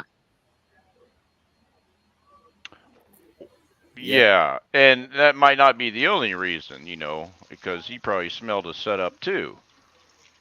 Like, why are these people looking at me? Well, yeah, that too. Yeah, of course that. But at the same time, even when you just casually talking to him, and you may just bring up, some good times that you may have had with him, he don't want to talk about that. Right. So in their minds, he don't want to talk about it because it's something bad. No, it doesn't all the time have to be something bad. Right. It's because that's what he chooses not to do. Right. It's just like, and I can't remember their names, the dudes from the Fast and Furious, the blonde-headed guy died, and Paul Walker. Yeah, Paul Walker, and then the other guy that acted with him, he doesn't ever want to talk about it, and he tells people too, I don't want to talk about. Yeah, you talking about Vin Diesel? Yeah, no, not Vin Diesel. Tyrese. Yeah, Tyrese. Yeah. And it's funny, what's the lady that when they were saying that Aaliyah and was with, her and Rob got, did this or whatever, but Aaliyah left home because she was actually liking, what's the girl name that got married? The one that got, what's her name? The girl that got married, she just recently got married. Recently got married? Yeah, she married another woman. What's her name? Lisa Ray was liking, they was the Brat. The Brat. She just recently posted. She cursed several people out and said, y'all need to stop this shit. Y'all know damn well this man didn't do the shit y'all saying he did, and y'all need to unmute this man. Let this man make his money. How recent was this? This is recent. It was actually on my Facebook page. Wow. I need to check it out. And the ironic part, the Brat is on Ricky Smiley's show, who Ricky Smiley had a beat, who's been talking major cash shit about R. Kelly, which I bring up the karma train in regards to R. Kelly because Ricky Smiley's son recently passed away. And Portia Williams. And Portia Williams, and Portia Williams, all the hell she going through now. She didn't file for divorce against her husband quick, fast, and hurry. And a fake billionaire on top of that. I.e. scammer. I don't think I'm helping y'all out because it seems like the plot is getting thicker every day. Oh yeah. Yeah, she said that he needs to be unmuted so this man can make his money, and y'all, we can start hearing some good R&B music, because it's no she said it's no good R&B music without the R. It's really not. She is right on that. Oh, can I chime in on some this too? And I just started realizing ever since R. Kelly got locked up, I just started realizing they started exposing a lot of demonic stuff in music videos and at award ceremonies. Thank you, honey. Yup. Because they hid that for so long. Yup. They It's like try to deny it too. Hey, How many so times? we're gonna keep so this in for a so while. check this out. I feel like I want to do an impromptu analysis because there was a lot of things said about this man that people missed in this interview because everybody was so fucking angry. You know, I wasn't, but let's just take a listen. Listen to these propaganda pushers and how they frame questions to make a person look like shit, but they wouldn't even dare as to do that to anybody else. Check it out. I'm surprised that you agreed to do it. Why are you sitting down with us today? I'm very tired of all of the lies. I've been hearing things and and seeing things on the blogs, and I'm just tired. What are the lies that you're hearing that disturb you most? Oh my God, all of them. Got little girls trapped in the basement, helicopters over my house, trying to rescue someone that doesn't need rescuing because they're not in my house, handcuffing people, starving people. I have a harem, a cult.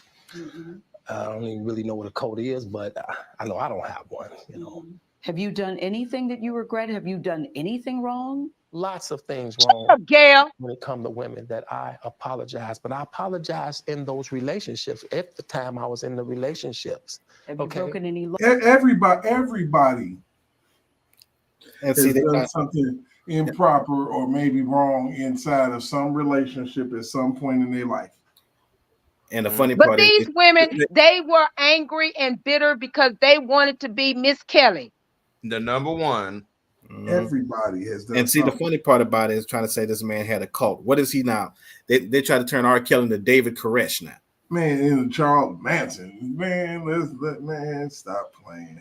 Well, who else are they trying to do that to? Like very recently. That was Donald Trump. No.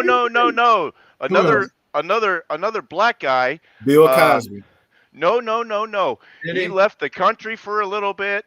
Russell Simmons. Russell Simmons. Nope. More recent. Brother Polite. Oh, geez. Let me find this. Hey, do what you were doing. Let me do a little bit of Googling. Because you know what? I appreciate you, man. That's all right. Yeah, let's go. Absolutely not. The 6-part series interviewed 50 people. She asked, did he do anything illegal with any women? And he told you no. Absolutely not. That's not speculation. It's absolutely. Why would you ask him that? He could have said, "I can't recall." Would that have sufficed? Shit. I'd have asked her, "Did you do anything illegal with Oprah?" Probably in a few states. Yeah. A little sodomeezy for sheezy. I feel like her and Oprah got a little something. Let me tell you. Let me tell you this. I got an aunt that lives in Chicago. That lived in Chicago for over 50 years, and she told me straight up she does not like Oprah. Does not like Gail. She was the one that told me the story about how Oprah gave Gail $1 million, and then kind of she was in the middle. Gail was married at the time. Married, yes. She was married at the time, and Oprah gave Gail $1 million, and the husband trying to figure out why the hell she giving you $1 million for. I'm your husband. And I think they try to see if you listen to them in regards to Gail's first marriage, they try to demonize the husband real bad. Yes. But really, in actuality, what happened was Oprah was the one that threw the monkey wrench in the marriage that caused them to fall apart. Caused that marriage to fall apart. It was more her than it was Gail's husband. Damn, Oprah. Jezebel. Let's keep moving. Andrew Tate. Let's keep moving real quick. Andrew Tate. Okay. Andrew Tate. Okay, yeah, we're going to get at that in a second. Hold on. Members, your former tour manager, numerous women who all claim that you abused them. Yeah, Stop. You see, I had to. Former tour manager. Former tour manager. That's who I said is That's Barry. no, wait a minute. No, Boy, y'all, we gotta go. Y'all gotta think a little bit better than that. When they say former tour manager, they talking about not only Demetrius Smith, but they talking about old boy that's married to Latasha Scott. Thank you. Oh yeah. And I want y'all to think a little bit more. Y'all gotta use your thinking caps now.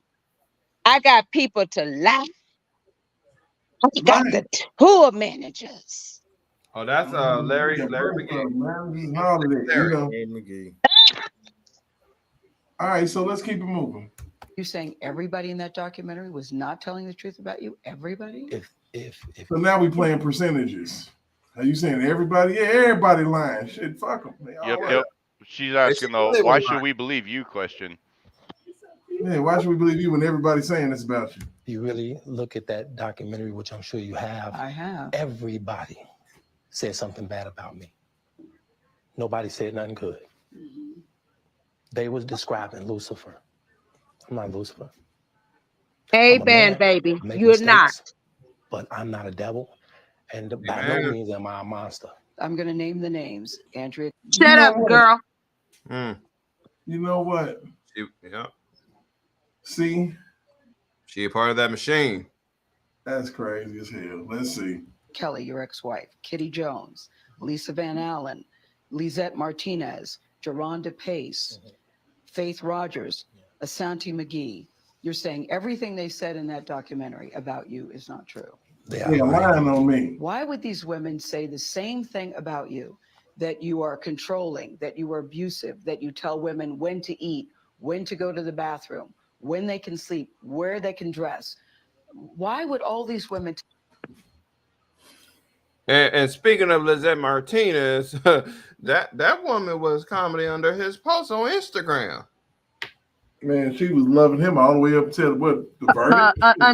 Until she started getting with Angelo. And Hell, they try to pass Lisette Martinez off as a minor. Lisette Martinez is older than me. And she wrote a book about it. And she came. Derek, do you have the interview? Okay, do you have the interview of Gail, Oprah, when she was on MSNBC and claiming that Gail was scared to come out of the house and this, that, and the third, when Snoop Dogg called her dog head bitch. I remember that shit. Somebody sent it to me in the private chat. Possibly I can. Yeah. Okay.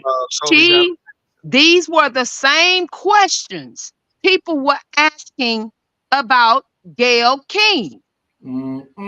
So check it out. Come on, let's keep it moving. Let's keep it going. Tell these different stories about you if they were not true, and they don't know each other. That defies logic to me. Right. Until you hear the explanation.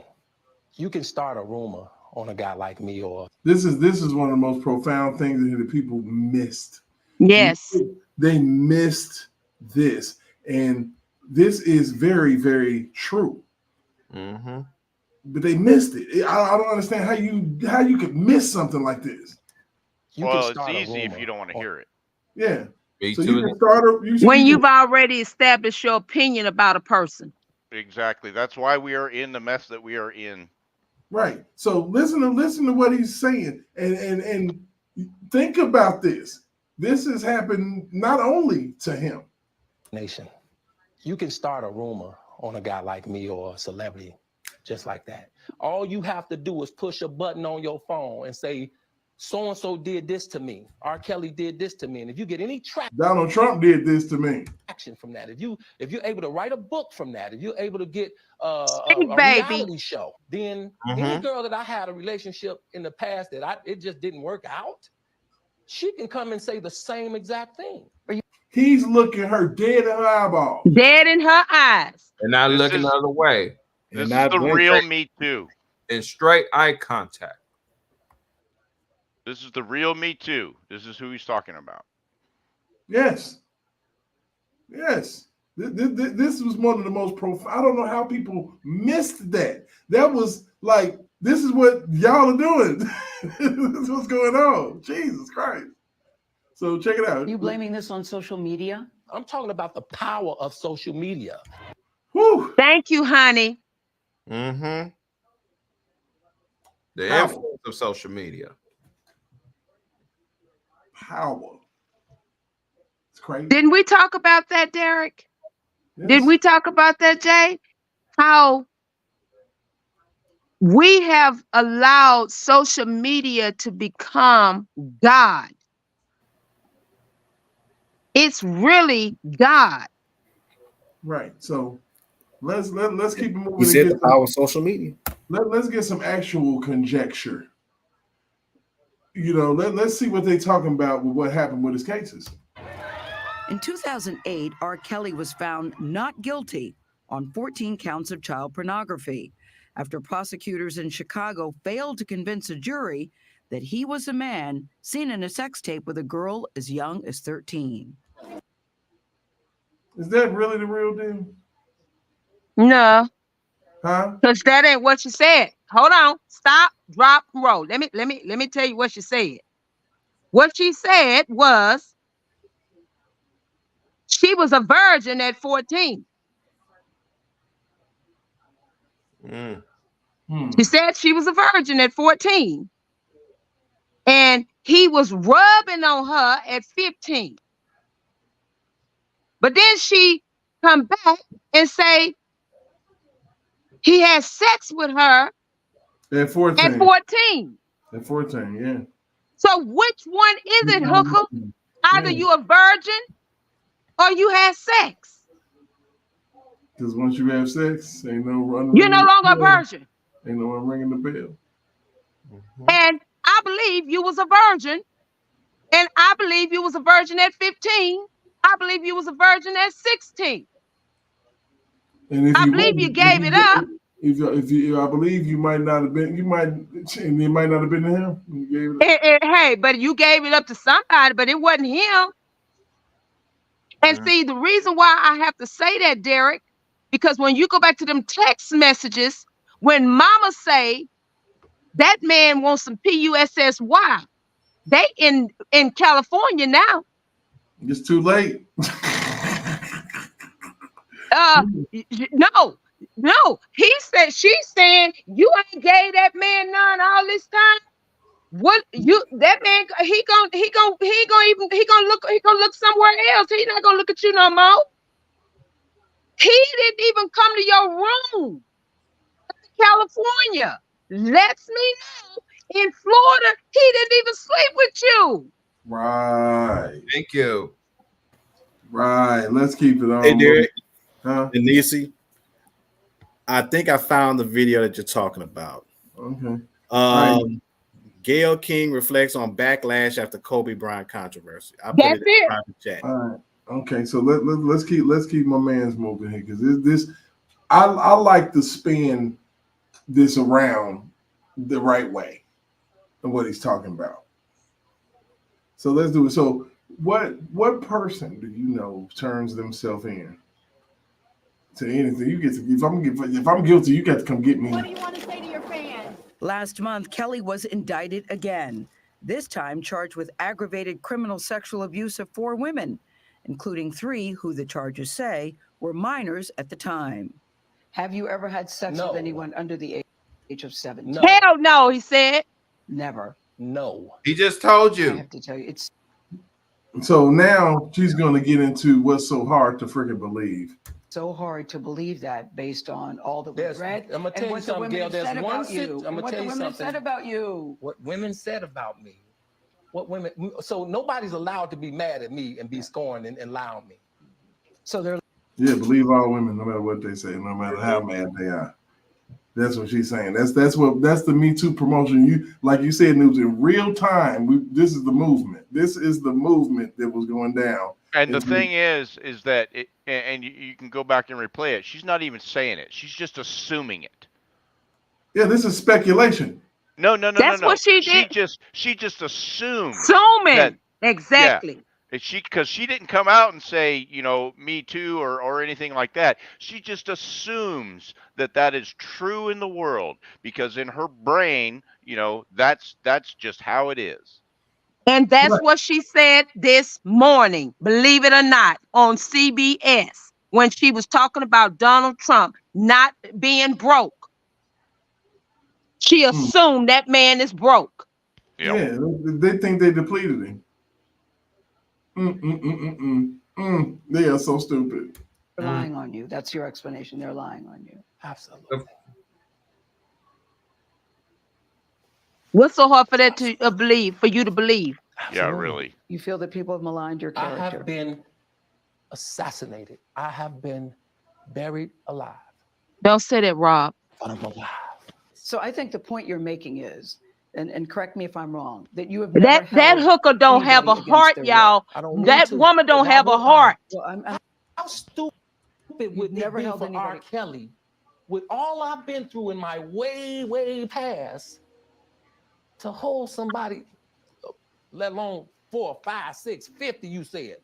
Why? How stupid would I be to do that? I didn't say you were holding. That's stupid, guys. I didn't. Is this camera on me? See, laughing at that man. Laughing at his pain. But see, that's what I'm telling y'all. That's a woman scorned and don't have a heart. So look.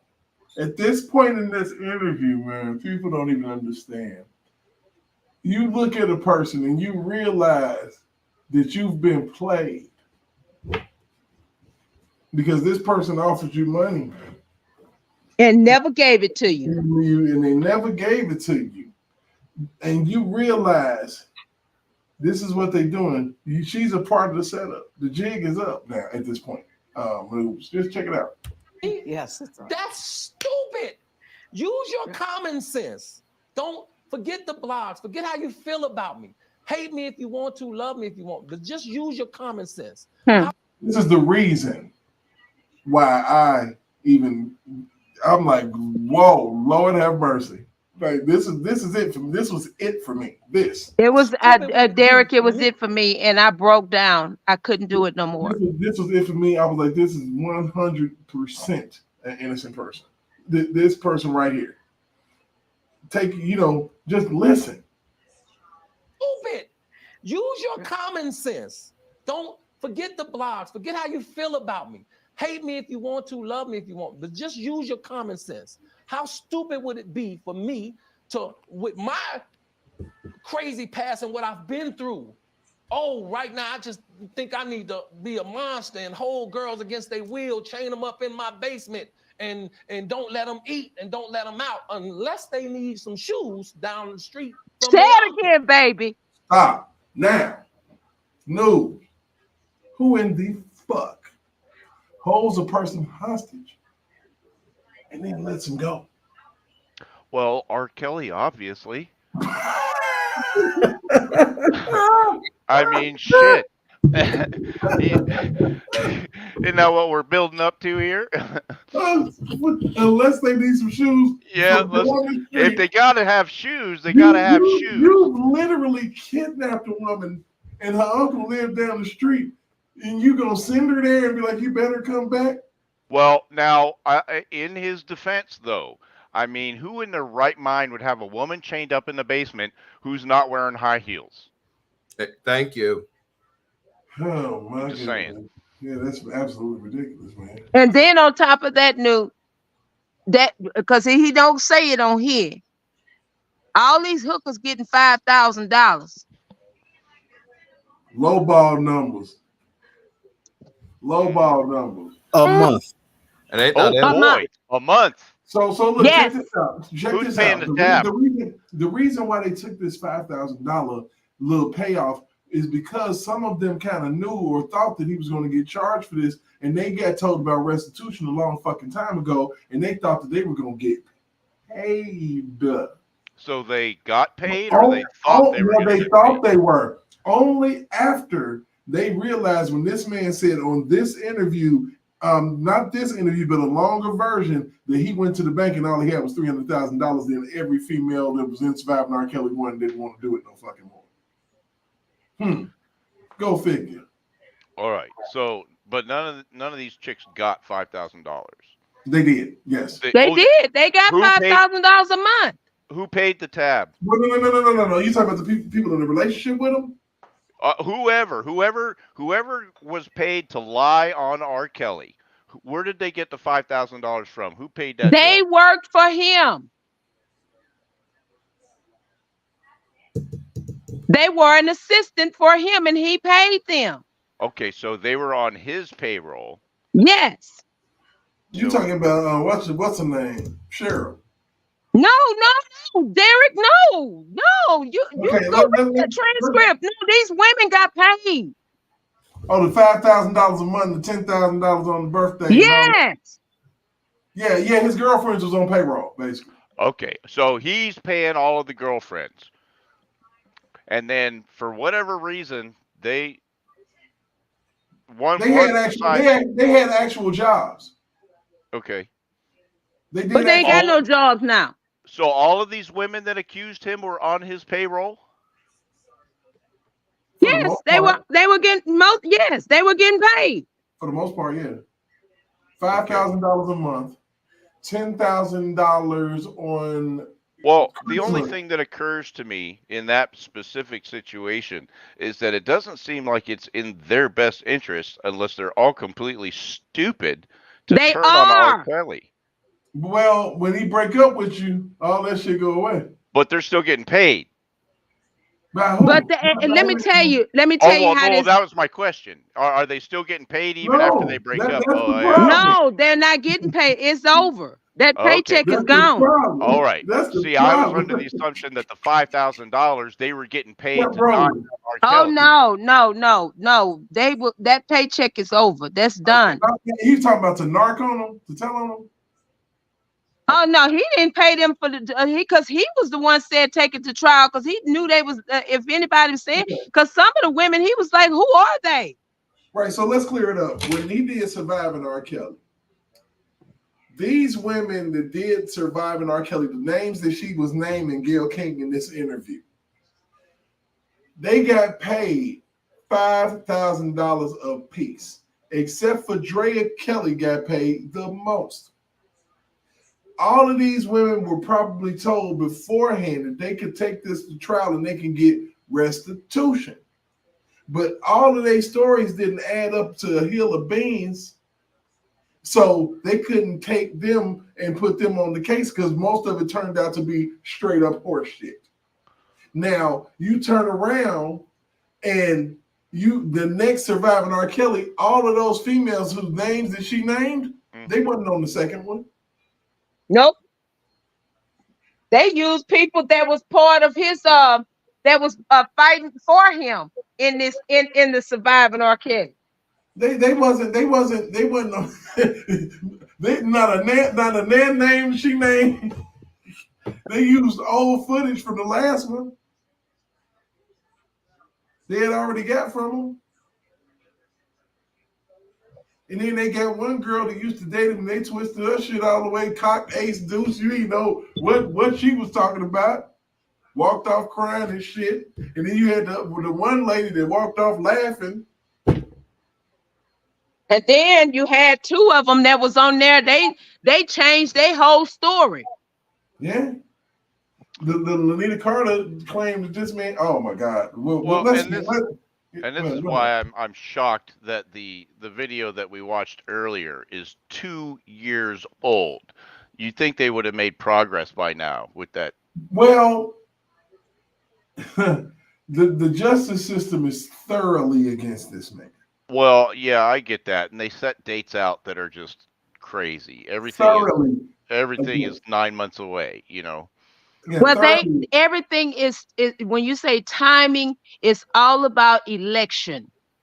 Yeah, they're thoroughly against this man.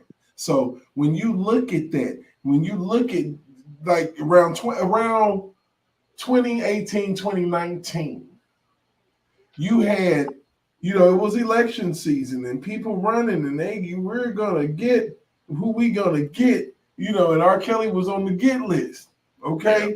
He was on the I'm gonna get this dude list. So you had this goofball ass lady come and after she watched a damn Surviving R. Kelly. Surviving R. Kelly. Which one is the one? Where is she at talking about please come forward? What the heck? And I went forward, Noops. Right. And they told me we don't need we don't want your story. We don't want your story. Thank you all for gathering. Because you're not telling the same story to everybody that we need to hear. Against entertainer R. Kelly. Right? Yeah. Yes. Recent Lifetime Why is she docuseries famous? Are deeply, If for other deeply than this, disturbing. why do I know this woman? Not associated with R. Kelly. I mean, what else has she been up to? Because helping them take down Donald Trump. Oh, she's part of that deal too. Okay, so you see, it's starting to come together. I'm telling you, man, the shit's wild. It's fucking ridiculous. She was having backyard meetings and the airport meetings with Avenatti. Because I know I've seen her before, but until recently, I haven't been following the R. Kelly thing, and so here she's turning up like a bad penny, is what I'm saying. Oh, she's horrible. Yeah. She's a horrible human being, man. And she's now not running. She's saying she's giving up. She's not running. Probably because somebody's about to open up whoop ass on her. All right, so let's go. We're at the Cook County State's Attorney's Office to investigate claims in the interest of justice and of public safety. She got a face only a mother can love, and I'm telling you, Mama having shut your mouth, boy. Mama having second thoughts like, nope. Whose kid is this? Shit. There is no I way stress that it takes the courage to relive and repeatedly re-experience trauma. She beat her husband. Listen to this emotional bullshit. This emotional bullshit that's gonna come out her fucking mouth. Oh, and another thing, Noops, she's friends with Fannie Mae. Oh yeah, that's one of her homegirls. But listen to this. Listen to this goofball shit. This emotional shit that comes out of her mouth. To investigate claims in the interest of justice and of public safety.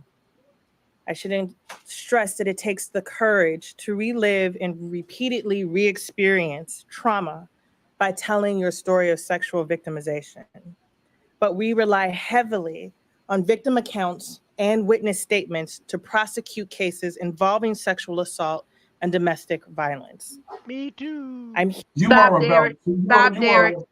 about to witness a complete violation of a human being's due process rights right here and right now. Hold on, Derek, before you go any further. You gotta hear what she said. She said, go back just a little bit because it's something she said that we know she did. Re-experience trauma by telling your story of sexual victimization. But we rely heavily on victim accounts and witness statements to prosecute cases involving sexual assault and domestic violence. Right there, domestic violence. Gathering. Okay. Sexual assault or domestic violence related. Oh, yeah, she beat up on her husband. I heard about that. Perfect. Look what you're doing. Oh shit! Beat up on her husband and dared him to call the police, and the police didn't do nothing. Because you know what? If we can prove that she planned it, then we can get her for a RICO violation. I swear to God. But you know what's crazy? These women attorneys, especially district attorneys, have this ridiculous God complex. Oh yeah, true story.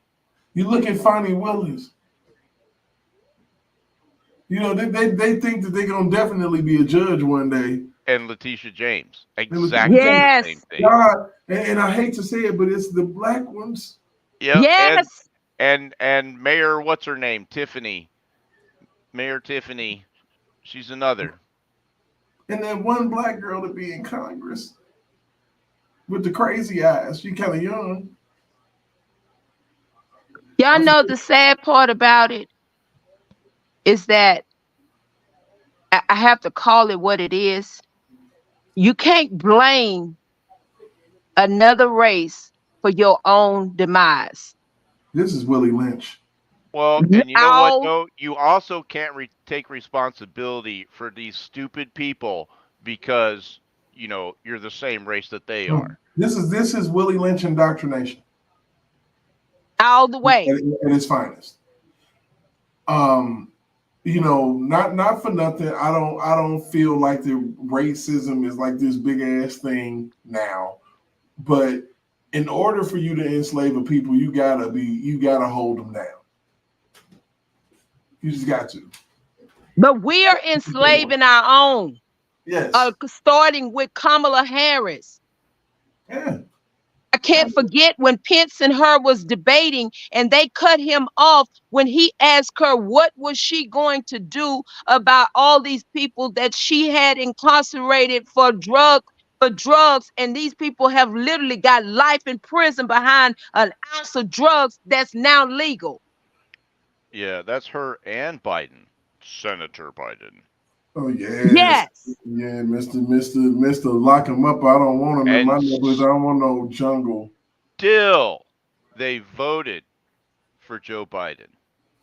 Yeah, I mean, I just don't get it. I mean, the dude spent his entire campaign in the basement. Yeah, but in some regard, half of the country. This is a true statement I'm going to make. Half of the country is racist. I don't think so. I mean, or half of the country is race baited. You know, just literally race baited. We're going to change that. Racism is gone, but race baiting exists. Well, but it's not just race baiting right now. It's every kind of baiting. It's victimization baiting. It's exactly it's baiting. It's whatever they can use to drive a wedge, you know, so that folks like us don't sit here and have a conversation. Well, I'm gonna be honest with you guys. We can call it hate, whatever. Out of everything that I have seen this entire time that I have been witnessing, everything is an attack against God himself. Mm-hmm. It's just that is what it is. It's an attack against what God said. If God said it, no, we're not gonna go for that. Well, we're gonna go completely against that. And I think that what you're talking about is actually being used as a tool by the rich people who want to control everything and think that they know what's best for us. Yes. And absolutely. it's not just that, but you know, in a lot of ways, organized religion has been used in the same way throughout history. And so here we are again, back at two things that come to mind, you know, and you don't have to be a studious person to remember the Spanish Inquisition and the Salem witch hunts. Mm-hmm. People better start waking up. I promise you. Let's keep this thing moving with Kim Ho. Let's call it Kim Ho. Kim Fox. Because this is unprecedented shit. And this is the moment when a man's due process rights got violated. And it should never have been a case. And mind you, Derek, at this time that she's making this statement, they got cameras in front of this man's studio. Mm-hmm. They got helicopters flying around this man's house. Oh yeah. They got the fire department coming through the back door like there is some kind of hazard there. Okay. No hazards. No, he didn't call for no fire department. Okay. We can't veer off for 5 more minutes. Let's go. Let's do it. Hold on. Related to these allegations, to please get in touch with our office. Do you see that? The camera, the whole camera pause. Shit. Let's look at this. Office. Please come forward. That is the most unethical. Never mind. Yep, and the reason why she told them to come forward because they know they can file lawsuits, which is money. No, she already had a conversation with these women. Ooh. She already had Michael Avenatti in her ear and back pocket and what he could produce for her. But this was a violation, direct violation. You cannot in any circumstance solicit a victim to come forward to do anything. As a district attorney, are you kidding me? There's a process here. You go to the police. And if you don't go to the police, that means you don't need no help.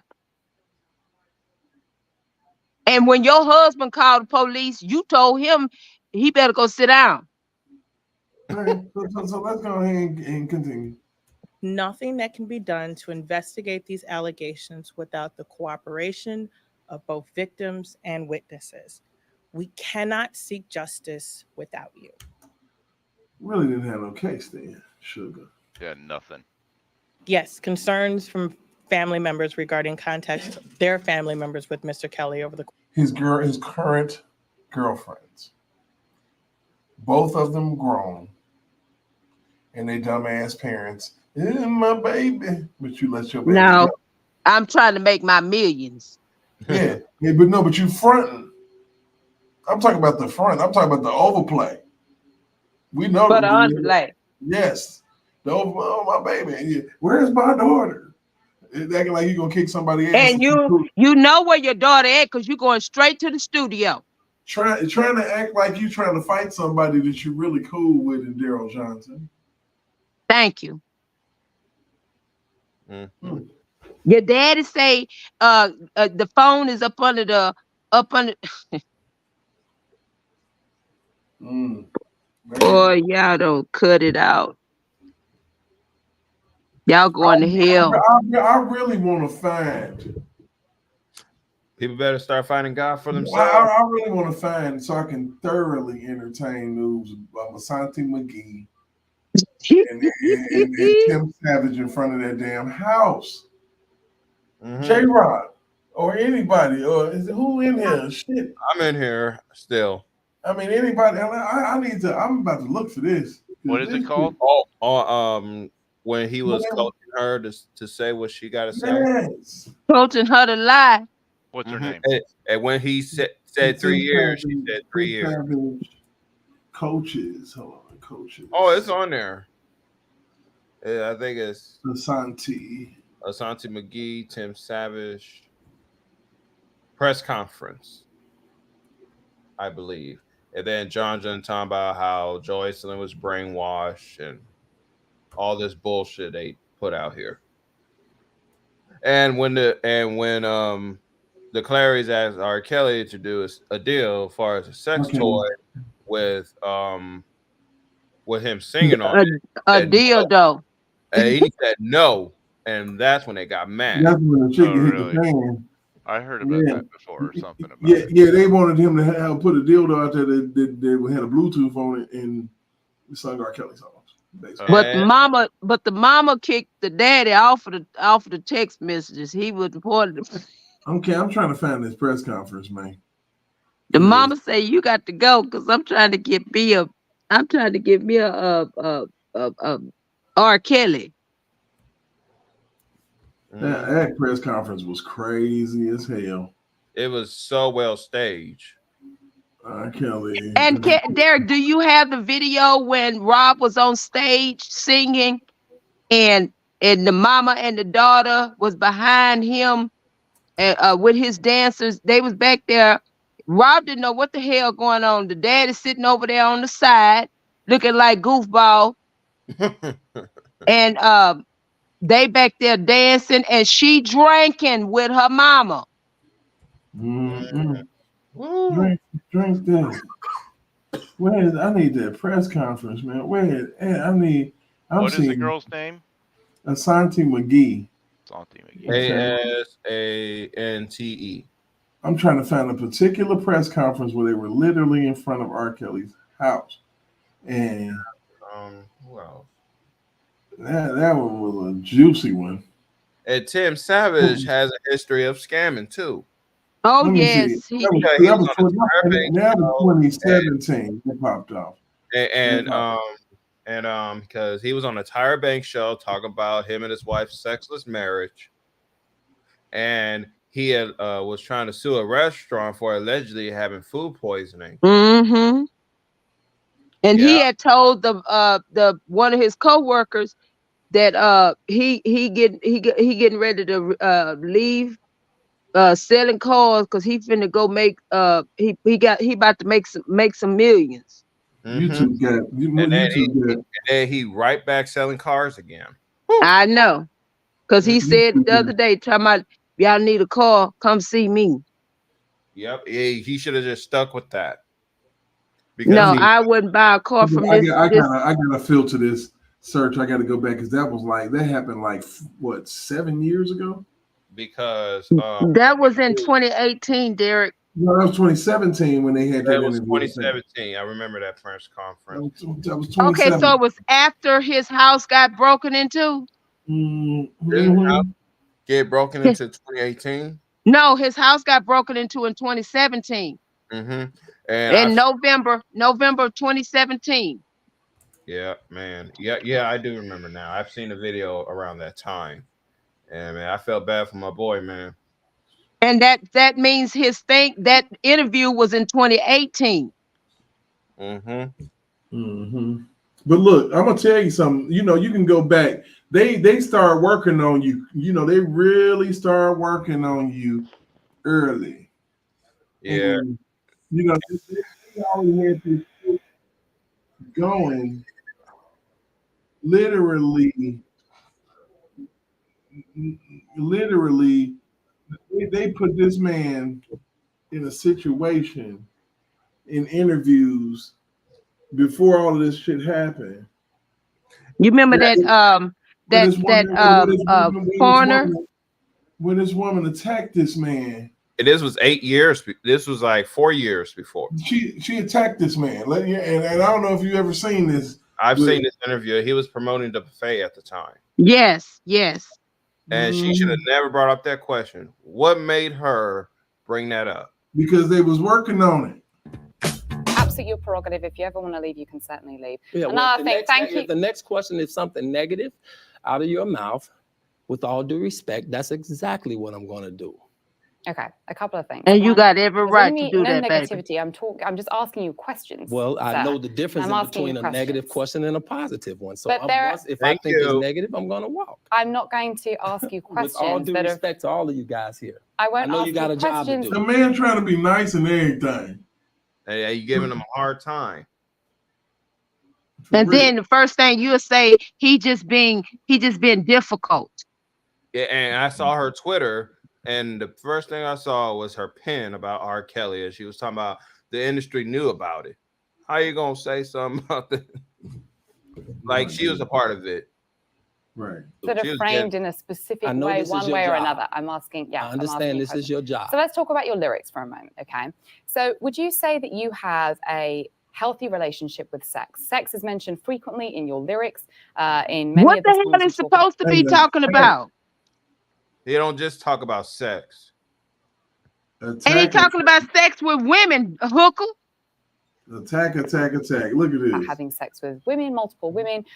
Would you say that you have a healthy relationship with sex and that is reflected musically? She got him tapping his toe over there. Right, you really got to piss me off, lady. We're playing. She better be glad he didn't get up and pimp slap her. Good. Nah, Didn't I tell you? Didn't I tell you don't ask me no shit like that no more? She went right back in. She went right back in for the jugular. I would have to say this. I did not come here to get interrogated. Go on, baby. I didn't come here for a deposition. You know what a deposition is? I'm very aware of what a Well, then deposition is. you I'm should- asking then you you about should your agree with music. me when I asked about your say music. She is damn near trying to depose the man. You got a healthy relationship with sex. He gave not one fuck. And I don't blame him. Because he should have had me on side of him. Look, hooker. Oh, good Lord, me damn. Oh, The setup was started right there. Boom, boom, boom. This sounds sort of like a deposition. I think it may be the accent, but no, I'm asking you specifically. Hooker, they ain't got shit to do with your accent. I only hear your English. It's my. I'm I'm not asking you paying about attention to your accent. I'm asking. I'm only you- paying attention to Robs, the I don't English give a that damn comes out about of your mouth. I'm asking you accent. about your Not- music not a and your deposition. lyrics. This is a Smirking. Another mother is smirking when you supposed to be professional. So you know you have an angle. It's written all over your face. You have an angle. You're trying to. Robs, I don't give one flying shit about your accent, hooker. So you can talk sweet, you can talk bitter, whatever you want to do. It's still gonna be the same thing. Serve it to her, baby. I wish she had this attitude with Gail. And I read in the comments and everybody was applauding her. I'm like, y'all gotta be some fucking idiots. Straight up. Deposition. This is not about R. Kelly. This is not about music. This is not about someone who works hard on his music, who has an album out. This is about trying to interrogate me, and this is about disrespect. And I'm going to sit here. Mr. Kelly, I don't believe I'm disrespecting. Mr. Kelly, I don't believe I'm disrespecting you. I asked you a very specific question about your lyrics. Wait a minute, hold on. You are disrespecting him. Hold on. You disrespecting me. You about to make me say some stuff to you, hooker. Yeah, they do it. They treated him like they treated Michael Jackson. My lord. That's crazy. I mean, you coming to promote an album, bro. What you say, J-Rock? You said it's a storm coming. This dude trying to promote an album, man. Affecting the internet? What the hell? You just up the street from me. What the shit? Man, this is crazy. Listen. Not mine.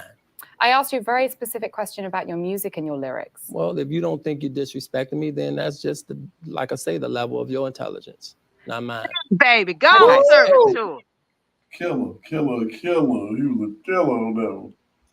I'm going to ask about I respect that you have a job. I'm going to just go to a comment. Do you drink? Do I drink? Mm-hmm. Yeah.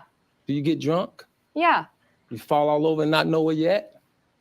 I don't understand the line of questioning. Oh, come on. Exactly. Dumbass.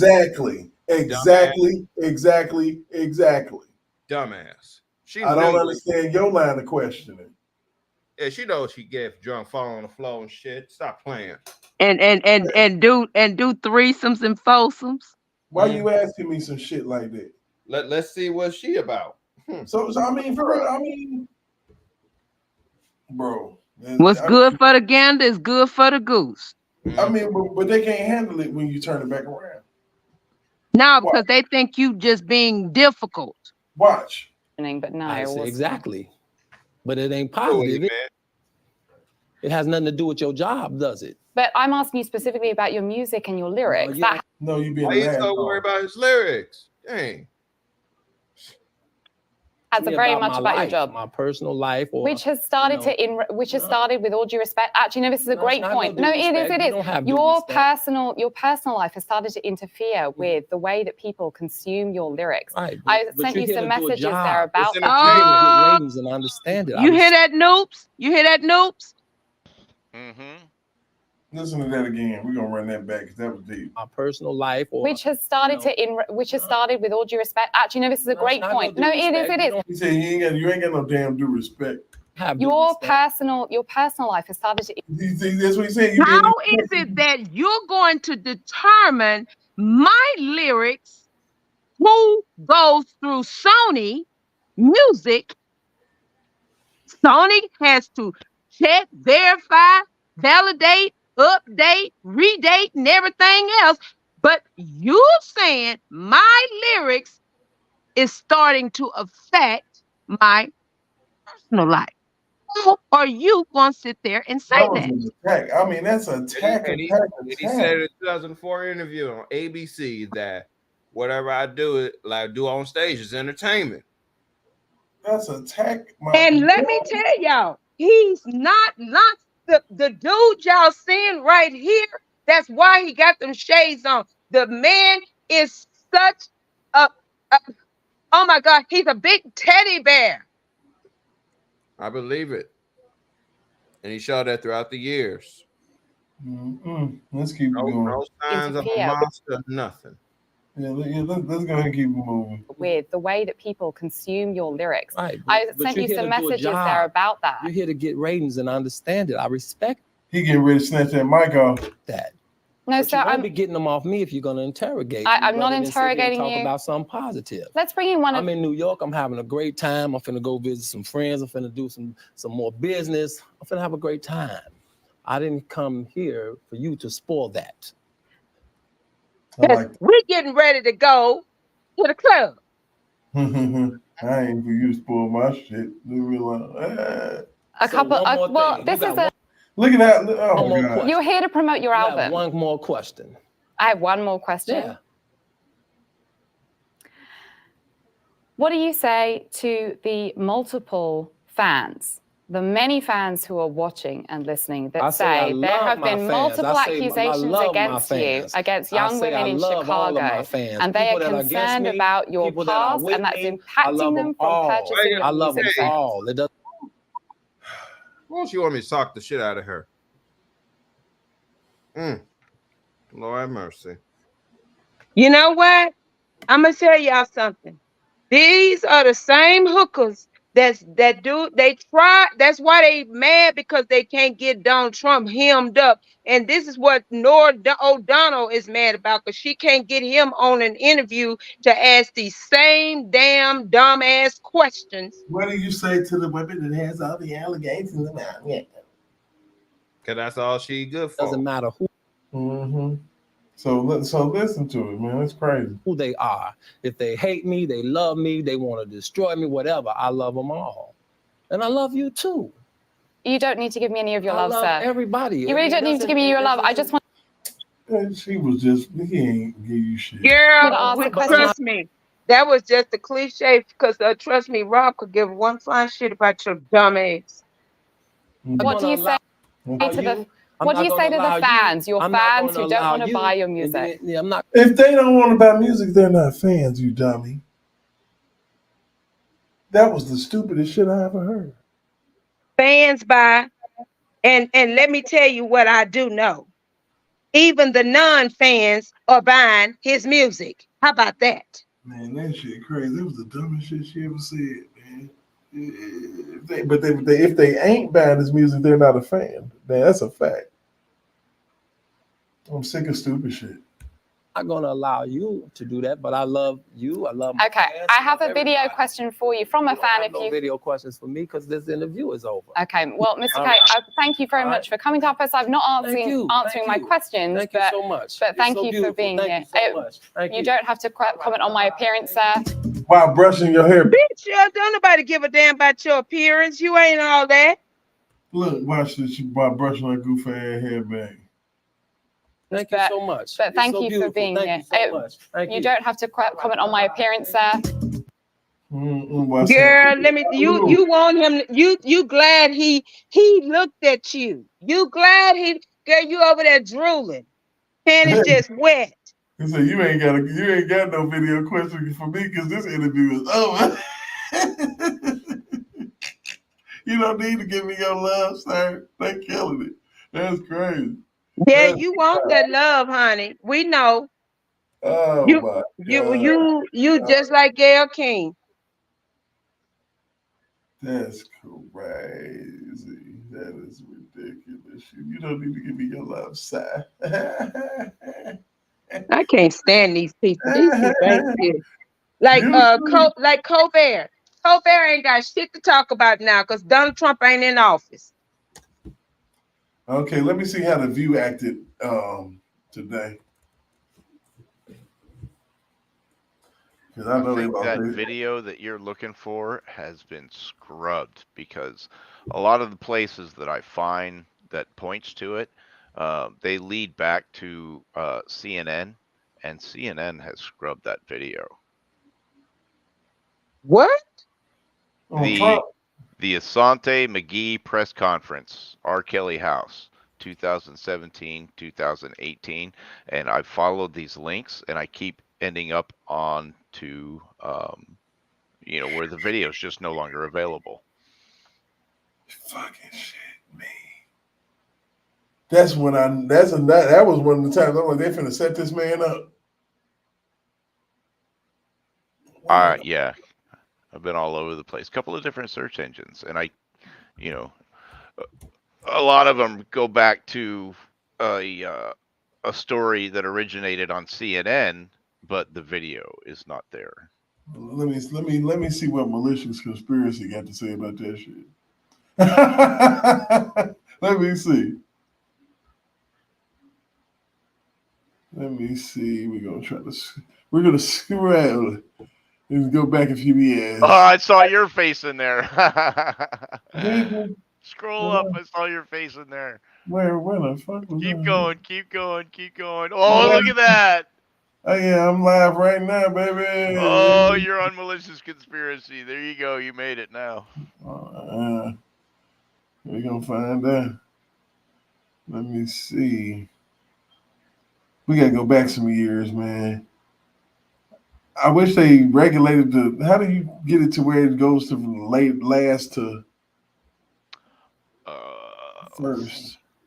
Shit, I can barely see my screen. I I'm can't gonna see blaze yours real too. quick. Huh? I'll be back. I'm gonna go blaze real quick. Oh yeah, I understand. Yeah, you got the right place, I think. Let's see.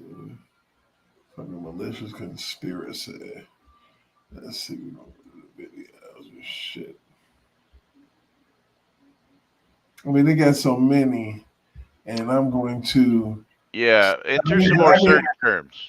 Do press conference R. Kelly house at that year.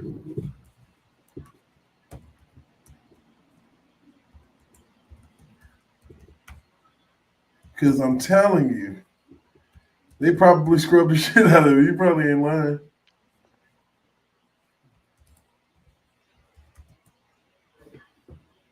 That's a different one. That the guy the guy right there that got the women holding him back. That's the father that was at that press conference I'm telling you about. Right. He was literally there. Let me see. He had on a goofy ass suit, and this is the girl. Right. Yeah, I've seen lots of stuff with.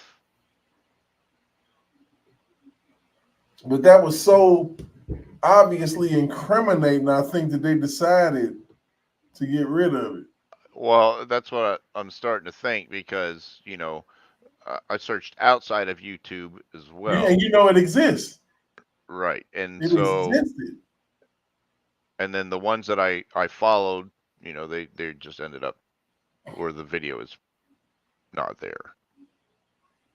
So I want you to listen to a real quick bullshit story. Which chick is this? This is Johanna Pace. A CRM shouldn't weigh your budget down. So, Geronda, you said that there were times where you couldn't get out of the house. Yes. And obviously you were here, you left. So the question is the biggest horse shit. Is how he mentioned this in the interview. The interview we listened to. He mentioned this. Did you get out? Well, he was preparing for a party at the time, and I told him that I had my uncle. This woman, at the time of recording this video, was 30 what? She was in her 30s. And they made her up to look like a kid. You see that? Mm-hmm. Ridiculous.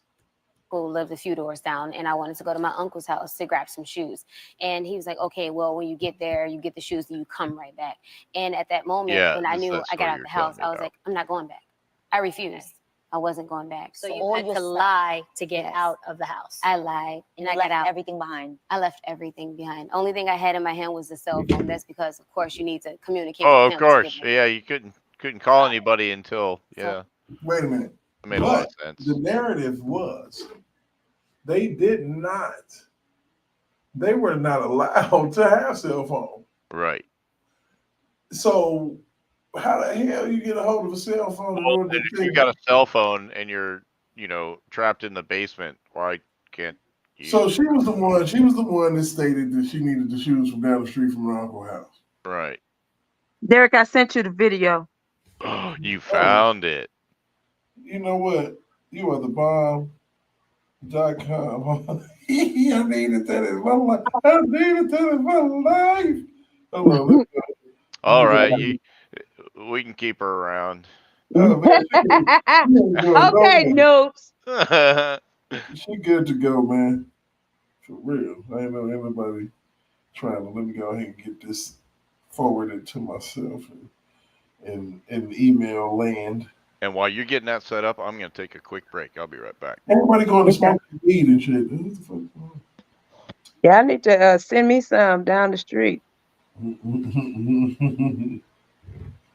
Oh my goodness, man. It's crazy the shit that we can uncover in the night.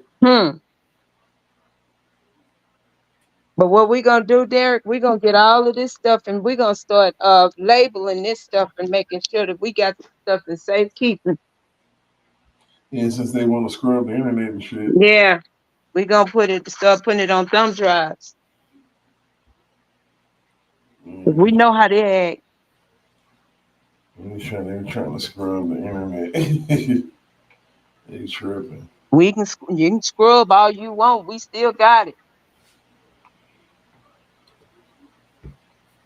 Yeah, I need to understand. They can't do us like that. And this girl here looked like she was having a baby every year. Wasn't she like 30? Yeah, and she came to court pregnant. Was it? Yeah, she knocked her down, man. She keep on getting her club shot up. And that old man.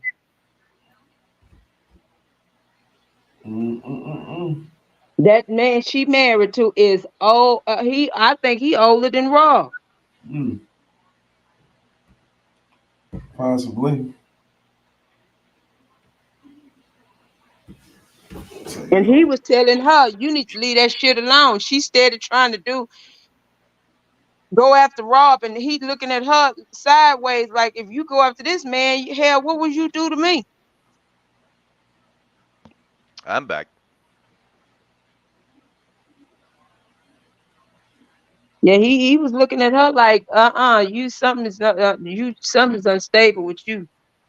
And it's really something unstable with all of them, and I'm being honest with you. Every last one of them got some mental issues.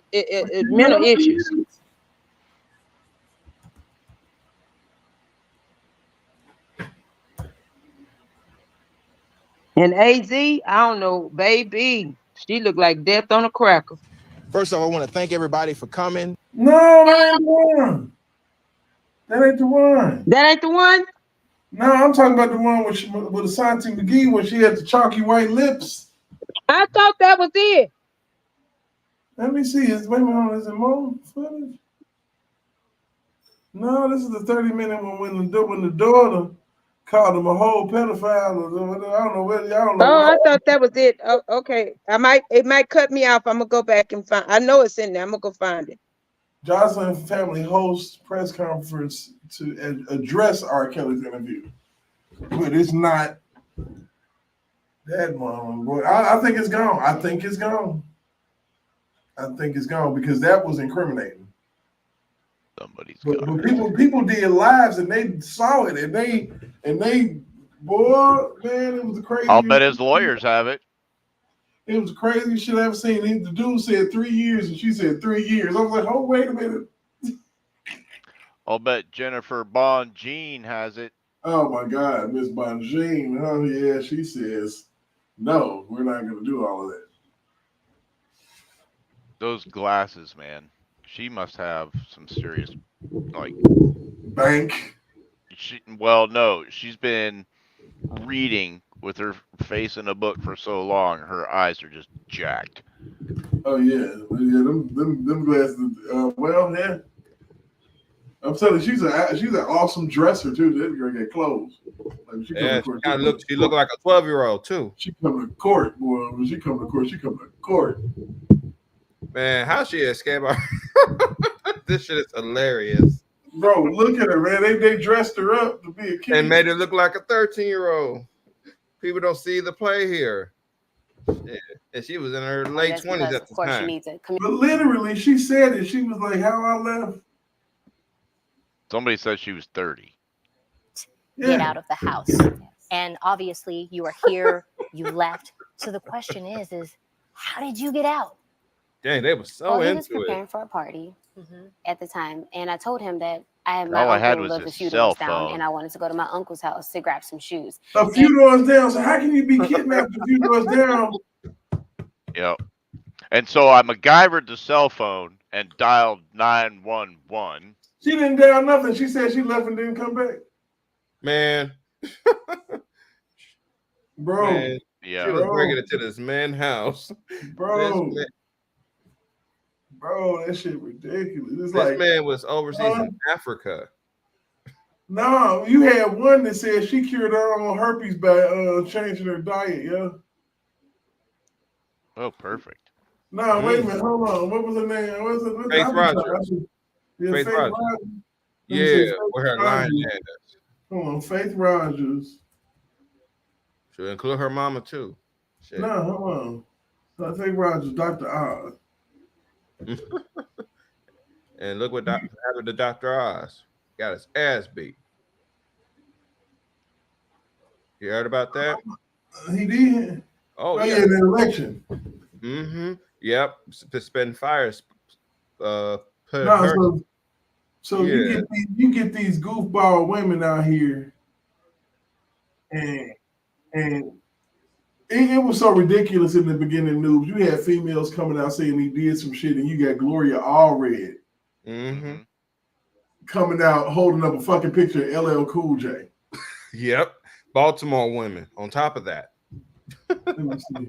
I bullshit you not, man. I mean, the shit was fucking stupid. Like, wait a minute.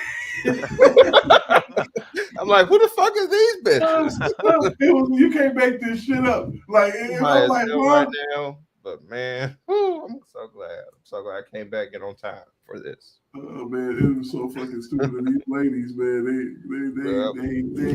it was just unfucking. And Gloria Allred did a press conference talking about he was abusing children. When they asked her about tapes, she couldn't even say a damn word. She was so quiet and stuttering shit. No, man, so fuck this, man. With these chicks, this chick carried her ass, and my thing has always been this. There is no fucking way that if somebody did something to you, you have to read word for word what they giving you off of a piece of paper. You gotta remember, Rhonda was the federal plant. So as we start this, we see her reading off of a piece of paper, and as we progress, we're going to see Gloria Allred peering at her like, bitch, you better not fuck up any word that I wrote off this piece of paper. Watch. She's going to be peering at her like, bitch, you better read it right now. I stayed up all night writing this shit. When I first met R. Kelly that night, I was very happy and excited because I was young and I was starstruck. First of all, I don't believe he touched her. She read from a damn paper. Let's jump that off right now. I don't think he touched her ass. However, now that I'm gonna look, a half a tear. You saw that? Yeah. Wow, there's a little sparkle there. That might have been CGI though. That was a tear fart. It's just a tear fart, just a little tear. This is hilarious, man. Now that when you rewind the clock on this shit, it's like, what the fuck is an adult? I feel hurt by what he did to me. Did you see the inflection? The acting, so hurt. I was only 16 years old when Kelly was alone with me. Look at these little goofballs, man. He asked me to perform oral sex on him. I don't see R. Kelly in that picture. I was under the influence of marijuana and alcohol, and I did it.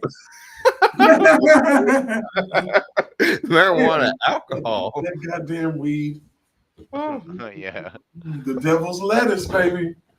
Yeah. Get you every time. It just makes you do all these kind of crazy things that you would never do and eat chips. Oh my goodness. At the It's same for damn religious time. conspiracy. Wow, keep going. He then had sexual intercourse with me, even though I did not have the capacity to consent. When he was finished, Kelly said to me, "You're not going to please me?" I thought he meant a threesome with Rochelle. I told him that Rochelle was not going to do it. Then I asked Rochelle to come out of the bathroom. When Rochelle They know came, that's not him, right? Kelly said, That's a "Latrice needs to poster. turn you out." They know that's not him, right? The games they play, man. I would hope these motherfuckers done, buddy. They done. Game over, man. Game over. Oh my god. Oh. Mm-hmm. Oh my god. Like, what are you doing? I don't know. Yeah, these were hilarious. I'm sorry. What acting school she went to? Rochelle Man? did not know what that meant. Then Kelly left the room. Wait a minute, hold on. What? She didn't know what that meant. So y'all did all this shit. Y'all was an R. Kelly concert where he talked about fucking all the time and all the song back then when the 12 played and all that shit was out. But you didn't know what he meant when he said what he meant, and y'all left y'all left the concert. Y'all went to the after party. Y'all went to the hotel. Let you tell it. These stories. You hit all three. You got to all three through all three checkpoints. To have a conversation with the man, I think not. Man, that don't make no sense. I think not. I think it never fucking happened. They really wanted that man I gone. don't understand why they got a picture of bald-headed Kanye West back there. Let's go. Fuck that man's picture up again. Look at that shit. Booties touching, nasty heifers. Then I asked Rochelle to come out of the bathroom. When Rochelle came, Kelly said, "Latrice needs to turn you out." Rochelle did happy and excited because I was young. I'm coming forward now because I feel this is the right thing to do. I'm speaking out because I want to encourage other victims who I know must be out there, to come forward as well. I want justice for anybody who is a victim of R. Kelly. Lying. She's doing too many hand movements on her face. That's a telltale. That's a tell. Mm-hmm. When you get to moving your hand all around your face like that, you're trying to get comfortable to tell that lie. That's exactly what you're doing. You ain't comfortable because you're lying. Yeah. It's all good to look back, man, because now we can start laughing at these chicks. Because they made a joke out of themselves. And look, hold on, wait a minute. Well, let's keep it all the way a bang. We gonna still look at this goofy when she ends and try to squeeze tears. Not a damn thing. No. I don't know. I'm personally touched. For 2 years, Asante McGee was the girlfriend of the now disgraced R&B super. This motherfucker ugly. Hey, you talk about disgrace. Hey, you looking like a disgrace. And for 2 years, he was in a relationship. I'd never seen you. Until you came out crackheaded. R. Kelly. Her story was featured in the Lifetime docuseries Surviving. This is literally what you call shining up a turd. Look. R. Kelly. She says she was first tested by the singer in the summer of 2016. Tested? She was flown to Chicago, locked in a van from sunup to sundown. Maybe because when I got to the studio, I mean, he was like, who brought this wildebeest? Lock her drunk ass up. Man, if you want to stay on the tour bus, you could have, man. Probably was having fun on the tour bus. Stop playing. Oh man, dude, I don't know what the hell. Man. Every female has done that back in the day, and now they want to feel like they've been trapped. Not just R. Kelly, but other men too. You know, like Marvin Gaye and Stevie Wonder. Woo, you know Stevie Wonder got a lot of kids. You there? I'm here. I'm right here. Yes. So it's like, why R. Kelly the most? He been doing it, and y'all created a problem out of it. Want to push a narrative on it to make him look bad. That's all they ever want to damn do is try to make the man look bad. That was a lot of underhanded tactics. But yeah, let's keep him moving. This goofy. Called him. I texted him and said I'm here, so he called me.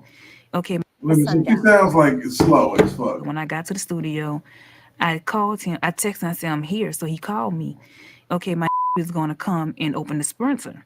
So he comes and open the sprinter, turn the sprinter on. So I'm sitting on the sprinter thinking he's about to come on the sprinter, about to go somewhere. Hours has passed by. I'm just on the phone talking to my friends, not realizing, and I had to use the restroom. So I texted him and said, Dad, I have to use the restroom. Why? He could have asked one of the guards to go to the restroom. Simple as that. I'm telling you, look at that shiny turd. Oh, and she got her titties done after the show too. Remind you, I got to the studio at 10:08, about 10:30, 11 a.m. Yeah, had nothing right here. His did not come and get me till 8 p.m. that night and said, Mr. Kelly said, come inside the studio. What if he was performing that night?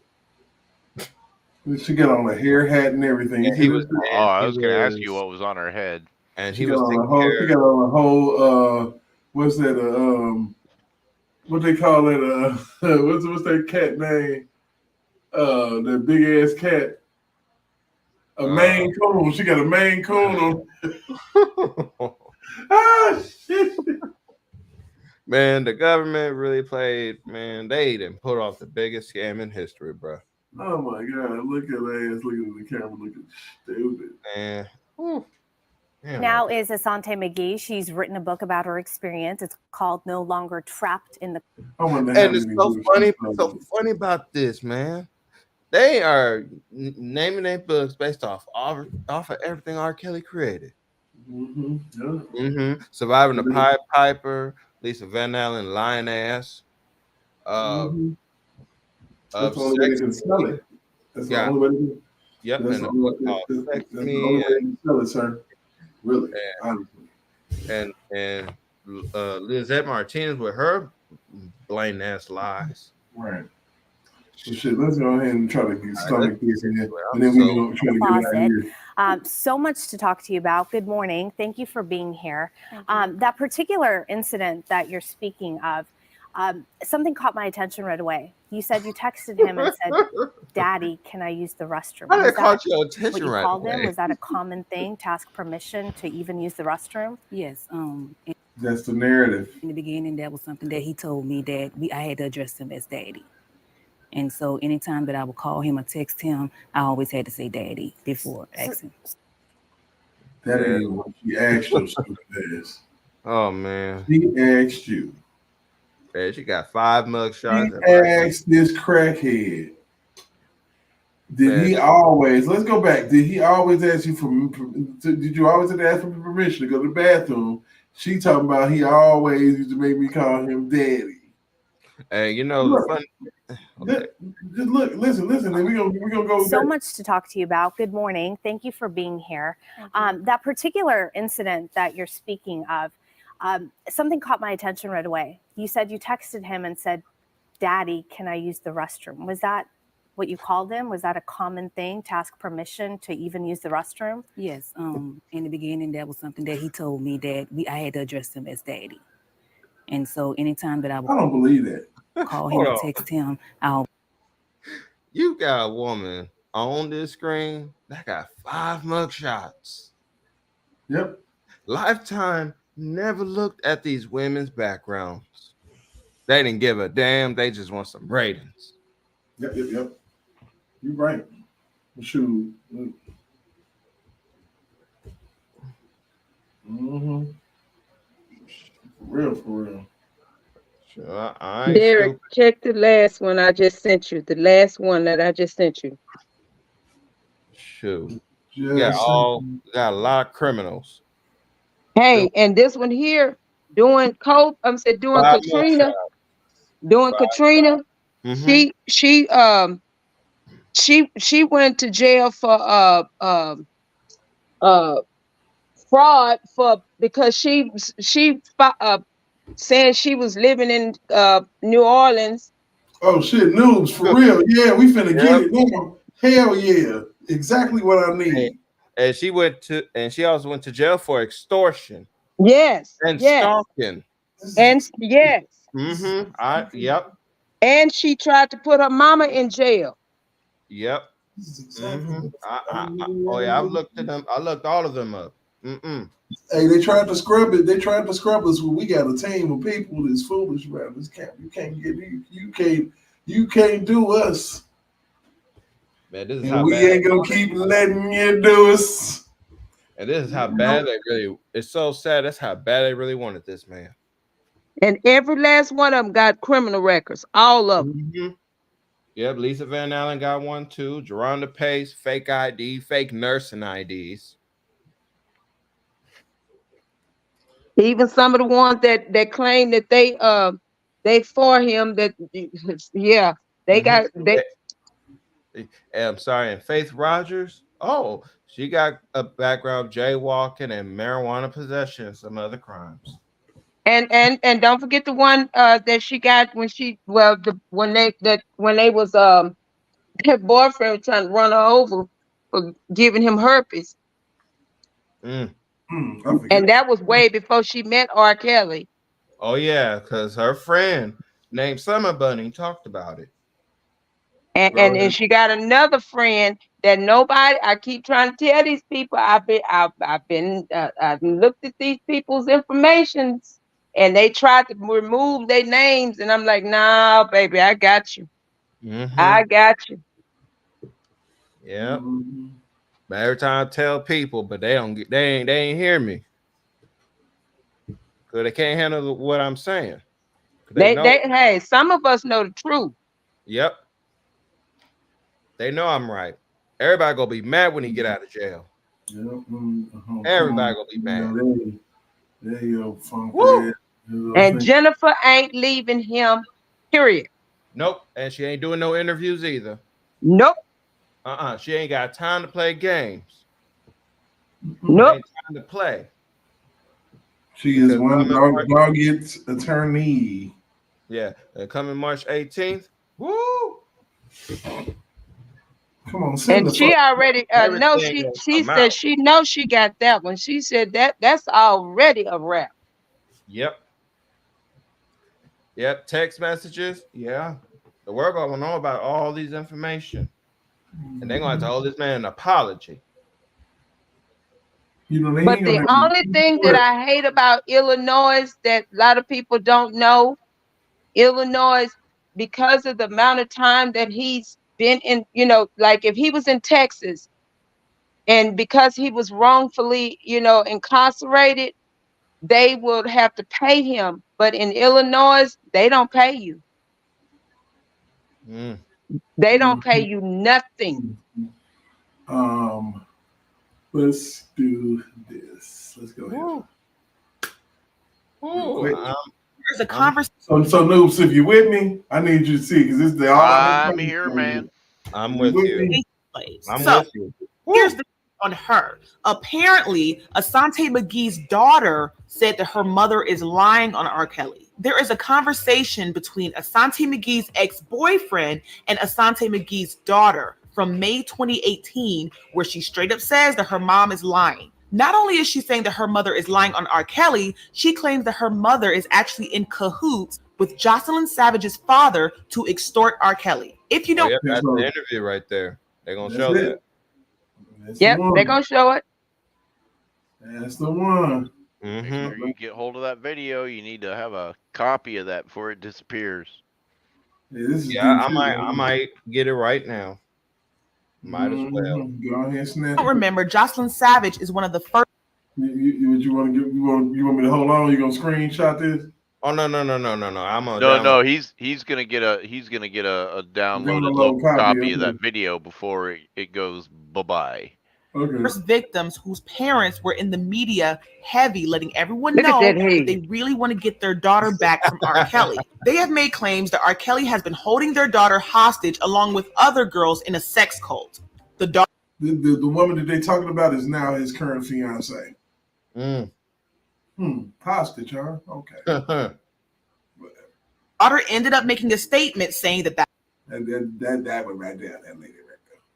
That's not true, and that she's with him because she wants to be. Okay, so in this press conference that I'm showing you, you can see Joycelyn Savage's parents demanding to get her back from R. Kelly. Now, after they get done talking, Asante... Look at that crackhead shit. Man.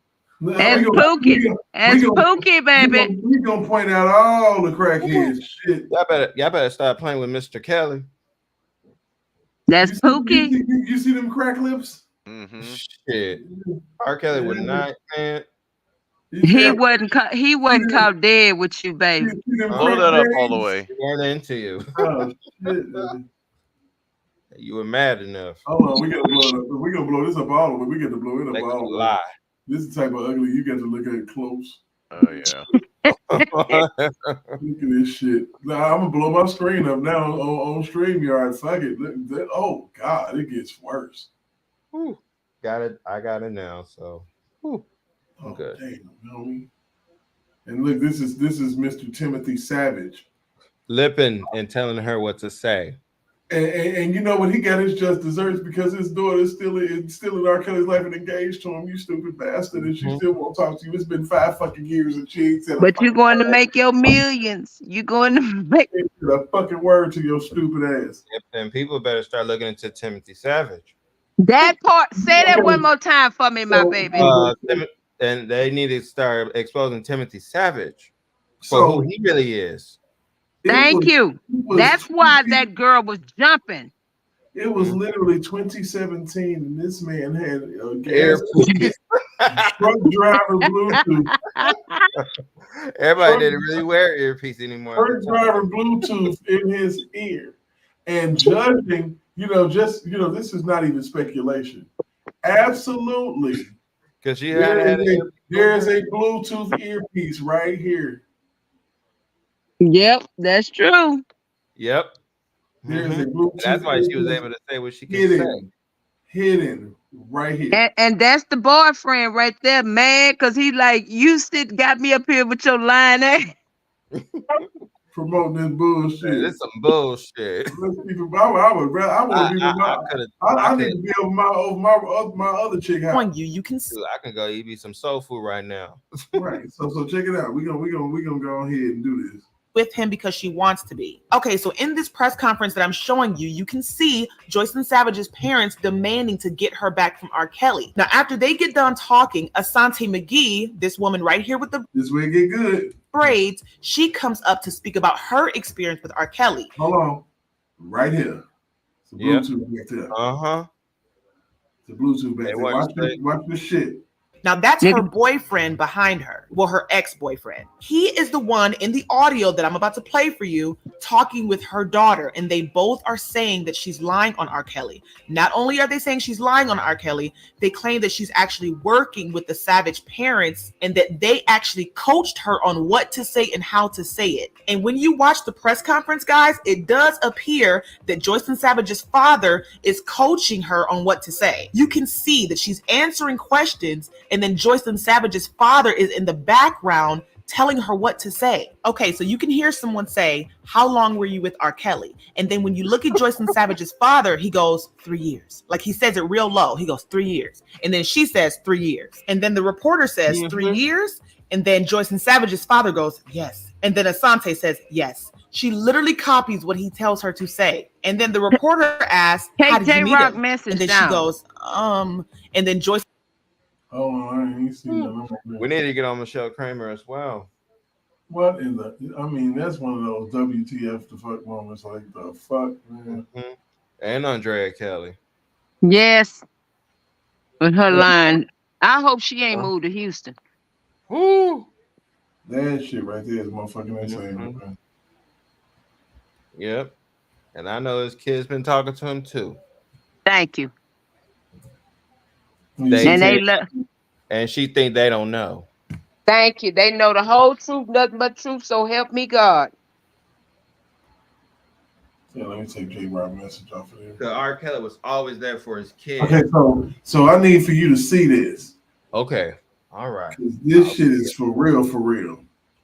You see with your own eyes. It does appear that Joycelyn Savage's father is coaching her on what to say. You can see that she's answering questions, and then Joycelyn Savage's father is in the background telling her what to say. Okay, so you can hear someone say, "How long were you with R. Kelly?" And then when you look at Joycelyn Savage's father, he goes, 3 years. Like he says it real low. He goes, 3 years. And then she says 3 years. And then the reporter says 3 years. And then Joycelyn Savage's father goes, yes. And then Asante says, yes. She literally copies what he tells her to say. And then the reporter asks, how did you meet him? And then she goes, and then Joycelyn Savage's father steps in because he knows she don't know what she's supposed to say. I'm not supposed to believe this is some bullshit. Yep. And people didn't catch that. I'm not supposed to be like, the fuck? So they were too busy believing these hypocrites. Thank you. I'm not supposed to believe. And he steady coming out here talking about he ain't had nothing to do with nothing. Yeah, you had a lot to do with a whole lot. Yep. You the main player in this. You was the main player because Angelo was not saying nothing. You did this. Yep, along with Jim Derogatis. Thank you. Barry Hankerson.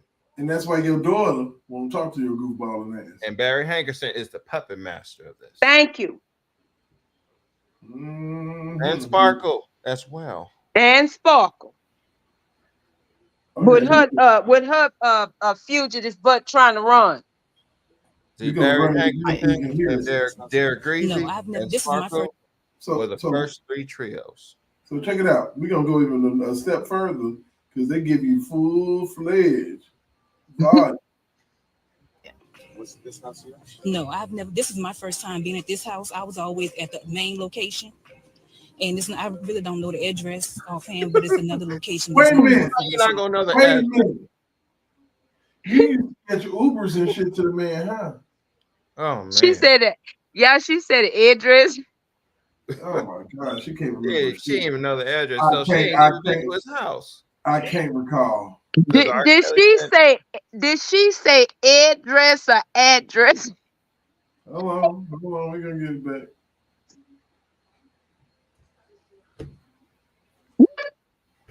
Hold on. We're gonna get it back. Homegirl lying. No, I've never. This is my first time being at this house. I was always at the main location. And this, I really don't know the address offhand, but it's another location that's not far from this home. The address. And she's talking about the main location. All right, we got to get to the shit. Okay. So we go. Far from this home. How long did you know her? 3 years. Yes. How long did you know her? 3 years. Yes. How long did you know her? 3 years. Yes. How'd you meet him? That boy looking at him. Yes. Yeah. That's the most ridiculous shit. That's the most ridiculous shit I've ever seen. And they don't want people to see that. That's why you got to dig into other people's content because they took the interview away. Yep. That's crazy as shit. Wow. What in the world are we doing here? Oh, and don't forget, Derek, you got one that got his time cut working with the Clarys. Yeah, I ain't forgot. You know we can't hit all this shit in one night. This has been 5 years worth of bullshit. All right, so I gotta say one more we gotta go after is Tiffany Hawkins. Oh yeah. Oh man, I'll roast Tiffany. I'll get it real good. I don't like her. Please. Woo, I can't. I'm so excited. Thank you. I get her motherfucking ass. I had the voice. No, you didn't. You didn't have the face. That's what and you weren't marketable. And we can't forget what's her name. The one that was really cutting up in that goddamn courtroom. What up? Oh, I can't stand that woman. Harleen. No, in New York. Azriel. No. Oh gosh, her son is a artist. What's his name? Cheryl Mack. Cheryl Mack. Yeah, that hooker there.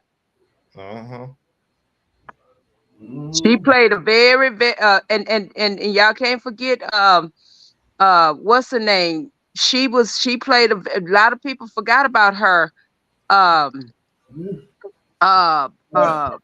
The one that was working with Dennis Byron in the beginning. Because Dennis wasn't working with these people here first. It was what's that girl name? You talking about the courthouse? Girl?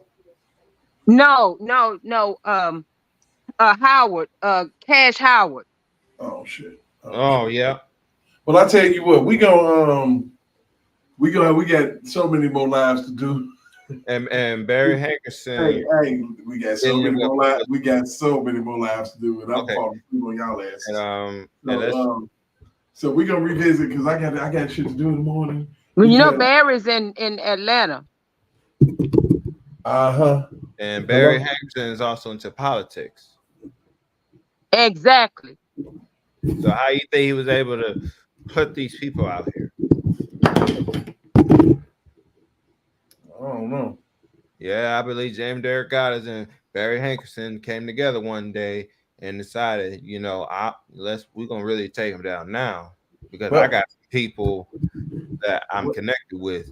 Well, had connections with savages. What I do know is that we have been on this one for almost 6 hours, and it's time for us to go. So I do appreciate it, man. So you telling us we ain't got to go home, but we got to get up off of here, right? Yeah, I'm getting y'all up out the plane. All right. All right. It's been good. Let me know when you're getting ready to go. They got another they interviewing again tomorrow, Derek? I don't know. We're gonna figure it out. We gonna okay, because I was wondering if Fanny got some more because they gonna take her down. There's some goodies there every day. So we're gonna go ahead and get up out of here and let y'all go ahead and get some rest of people that's in the chat hanging tough. I appreciate all y'all. Thank you, everyone, and have a blessed night, blessed morning, rather. You too, Miss Simone. Okay, bye-bye, Precious. Bye-bye. And I'll see y'all the next time. Okay, bye-bye.